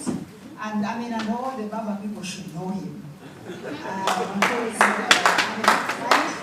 Because if you've never followed the Supreme Court cases that he has defended on behalf of of Baba, then I don't know which country we live in. But Feroz is really great. He has done a lot of work for Kenya. And we have our, really, the person who does the day-to-day running of the Kenya Diaspora Alliance USA, Toyota or Nyariki. Nyariki or Toyota, mixing up the name. Daktari or Toyota, he owns Toyota, the company itself. And we have Dr. Marasa here. I don't know where, I've been looking for Maina Kiai, or please, if you could come over. We are ready now to hand over the award to Mwalimu Professor Ngugi. Right? Can I have somebody to help me? I don't know how we want to do it. Are we taking the award over to Professor, or are we asking Prof to come over? Sorry?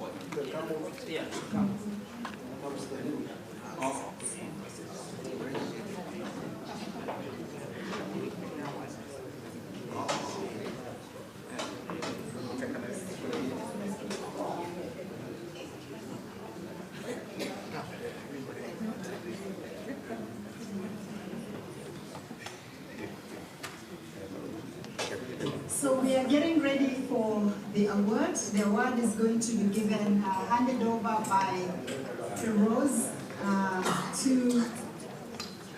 Feroz is going to hand over, and we are really pleased that he was able to come and join us from Kenya. And we are really grateful, here you are, for bringing him, his son, for bringing him all the way here. So we really, really appreciate that. So this is the moment. We're having that to be handed over, and I give the mic to Dr. Marasa. Thank you so much.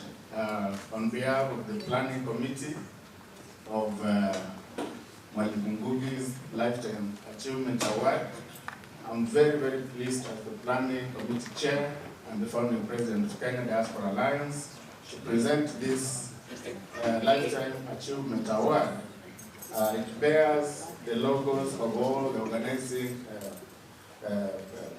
organizations that include One Voice Consortium, KESA, which is Kenya Study Scholar Association, Association of Kenya Diaspora Organizations, and of course, Kenya Diaspora Alliance. We are very happy to present this to Feroz, to present it to Mwalimu.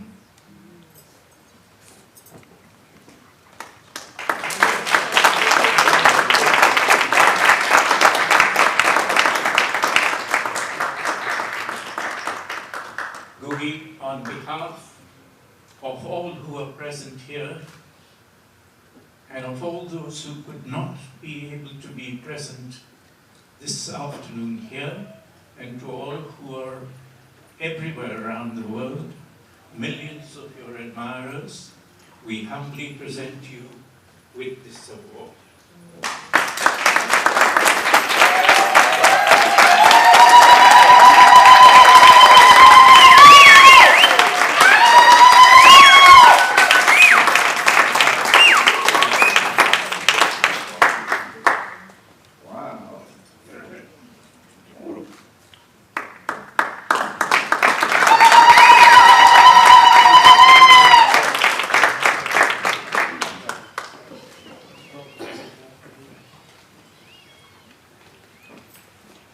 Asante sana, Rais Marasa, for helping us with that, and Feroz for handing over to our Mwalimu the Medal of Honor and our Nobel, the People's Nobel Peace Prize for Literature. Yeah. The People's.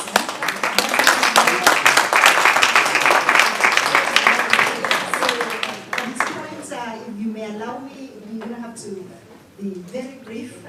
Feroz, I'm sorry for that.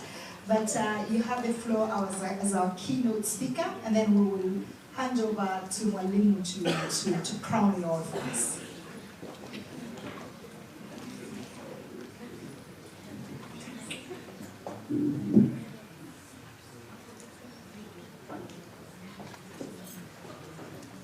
Ladies and gentlemen, there are a few of us in this hall today who were there and were aware, and we speak as witnesses, when Ngugi broke through in 1964-65 and in the following years.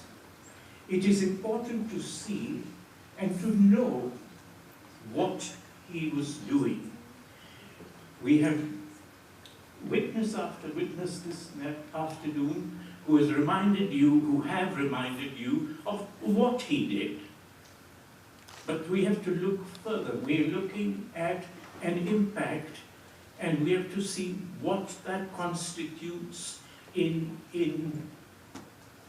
seeing as a model and seeing as something that explains how we can move forward to social justice. And so what was present happening those years in Kenya was what the Italian philosophers very succinctly put a century ago. The basis of the power that a ruling government, like the colonialist governments, exerts over its subject peoples is not only economic or military power. It is also, and I quote, because it persuades the ruled to accept the system of beliefs of the ruling power, and thereby it begins to take over the ruled persons to share in the new social, cultural, and moral values of the ruling occupiers. Obviously, always to their benefit. So that is what was facing Kenya in 1963 up to the change. And when independence came, as we are aware, the legal change did not bring about this change of the domination of the culture, social, and moral beliefs of the colony. So, the issue is that what Ngugi was doing was to break the hold of this historical fact, which was in a century and 2 centuries of colonialism impacting upon the whole world. And so what he had to do was to bring about, in the words, again I quote, a new political will in the country. And in this, we see that that new political will and the way that he was breaking it constitutes a model of freedom. That it is what Professor Moko thought a bizarre irony, that the events in where he was in Florida were no longer something we should look up to when they were contradicting their old models. But what Ngugi has done is to show that there are new models of freedom which are in the global south. And in Colombia, in Kenya, when Rosen spoke about the good things in Kenya, they are good. And they constitute not only a model for Kenyans, they constitute a model for Africa, or for people who are oppressed in Australia, or in South America, or anywhere in the world. And so now, the way we should look is in ourselves. And so that is what Ngugi was doing. It is a major, major shift in the decolonization, not Kenya alone, but of the whole world. And we can see that what is happening is that we pass through these cycles, and the reaction of the former dominating cultures, we can see that what is happening in Gaza now is the internationalization of the rejection of what is the occupying power there is doing.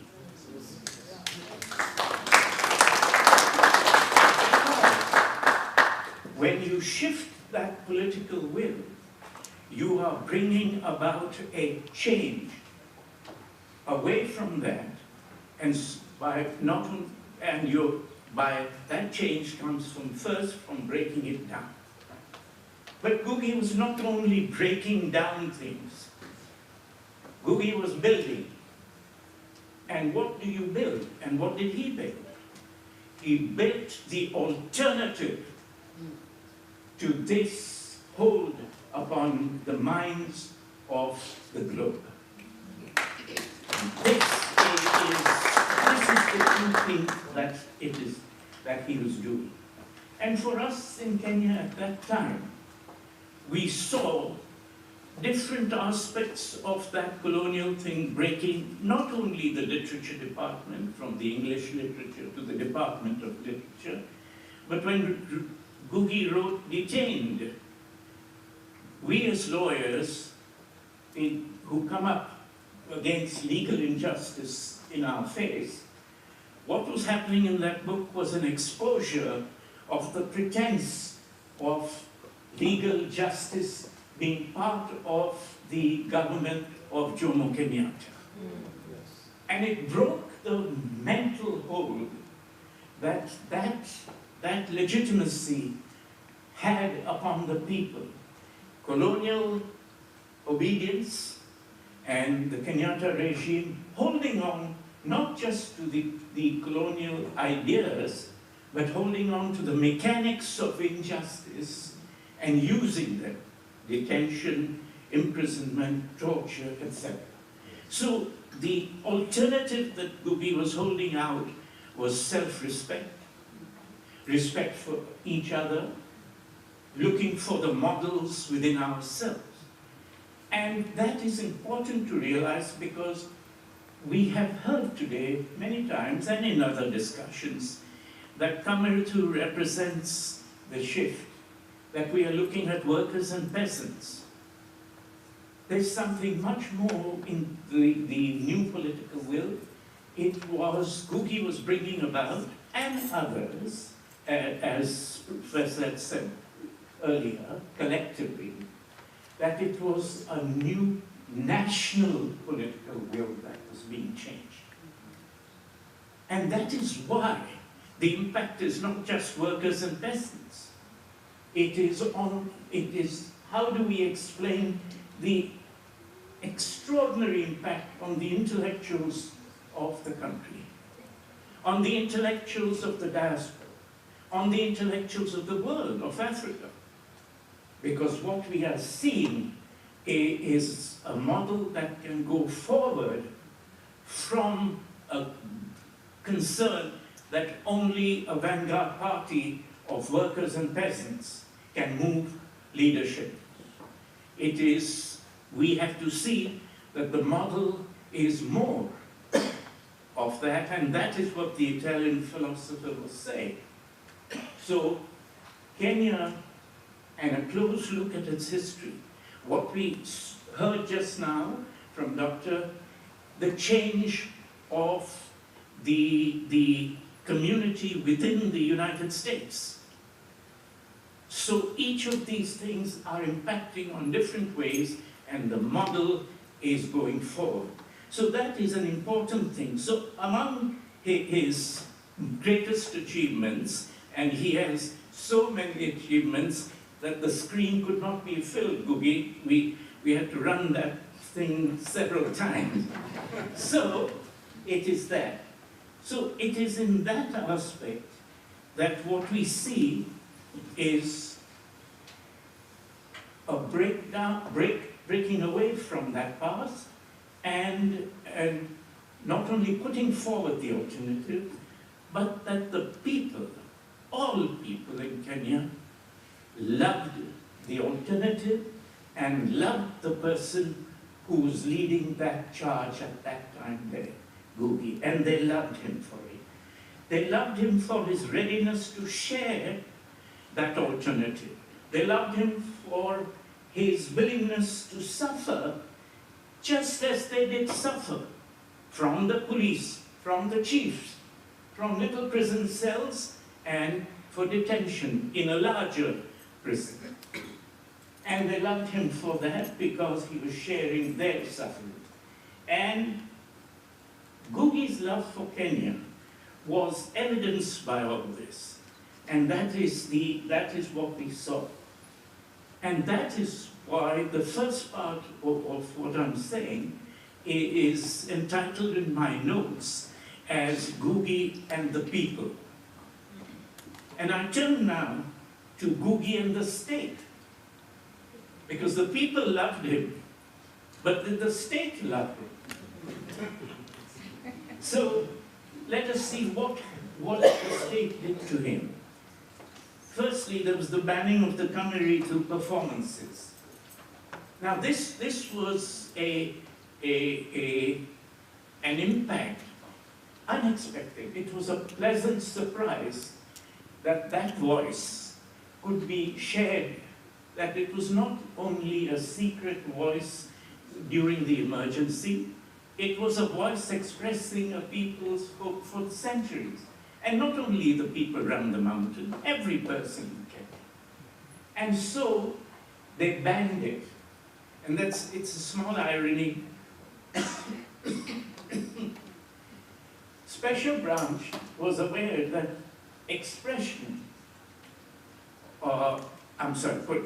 Special Branch was aware that sedition could be done by journalists, and that the printed word was expressed seditiously by journalists. It had never occurred to them that sedition could be expressed and subversive ideas could come through the creative work of artists, writers, etc. And so when Kamiritu blew up in their faces, it took a while before they realized that, goodness, we've overlooked an area of oppression and suppression. And so they promptly banned it. It hadn't occurred to them. And so from that time onwards, Ngugi, you are responsible for the attention of oppressors to creative writing. Then they put him into detention, we know that. Then they put him into exile. Then, and this is a very, even worse, there began a period of erasure. Erasing Ngugi from the presence, his presence in Kenya, in the classroom, in the university, in the public debates, such as were surviving by then, and from the minds of people. And so the next was the physical harm that they did to Ngugi. And so you see a deep end, they cannot contain him, because by then Ngugi is not an individual. Ngugi was a historical force for which they had no answers at all.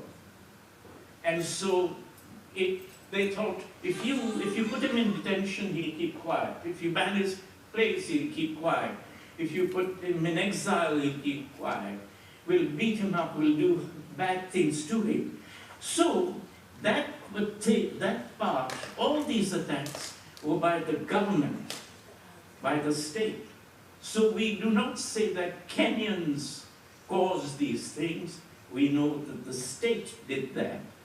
And it reached the height of these attacks against Ngugi continued, and this is the poem that I wrote. Everybody's reading poems today. This is terrible.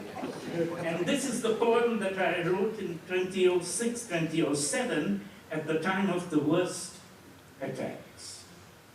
And the contrast is Ngugi's love for Kenya and the state not requiting that love. And so the poem is called Unrequited. It is a sonnet for Ngugi and family. There are sorrows more hurtful than dying, unruly injuries that shake off bridles, recidivist skin that keeps breaking, wounds that search for unhealing sores. Because the mind, unasked, unwelcome, can keep creating pain.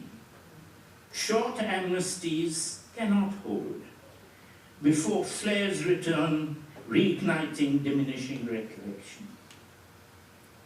Despite these cruel summons of memory, we keep loving, unasked, unwelcomed, over years, which pass without touching, sometimes people, sometimes earth.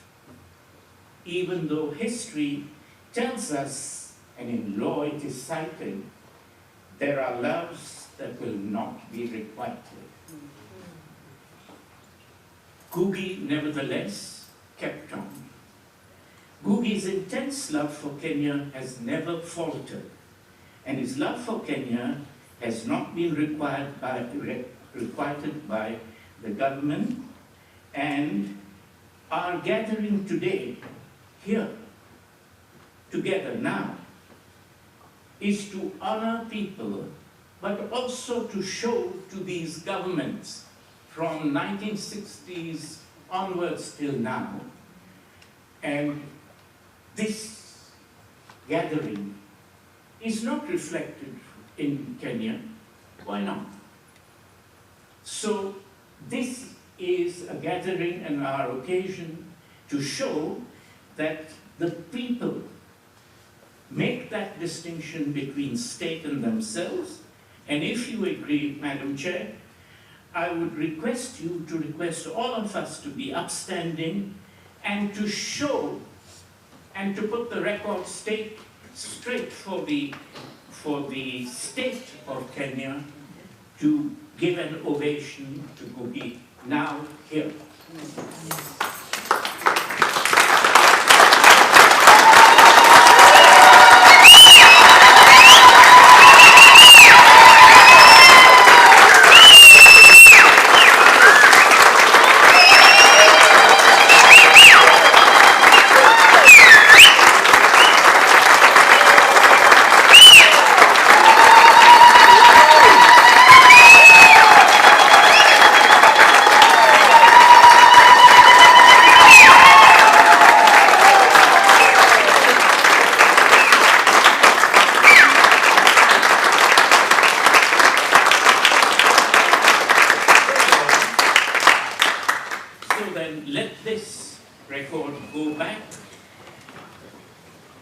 There for persons who are tone deaf to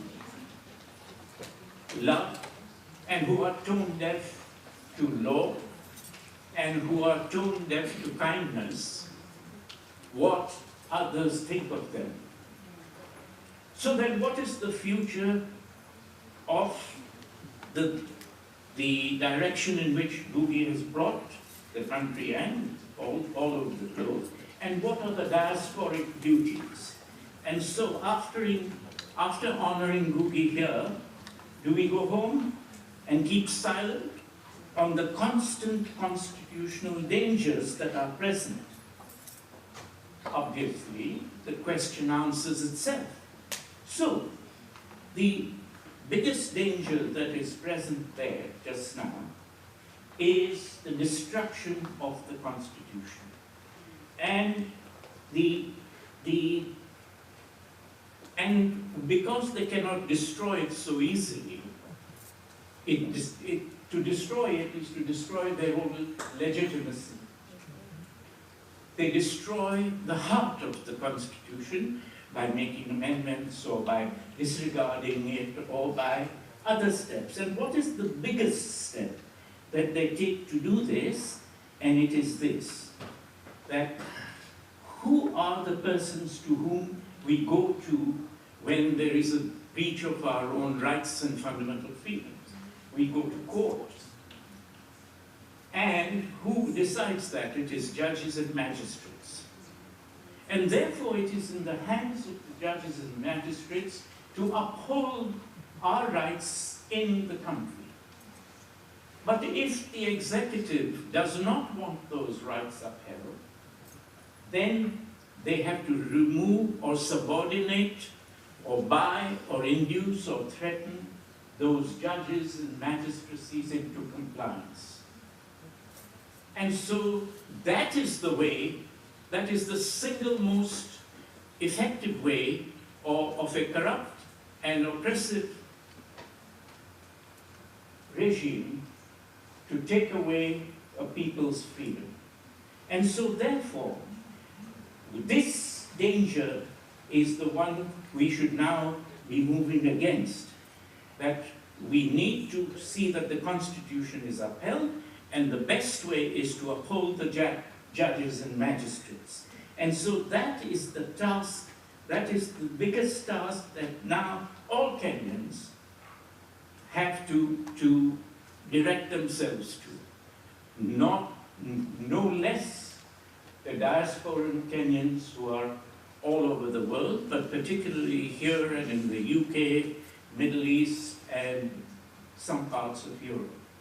And that is the task that we have to focus. So we have to keep defending the Constitution, and we have to keep defending the judiciary.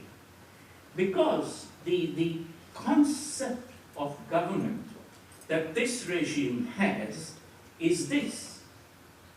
The model is Moi, and those 24 years, their model is an absolute presidency, unquestioning obedience, and the provincial administration.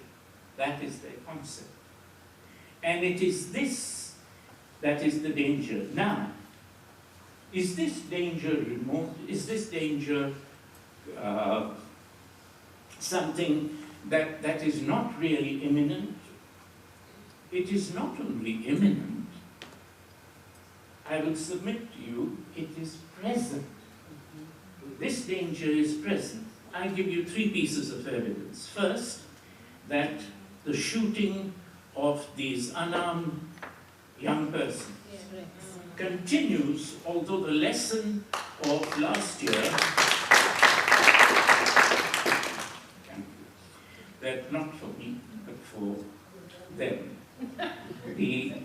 The second piece, second evidence that I put before you, is that what is happening now is this. We are receiving reports here in the US of how police are going in, not in uniforms, to houses and pinpointing that you were at the demonstration. You telephoned so-and-so. You did this. This is twofold. One, it is the use of technology in order to aid the government to create government by fear. They come with no uniform. They are not arresting people. They're simply taking them away. They don't necessarily charge them. They then release them. And that is the criteria of fear. A threat is not a threat if it's being executed. A threat is more effective and continuing if it's kept hanging over people. We do not want a government by fear.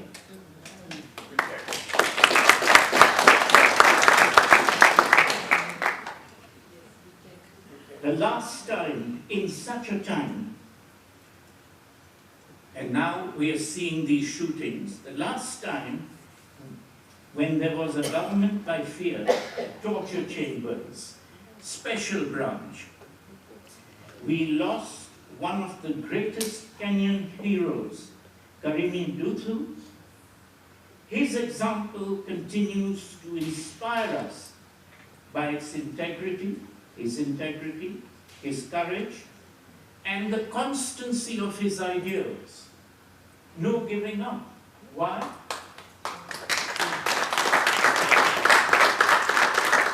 No giving up. Because he believed he was doing right. And it was a selfless belief. He was not there to make money.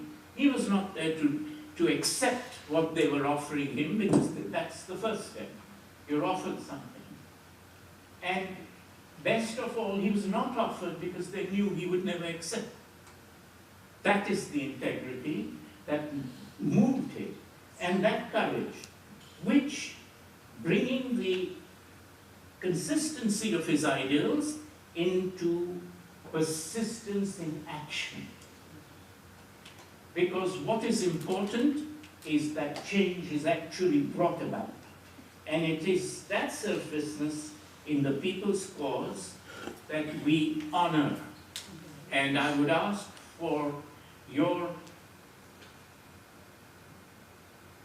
applause for this great hero who remains a model for all people who are serious about changing things.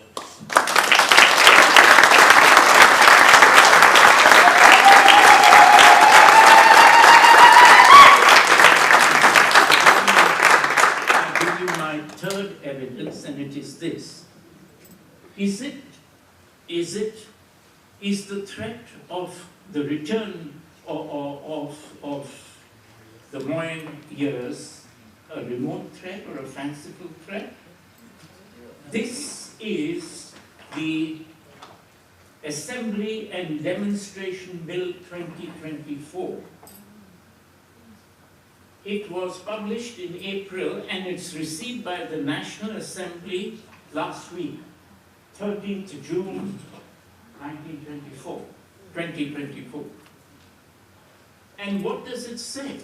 It says openly that they want, it is a private member's bill with a lot of very expert drafting by the legislative draftsmen of the Attorney General's Department. So what does it say? It says the principal object of this bill is to provide a legal framework for the regulation of assemblies and demonstrations. Now, you can't regulate what is given in the Constitution. That is amending the Constitution. But nevertheless, they go on, and what do they want? They want to amend it by saying that anybody who wants to hold a gathering must apply to the regulating officer. And who is the regulating officer? It is the officer in charge of the police station. We are going right back there to 1978 to 2002. It is so brazen that one even wonders whether there is any sense of reality, but no, do not underestimate the determination. So, do not underestimate them. These are real things. Your task as the diasporan societies is to draw. So may I finally, literally one more minute.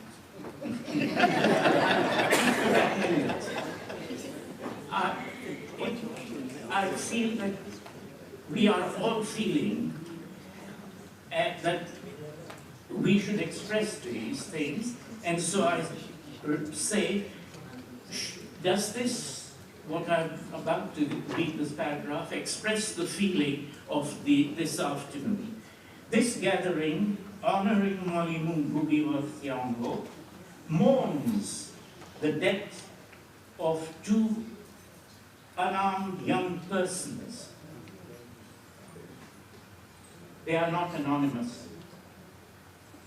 This business of 67 people died, and the next day we go on, and the government says, we have told the police not to do it. No, they are not anonymous. This gathering honoring Mwalimu Ngugi wa Thiong'o mourns the death of 2 unarmed young persons and calls upon all Kenyans to obey the Constitution of Kenya in all they do.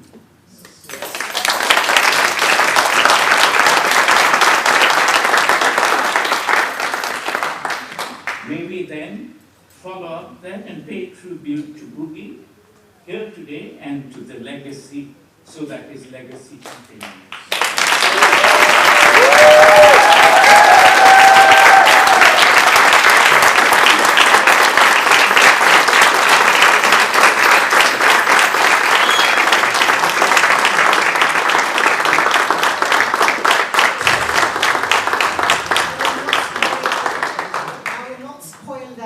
With anything else.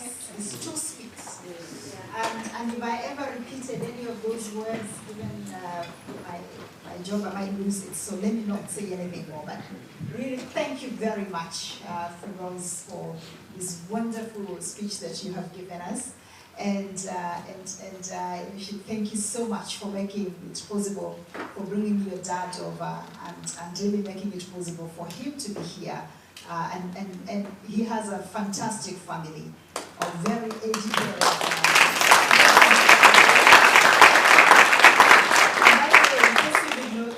In case you did not know, there's a wonderful lady who's called Benija, who is the president of the Open Society. If any of you have ever heard of that, the president of the Open Society, you see where the apple did fall very far away from the tree. That's the father.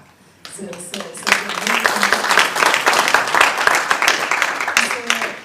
the moment we've been waiting for, right? To hear the sage.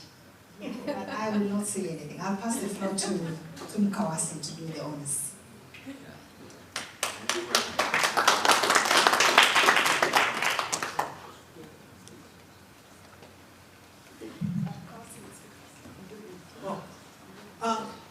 Let me give you the mic. Mwalimu? Okay, so this is a speech from a young man. I understand his name is Samido. Yes. Thank you, Mr. The one and Samido. only Samido.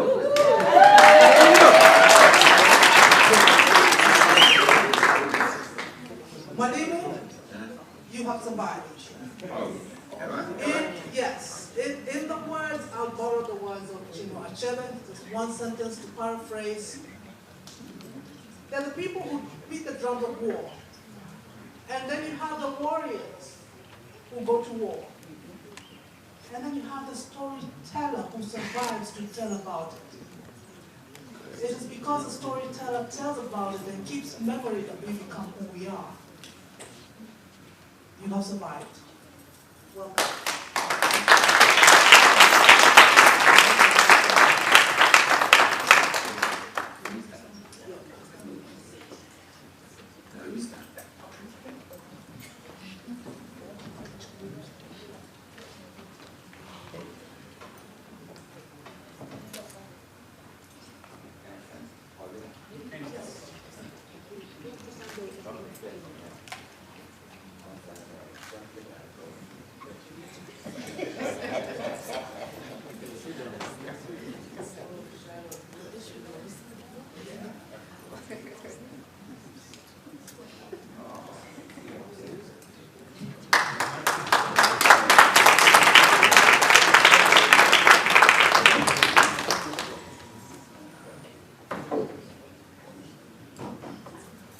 Before I say anything, I'd like to introduce my family who are with me here. One is we don't often realize, those of us who are activists, sometimes our activism has consequences for the family. Yeah, so I'm so proud of my kids that they have survived the trials and ups and downs. And I have them here with me, some of them, not all of them. I'd like to introduce them. Just honest way. We start with the youngest, Nyambura Salina. Can you hear? Nyambura, can you stand up?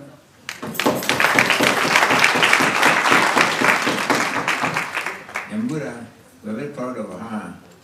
She's the daughter of Anjiko, Ngugi, my daughter. And she is, you may not know, but she's one of the youngest inventors in America. Yeah, she's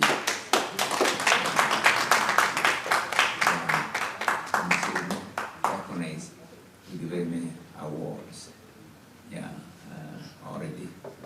And she's still in her first year in high school. Wow. So, Nyambura Salina. Yeah. And this is her mother. Ngugi. She is like a novelist with 2 novels by actually Dr. Njiko. Yeah. 2 novels to her credit. Gena, where are you? Gena. Gena is not the boss in our family.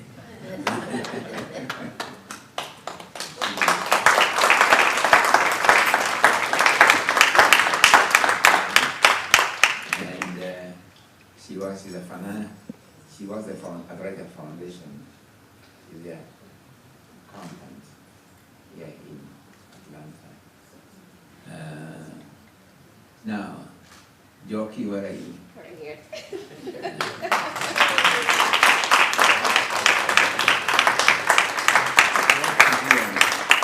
Is very important in my life. They are important, but in a special way. Yeah. When I was taken to prison in 1977, December, 3 months to prison. By being in prison, I got a letter. Okay. And I was told by the father that we have a new child.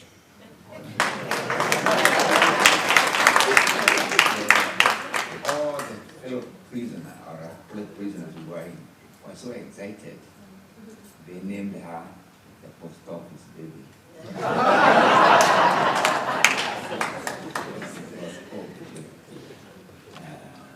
And so on.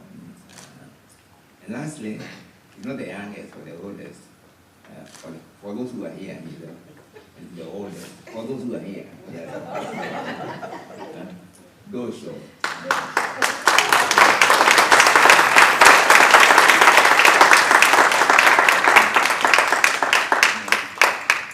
They have survived and gone on to do things in their own right. I'm very, very proud of them because despite the hardships, they never allowed the hardships to break them.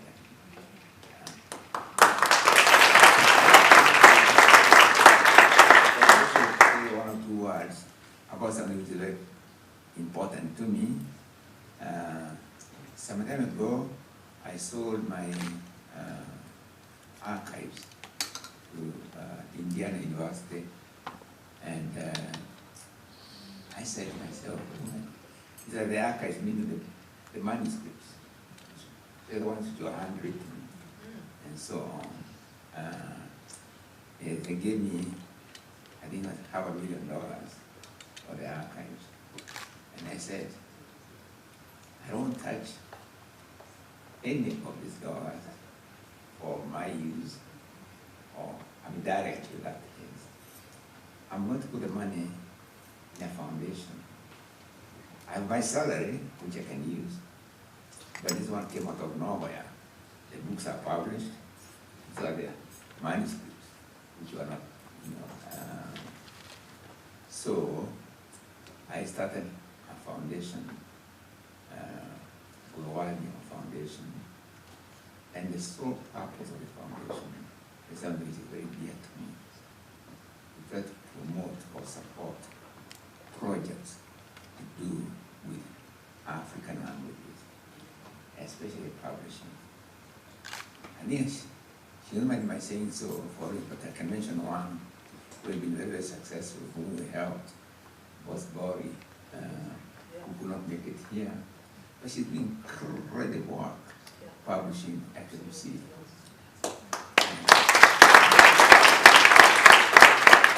The foundation support her. Now, but the foundation needs money. Yeah, and I've been very reluctant myself to go begging for money from someone's foundation themselves. Yeah. So I'll let Joshua say a few words about the foundation. He's now the president of the foundation. So you can say a few words. And how you guys can help. Yeah.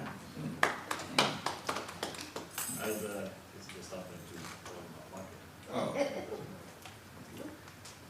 As you mentioned, I'm a little older, so in my glasses here.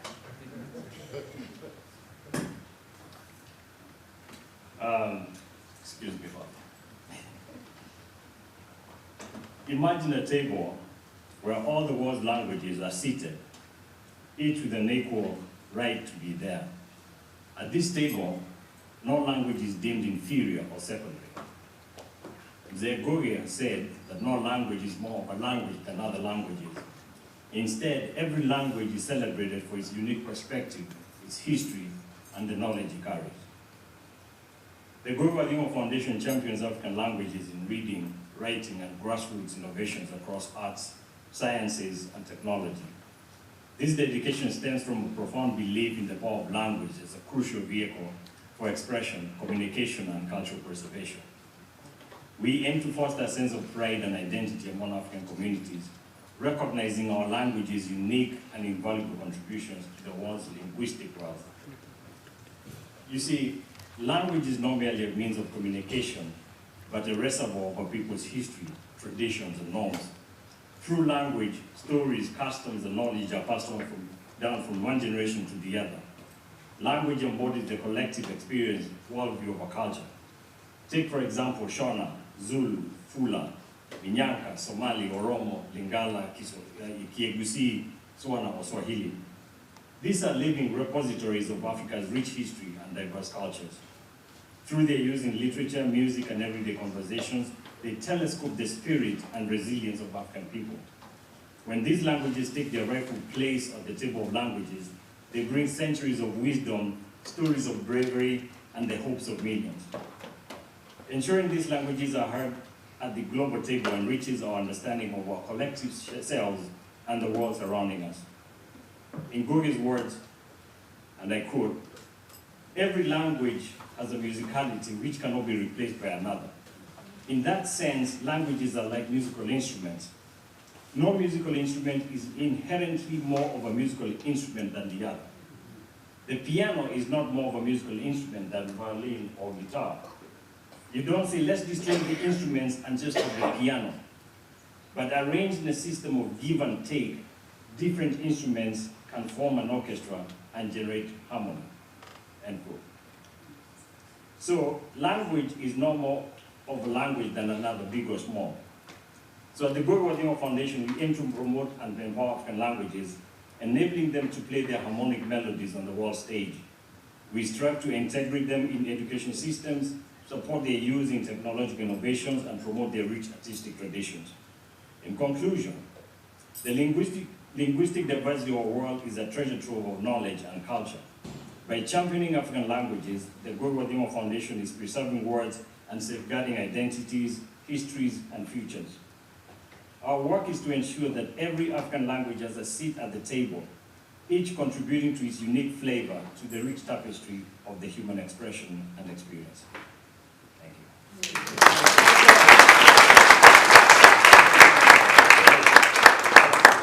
Yeah, so if you go to ngugifoundation.org, you can see some of the work we're doing there, and there's a donate button. Please hit it.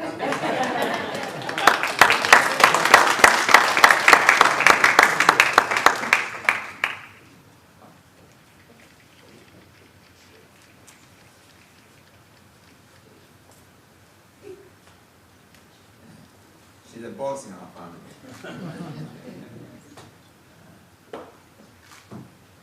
Now, I don't know how to express how I feel. This is a big moment for me, coming from Kenya's diaspora and having our midst of a connection to Latin American, Native American.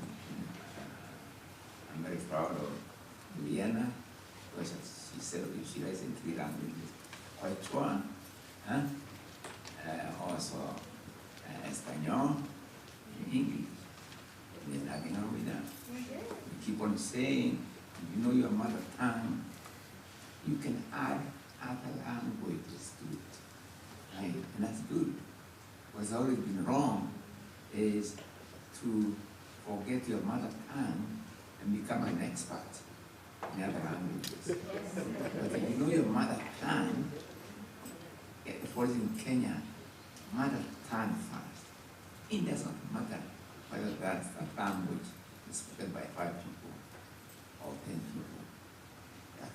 That child has a right to their mother's, father's language. And this, we also add Kiswahili. Okay. And then you can add English into it. There's nothing wrong with English or French. You can add all this language in Spanish, so on. But the system we have had in the past and continue to the present is where we think it's so pure. I don't know what it is. I mean, it's basically you want to cry when someone thinks that it's very smart not to know your mother tongue. I mean, really. I don't know my mother tongue. I mean, and so, in order not to kind of speak for too long, I want to read the few remarks I had prepared, okay? But I will start by saying thank you all of you for being here. Jimmy Centeno, is he here? Is he gone? Jimmy Centeno, he did a lot of work, he's an activist in Los Angeles, but he also does a lot of work to connect Africa with Latin America, and so on. And so I'm very happy. And Jimmy, you should get to know Eliana also. Okay. Please. Yeah? Okay? Yeah, we can work together. Okay? But anyway, let me read this. I call it Our Wings of Glory. This moment, organized by Kenyans, is special and very personal. I received many honors and prizes from all over the world.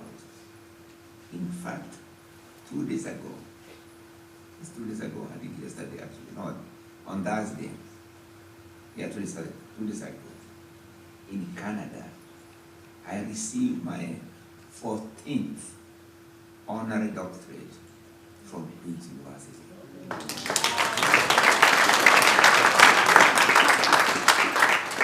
The other doctorates have come from some of the top universities in Europe, America, New Zealand.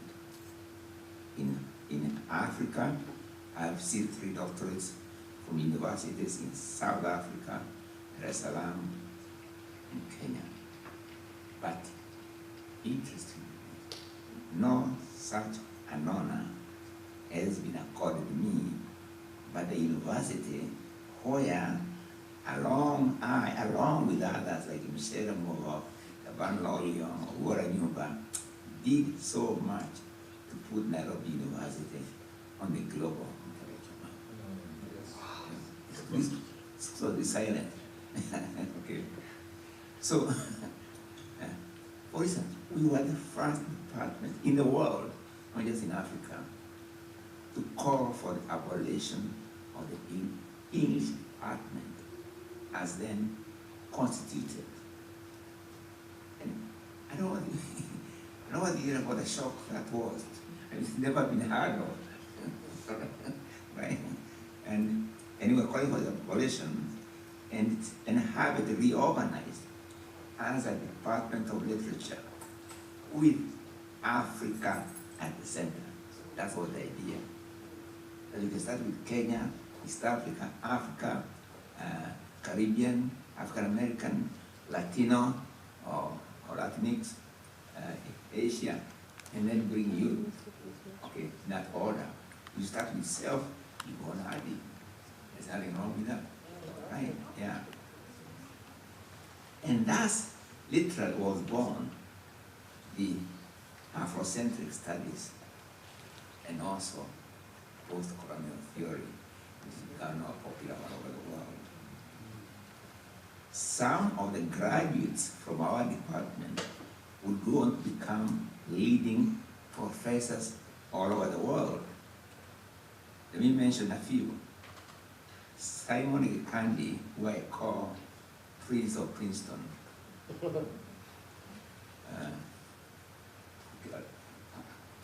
Prince of Princeton is currently one of the top professors in America. And he has no honor he has not received here in America. James Ogunde is one of the leading professors in South Africa. Again, a voice everywhere, known all over the world. There are others like Imani Njogu, Wanjiko Kabira, Vitai Getiti. Actually, too many to mention. Okay. What is the secret of their success and global visibility? Firmly rooted in Kenya and Africa, they were able to fly. In this category, let me single out the late Henry Chakava. Chakava, a fresh graduate of the Department of Literature, inherited the reins of the Kenya branch of the British-owned Heinemann Educational Publishers. And in no time, turned it into a fully Kenyan-owned and run company. He even changed its name to East Africa Educational Publishers. Under his leadership, the company became the leading African-owned publishing company in Africa and the world. See, this was talk of what self-confidence can do, right? But what was the reward I got from Kenya for inspiring Kenyans to global visibility while rooted in their own country? I was mocked in Kenyan Parliament. I was accused of abolishing Shakespeare, though not true, and replacing him with Marxists from the Caribbeans like George Lamy and V.S. Naipaul. In 1978, I lost my job. And I was banned from any teaching institution in Kenya. But that was only the beginning of my saga with my beloved country. In 1977, 4 of us from the University of Nairobi, Goiwa Maria, Sultan Somji, who should have been here but who was able to talk to us,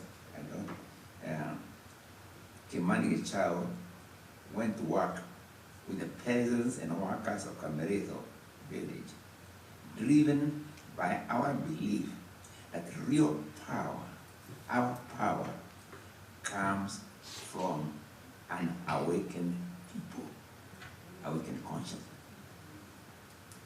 We call it Kameredo Education and Cultural Center, and in Gikuyu, Mushiwamo Igimogi, i.e. the home base of people with an awakened consciousness. With the peasant farmers and workers in factories and in the tea plantations, we produced a play in Gikuyu language, Gahikadeda, in English, which drew thousands from all over Kenya. The day it was banned, it was announced on the radio by the Kenyan government. Buses from Kisumu were on their way to Kameredo and they turned back in Nakuru. Okay? In other words, even the fact that when Gikuyu was not a barrier, right? Kameredo would become an inspiration for people theaters around the world. In Malaysia, they even produced a news magazine called The Kameredian. And Kameredo has been the subject of theater studies and doctoral dissertations around the world. Now, what was my reward from the Kenyan government? Okay, let's hear it. Wait a minute, let's hear the reward. Jomo Kenyatta placed me in a Kamete maximum security prison for a year until 1977, 1978. That's when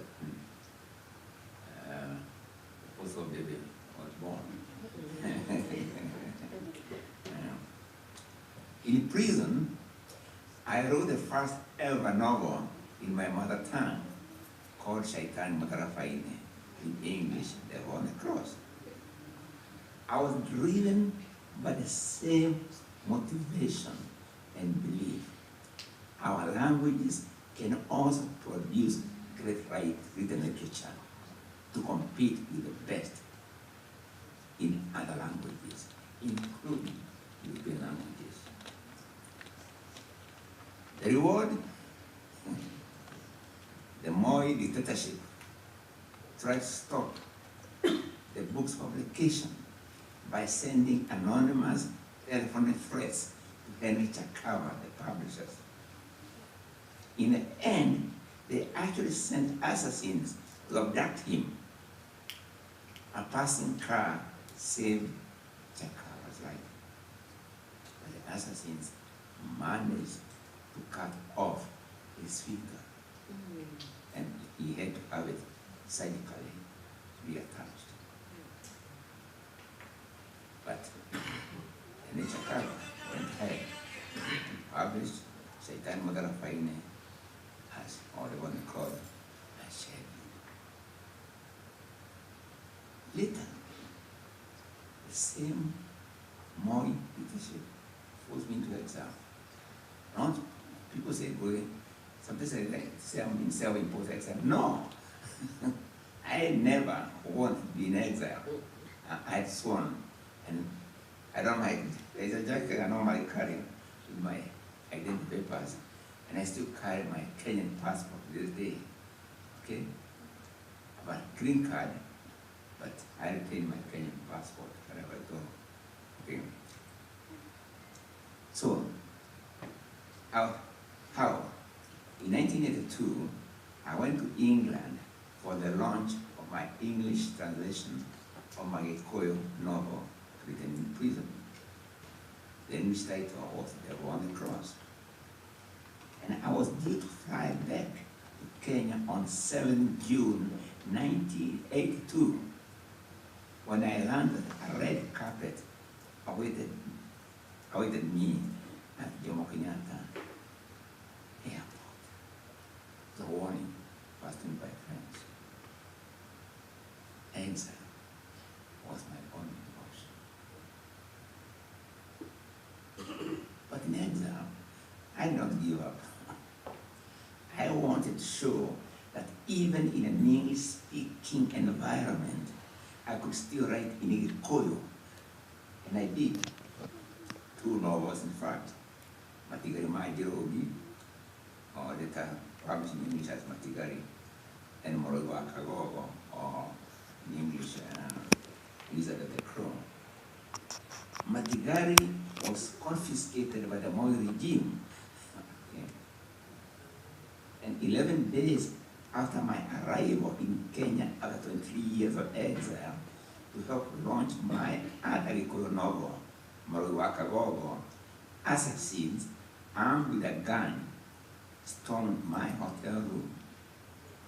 My wife and I barely escaped with our lives. And Floss here, the witness, was one of lawyers, came, and they were on my side.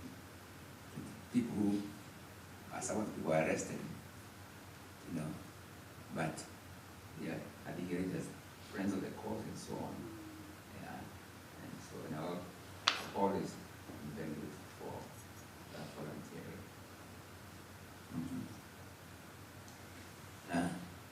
But the regime would not stop there.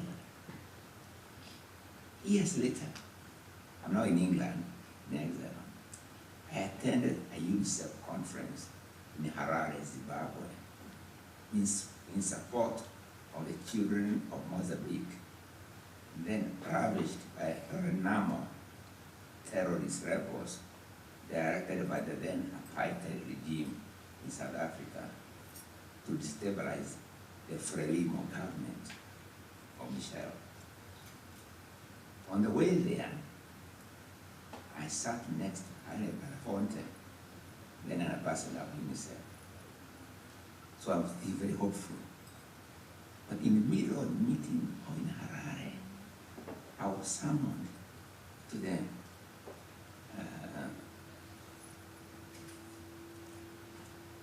offices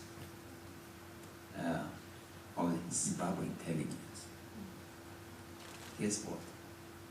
They had just stopped 2 armed police assassins outside the door of my hotel. The College of Law building will close at 9 p.m. And the reason they called me, they didn't want me to, they didn't want simply to allow me. They wanted to assure me that the Zimbabwe intelligence would keep a vigilant eye on me during my entire stay. I was not sure what to make of the story, but soon after, I learned that the Moi regime had recalled the official Kenyan delegation to the conference. They had arrived in Zimbabwe, but they were told to go back. And because I was there, or because of maybe that arrest or that those were assassins. What was my crime?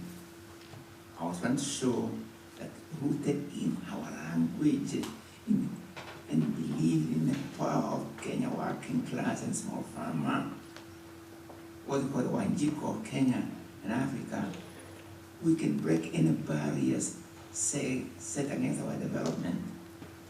And as I said, there's no height we cannot reach. Right?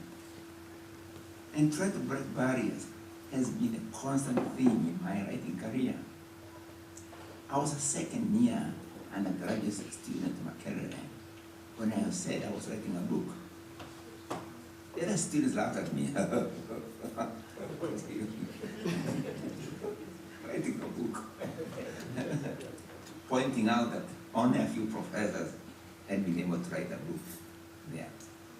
And you, a freshman at the university, you say you want to write a book? I said, yes, I can do it. A student can do it. I entered Makerere in July 1959. By December 1961, I had completed writing my first novel.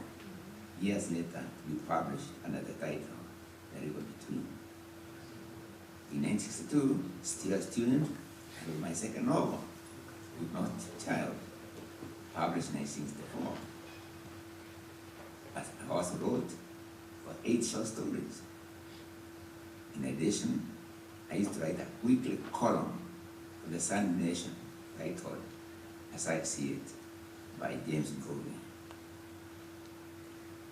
It was also as a student that I wrote and directed the play, The Black Hermit, the first English language play by an East African to be played at the Kampala National Theatre, which until then was dominated by European theatre.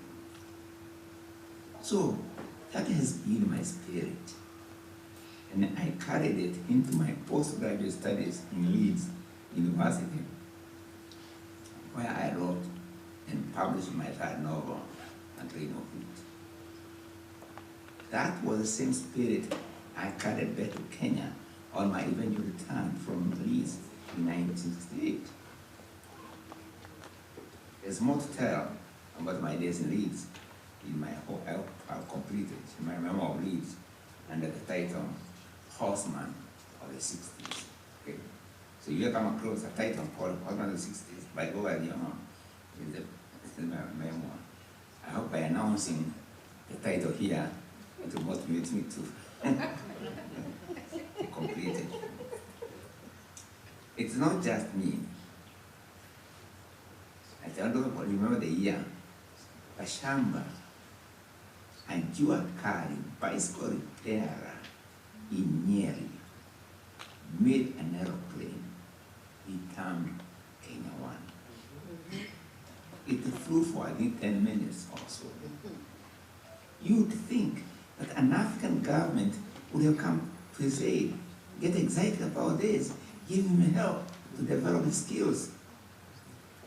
Instead, the Attorney General had Bashamba arrested and then warned never to fly an aeroplane again without an aviation license.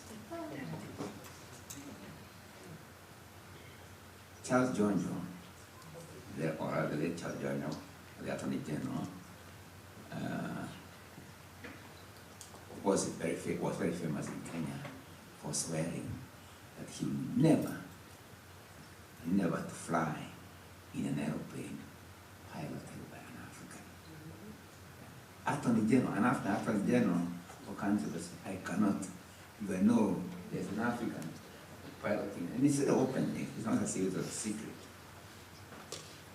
So what's the common thread in all those stories? Again, I repeat, rooted in ourselves, there's no height that we in Africa cannot reach. This includes not just in Africa, Native Americans, wherever, Maoris, and there's no height we cannot reach. So here it is. An African patriot says, within ourselves, there's no height that we in Africa cannot reach, says an African patriot. No, says a colonized parrot, right? So, yeah. So, the patriot and the parrot, that is the struggle in Africa today. Unfortunately, the parrot has captured state power.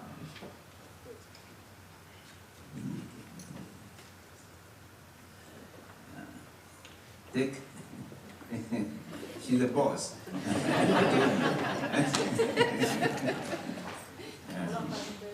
Yeah. And the patriot and the parrot, that is the struggle in Africa today. Unfortunately, the parrot in Kenya, or the parrot generally, has captured state power in Kenya, in Africa.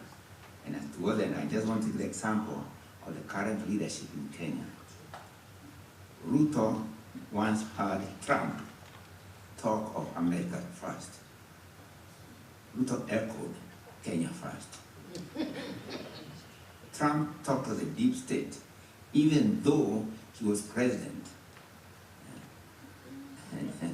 Ruto talked of state capture, even though he was vice president and now president. Trump lies all the time, smiling even. Truth and lie are interchangeable. Ruto lies all the time, smiling. But now, He's gone far in his self-abasement. He is morphed into a mercenary of the West. He thinks he can sell Kenya to the West the way he used to sell chicken to Western tourists. William Ruto, I tell you to all the Kenyans here, we are not chickens. And Africa should read them.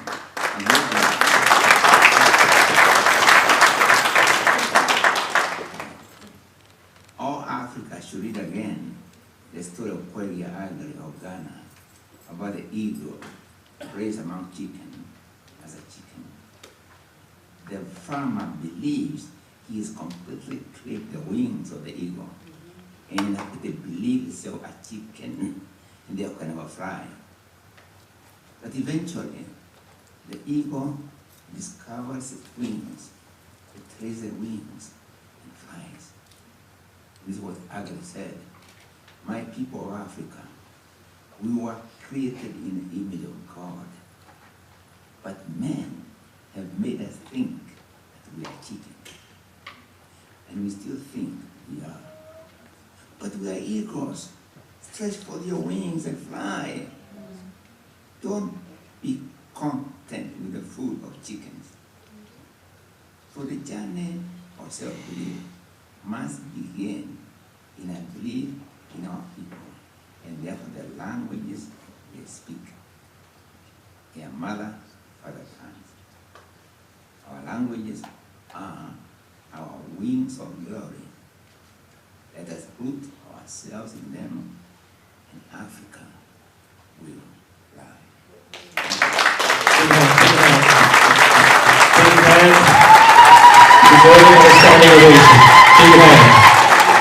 It's time for vote of thanks, and we are going to be getting out of here. Quick vote of thanks.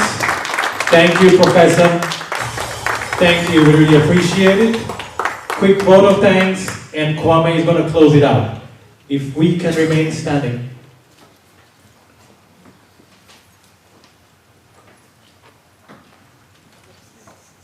They're going to shut this place down here in a few minutes.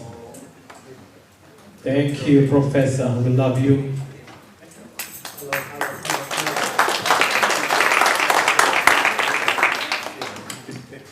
Asante sana, asante sana. Take a seat, please. Take a seat, please. Asante sana.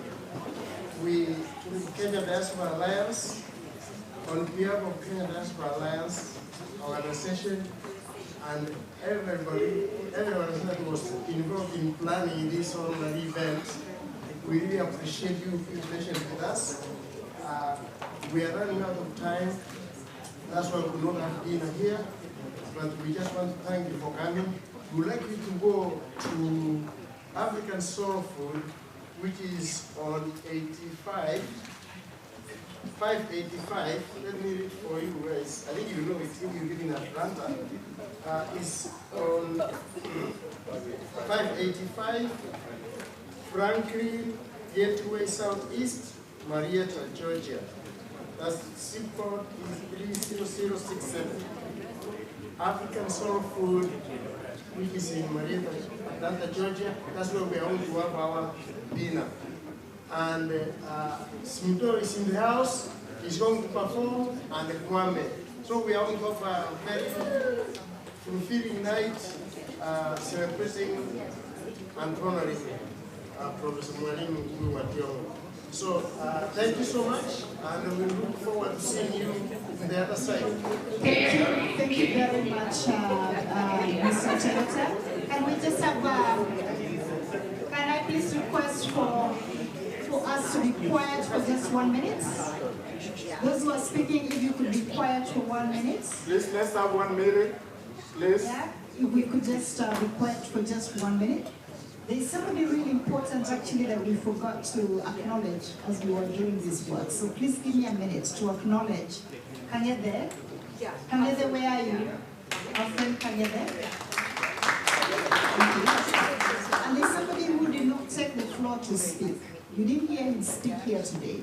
But actually we wouldn't have done all this if Murray Dindutu, yeah, I really want us to stand up and give him a because this whole idea was because Murray Dindutu came to us. And by the way, if you did not relate what when Feroz was speaking about Ndutu, Karemi Ndutu, who was murdered, assassinated by the government of Kenya, that is a brother to Karemi Ndutu, and Daktari is somewhere there. So thank you so much, Karemi.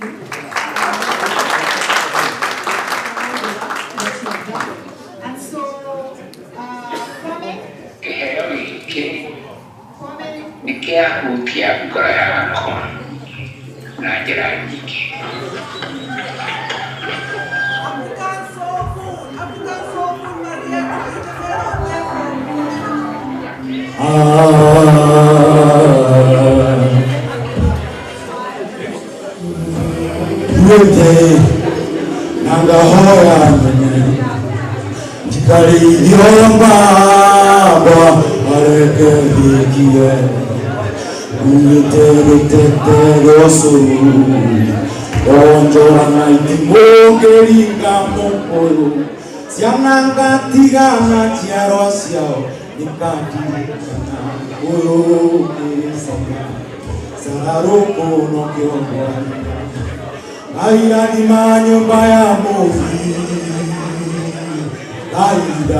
All right, we're going to start vacating the room.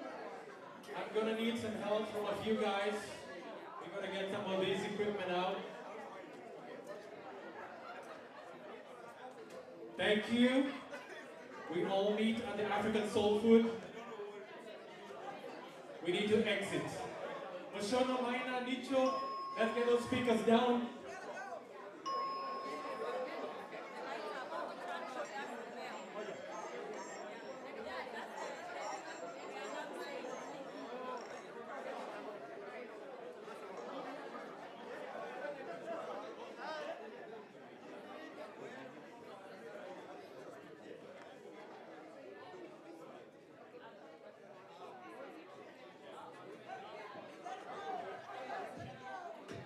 Thank you, thank you. We need to exit.